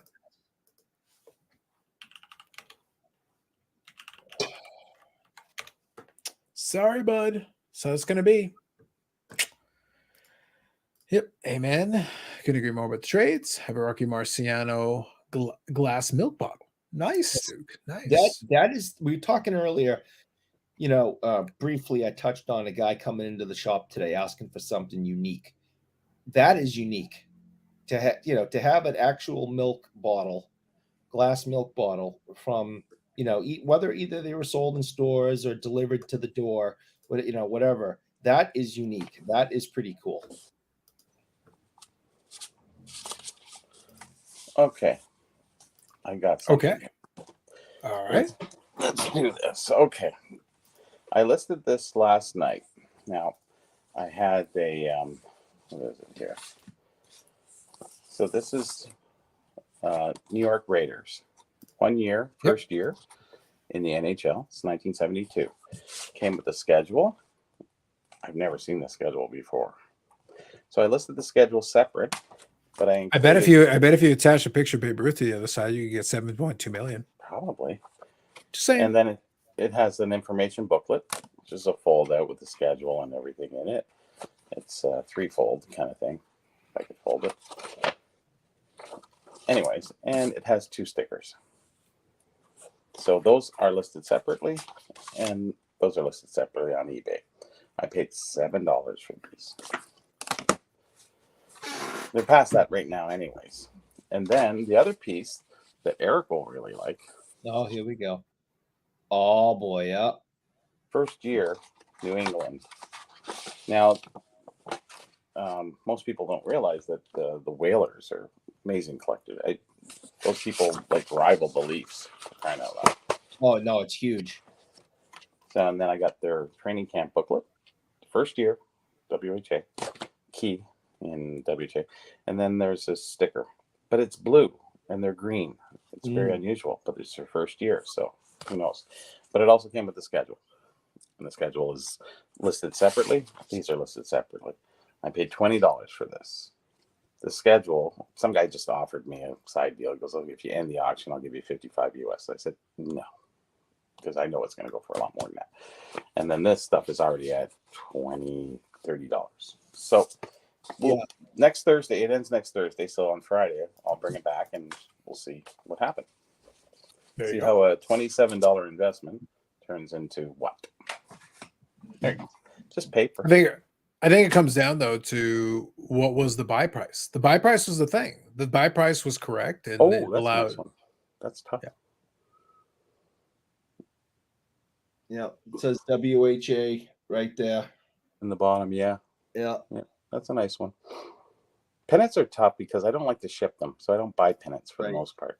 I bought some at a. Do you have any idea? Maybe Sure. maybe someone else in the chat knows. If you guys don't, this is obviously very old. Okay, it is dirty. I think it probably, possibly it's supposed to be white. It's more of a brown. How do you? Well, then stop eating chocolate sticks on top of it. Where do you go, or how do you think you clean pennants? It's tough because you're going to wear out the screening. So anything you soak it in, it'll never come back. How about a dry cleaner? Would that work? Is there a method? Yeah, Martinizing. That's where they get that word. To clean these, I don't know. Does anyone have any they're tough. Clean unless you enjoy the experimental side of it, I would honestly leave the pennant alone. Yeah, you have to leave it. There's almost no good reason to play around with it. I cleaned a couple and I learned that you can't clean pennants. So well, here's the thing, Eric. Look, so jokes aside, if you wanted to try to figure that out, I would get like the cheapest rundown pennant you could find at a show for like $5, and then try some experiments. Right. They're different materials. No, but if you find something that's contemporary to the right era, you could probably get if one that's already like torn or something, but it's got the discoloration, then you can just play around with it and you don't care. Right. No, you're 100% right. I just didn't know if there was anybody with a little more knowledge that said, oh yeah, I don't know if steaming it would really help. Huh? I don't know if steaming it would really help. Yeah, like I said, you got to watch out for the screening of the words, and it'll lighten it. And like I said, I tried to clean a couple.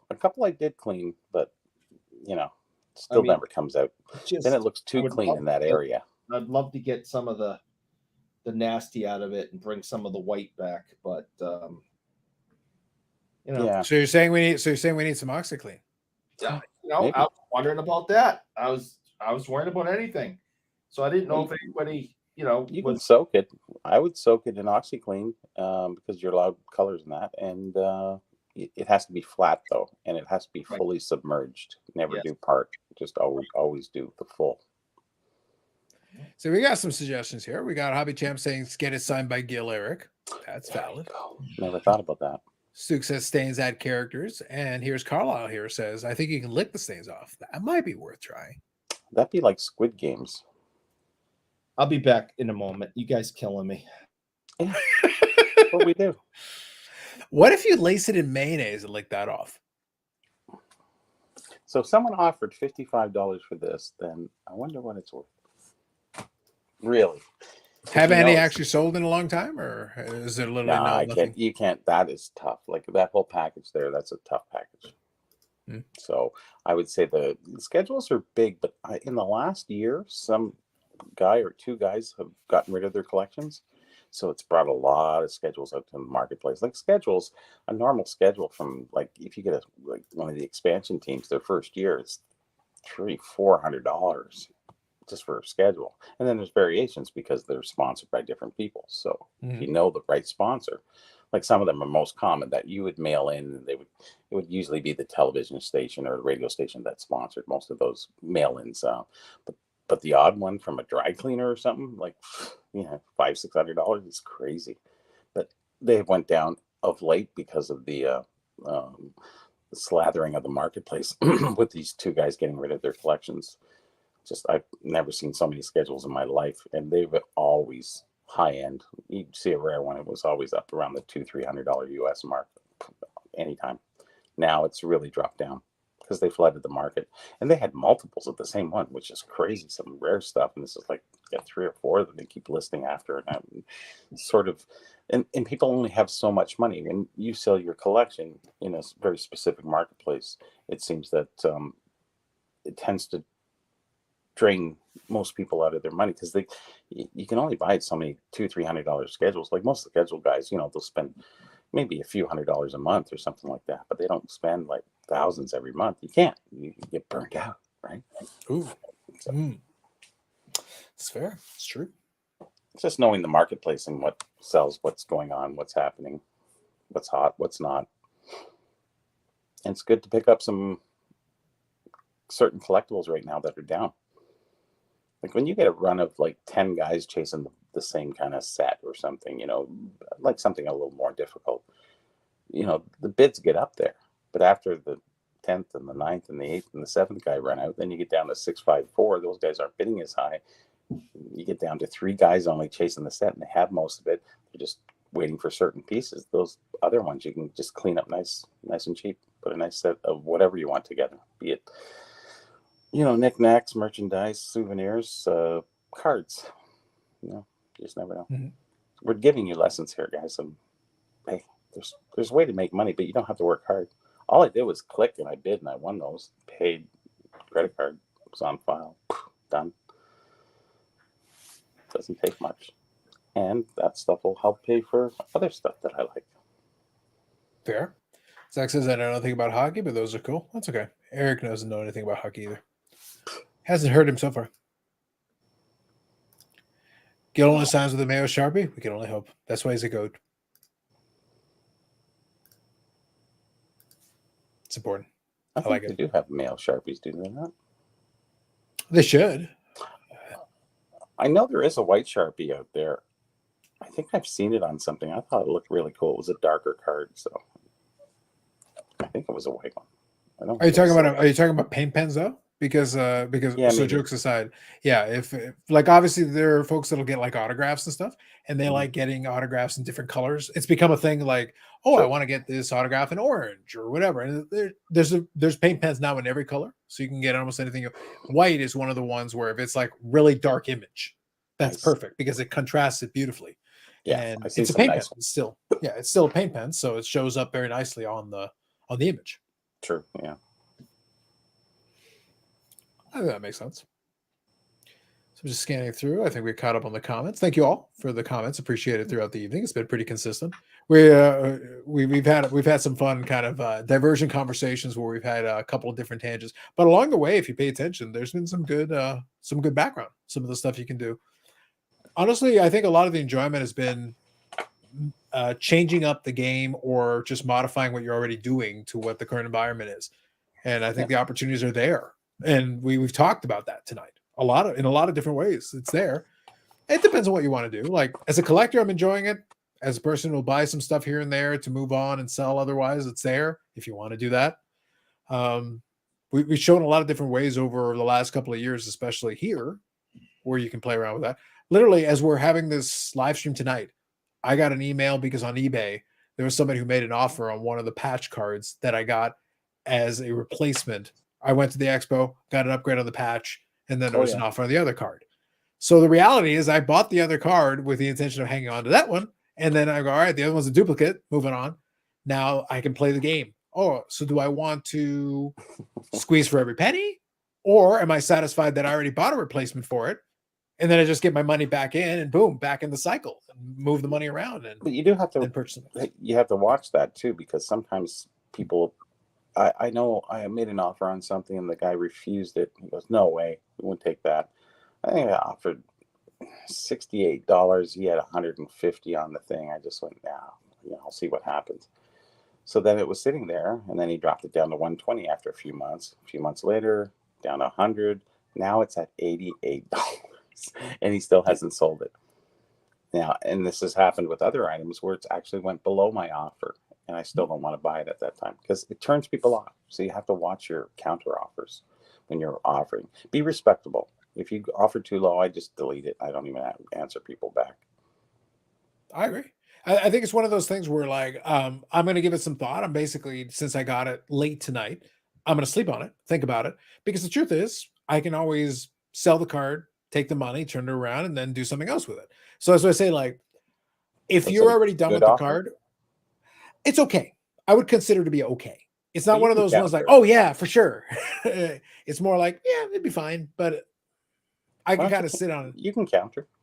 Yeah, that's kind of the part of the thought process is I can play around with that a little bit and figure out where I want to go. So go ahead, Eric. You've got your picture there with some colors. Oh, Yeah, when I was up in Toronto, I had the opportunity to spend some time with the Triple Crown line, and I Travis, brought these photos that's a up nice one. to have signed by these guys. And Purple. I'll take the credit. It was actually my idea to go out and get a purple Sharpie because I was sent there to have these all signed in blue. And I don't know, it just came to me that it's like, wait a minute, why don't I go get a purple Sharpie and have them all do it? So that's what I did. I grabbed a purple Sharpie at a It Staples, looks fuchsia. and it came out really well. Mhm. So I And agree. that's unique. That's a smart thing to do because a lot of collectors want something a little different. They don't just want the other basic autograph, and that's a unique shot. Them coming off the boards. Yeah, That's and you notice that I had them put all their goals on there. that cost extra, right? No, the check was the check. They each got their checks. Do you feel though that it was inappropriate to intentionally alter the picture by scratching off the part where Marcel goes, "Oh my God, these guys suck. Way less goals than me. Like, holy shit, I'm way better than these losers." so- Do you feel like that's appropriate? So, in all seriousness, I am not kidding you. They were giving each other huge grief about. Deservedly so. Oh yeah, and Marcel, was going through these, and he'd look at Dave and go, 431. That's all you scored was 431. Yeah, that's what I'm saying. And he'd be like, yeah, if you pass me the puck more instead of hogging it all the time, and they were just going, and I'm just sitting there with my, just listening and taking it all in and having the time of my life. And it was like they were still young kids playing, and they're just giving each other all sorts of grief and razzing. Busting balls is half the part of the show. Oh my That's God. I was the having point. Yeah. fun. I was having so much fun listening to it. And they were, like, you didn't pass and you should have, I would have had more and if Charlie did, oh my God, it was hysterical. So they actually had that discussion and really gave it to each other. And like Dave and Charlie started ganging up on Marcel, being that, he's the one with the 731 and, they had to keep passing to him. And, it was a lot of fun to be around. I'll tell you that. Just saying. So Color Match Shadows Rock, Larry Birds in green are fire. I'm just reading through a couple of comments here, getting caught up. I've seen some green bird autos. They look awesome. Yeah. Hobby Champ says purple. Love it, Eric. Says Hal Gales would say 36 goals, but underneath it would also say all the goals scored in franchise history. Yeah. 36 goals is in 100 years, Bobby. 100 years. 36 goals comprises 99.99999% of the goals ever scored. The only other goal scored in franchise history was Joe Thornton. Isn't it funny There was how actually you one random goal scored by Tuukka Rask, actually, but that's it. 38 goals in franchise history. It's really awkward. Oh, It is. That's weird. They don't really name lines anymore so much, right? Like there's not usually three players. Like there used to be a lot, bread and butter line. This, what were they called? The Triple Crown line. Triple Crown line. Yeah. So all those names used to be out there in the 50s, 60s, and 70s. Now it's Nothing. No more. No more. I think they ran out of ideas, Bobby. At Maybe. a certain point, they're like, okay, so you pick these 3 players. All right, what are you going to call it? I don't know. Everybody's just sitting there. We're like, you got any hashtags or anything? Like, what do you got? Yeah, exactly. That's what it comes down to. Like, what can we call it? It might also be like a copyright thing. You try to come up with some idea, and somebody's like, I copyrighted that. Damn it. Who's the bread and butter line? That was for Boston. I don't I think recall it that. was Milt Schmidt and Bobby Bauer and somebody else. Woody Dumart. That was. I don't know if Porky was in there or not. That was the Kraut line. I never heard of bread and The butter. crowd line. There's a bread and butter line. Look it up. You got your. What? I don't know. It just makes me hungry is what I'm thinking. Yeah, That's what I'm I was coming gonna out of get that. hungry. I only had like a sandwich for dinner, so. I never heard them called that before, but they could have. Yeah.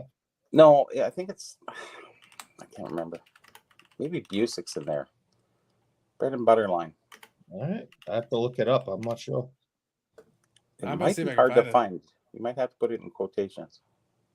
I was gonna say, yeah. I don't know. I got nothing. I'll have to look into it. We'll find out. And Boston. Eric prefers the bread and mayo line. Ooh, He's still there here. you go. There you go. Name.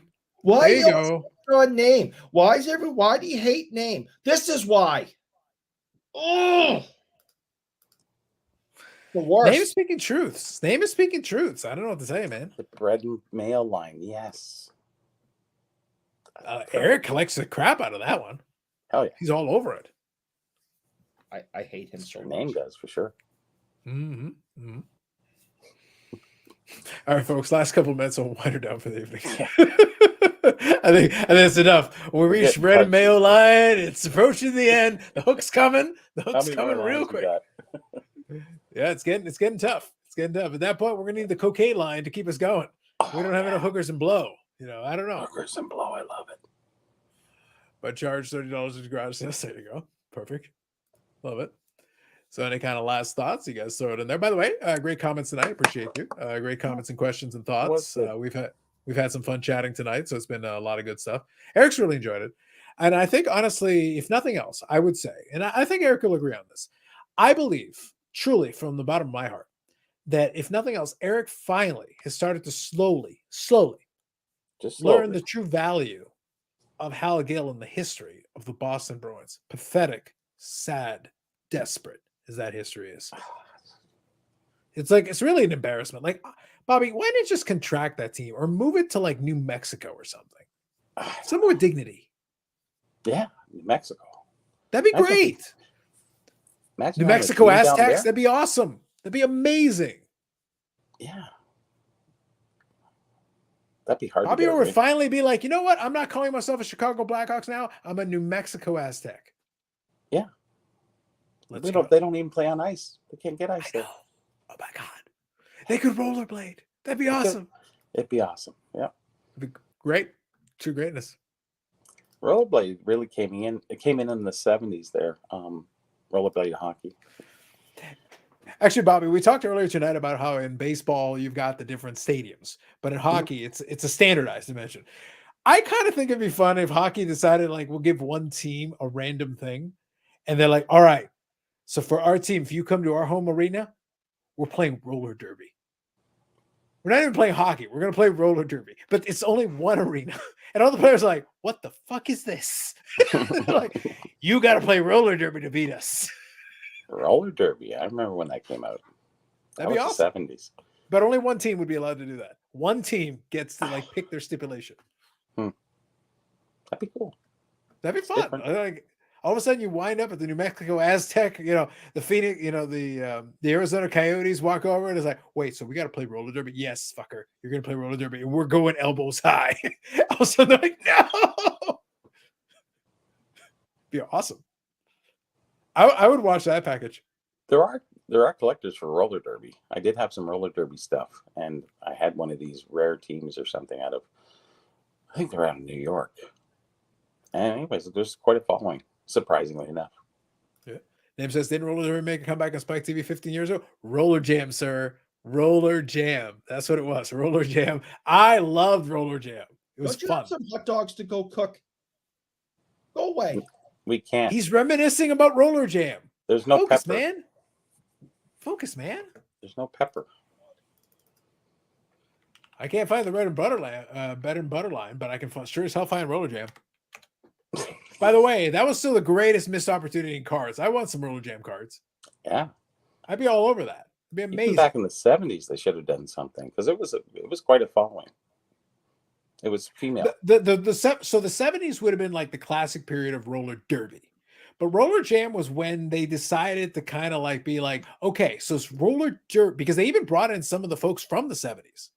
Really? They actually had, Brought I back want to say it was Skinny Minnie Miller. one of the guys was like D'Amato, and he was actually one of the original 70s roller derby guys.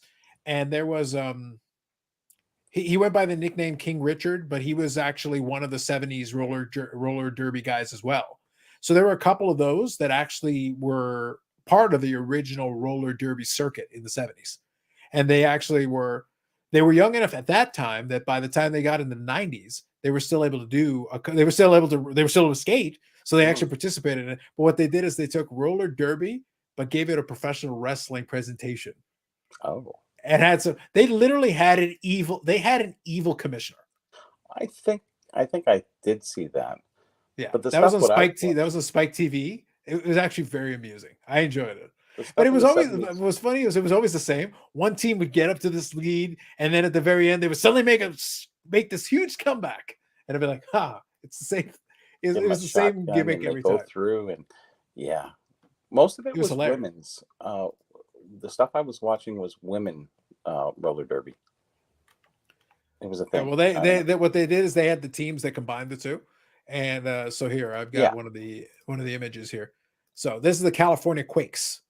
So they had their women's side here. Hot, so this was the bod squad for the California Quakes. They didn't look like that in the 70s, man. Yeah. So the one here, Stacy Blitch. So the one on the far right, she actually was doing roller derby after that whole thing ended. So a couple of them actually did, but they literally had storylines. It was 100% professional wrestling with roller derby, 100%. Gotcha. And they would do these trades, and then all of a sudden they'd have these rivalries based on this trade, and they'd like be fighting each other, and then it would result in one of them getting traded to one of the other teams. And then when the other team came and played, all of a sudden they'd have this thing, and literally they would play into the whole storyline. I was like, this is nonsense. Whole thing is nonsense. I like it, but it's nonsense. Yeah. Look up Skinny Minnie Miller. Literally spelled like that? You don't have to acknowledge every single thing being typed, you know. Oh, but we kind of do. No.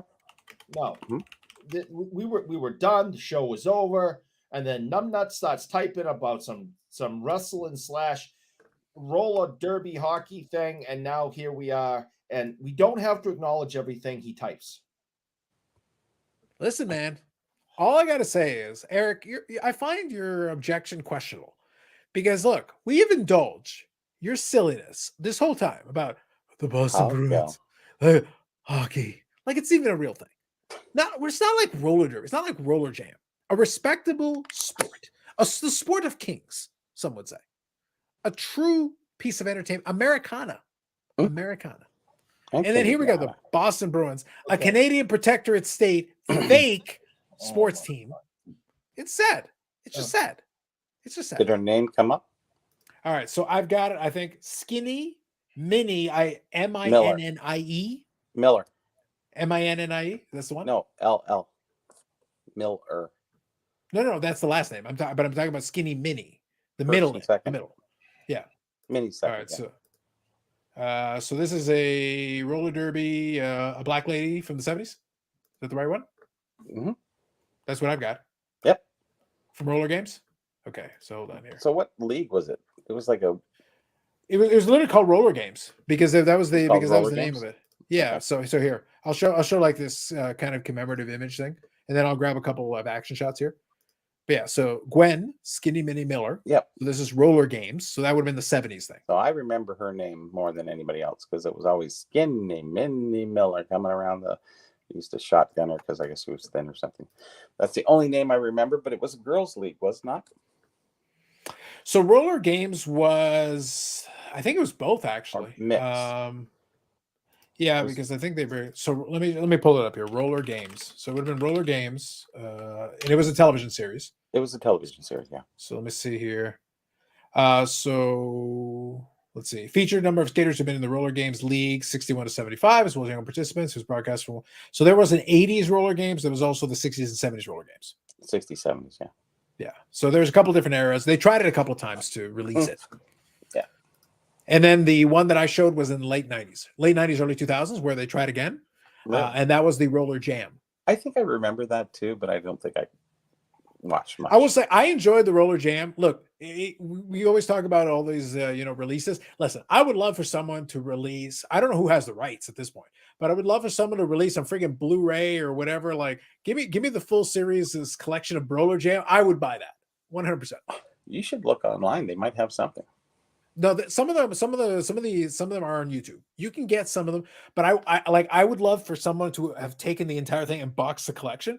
Yeah, because that's I good. love because that I actually watched that in Spike TV because they Mhm. would actually pair it with ECW wrestling. So they actually did. So they would do like they call it like an action block or power block or whatever it was. They would combine the two. So they had like ECW wrestling leading into Roller Jam, and they would it would be a lead in for it. The good Eric's old going to stuff. shut off his computer, go to bed midstream. What? He didn't leave already? Oh my god! You know why Oh, no. that roller thing came out? I that's when Rollerball came out. James Caan. That was- Oh, okay, yeah. You know the movie? Yeah. Yeah. Yeah. And that's because that was a roller. The 90s. Well, That's they what- also remade that one. They did remake that one. Oh, yeah? They did one later. Yeah, With who? with LL Cool J. Oh, okay. Yeah, they actually they remade that one. That was probably 1975, 76, somewhere around there. Yeah. Well, Remember that's the seeing same the thing happened with theater. that. That's the same thing happened with Death Race 2000 or whatever, and then they remade that one too. So they had that one in the 70s, and then they remade it again. And I like they I like the second one. That was with what's his name? Statham. Jason Statham. Yeah. Yeah, that was a good one. Although the Death Race 2000 was an early Stallone. Yep. Really? Yeah, Stallone was in Death Race 2000, like the original. Really? He was basically a super young actor. Let me see here. Death With that Race 2000 Stallone. I don't think I knew that. David Carradine played Frankenstein. And Yes. Oh, Stallone, did he? yeah, and then Stallone, I'm trying to remember Stallone's character's name. I forget at the moment, but those are the stars. Oh, I do remember it. Okay. Yes. Yeah, that would have been very early because I think that was pre-Rocky. Pre-Rocky. So- Yeah. So here, Right. so here's Stallone in Death Race 2000. Like it's a bit part for him at that point. Like he's just taking whatever work is there. But then obviously Rocky comes out and obviously his career takes off and it's a different thing after that. But at that time he was taking whatever roles were there, man. Death Race 2000, let's go. I'll do it. I'll do it. Yeah, that's right. Adrian, I did do that. He was in Mhm. an adult movie before that. In a what one? An adult movie. Oh. Okay. Trust anyone about movies, Carlos? Hey, I used to do movies on this channel. Yeah. Can we talk about Stallone singing Rhinestone Cowboy? No, we cannot. Oh my God. Let's not say we did. In the movie called Rhinestone Cowboy. Yeah. What Yeah, movie Alright. was? never mind singing. Yeah. All right, folks. So we finished off there with some roller derby. We got some Death Race 2000 and some Rhinestone Cowboy, apparently. So we did that. Roller jam, roller derby, roller games. We covered it. All right. Pleasure chatting with you all. Good times. Appreciate you as always. Eric, appreciate you. And Eric, and I speak for Bobby and myself. Hold on. I want to make sure I get this right. I speak for Bobby and myself, and Eric will agree with me on this wholeheartedly. Remember, have yourselves a great night. Enjoy your rest of your Friday night if you're on the West Coast. On the East Coast, enjoy your Saturday and the rest of your weekend. And of course, Eric says this. Listen very carefully. Praise Helgo. No. You know? All right, I will. fair enough. Worship Helgo. Appreciate him as the greatest living Boston Bruin, living or dead of all time. No exceptions. No one else. Eric can nod and disapprove it if he disagrees. Yep. Can't see him. So Eric agrees. Hal Gill, Joe Thornton, Tuukka Rask, the holy trinity of the Boston Bruins. Noted. That's the bread and butter Write it line. down. Write it down. From the Burrell and the Garage of Knowledge. Right, Eric? That's right. Totally agreement. All right, folks. Have yourself a great night. Enjoy the rest of your weekend. Catch you in the next one.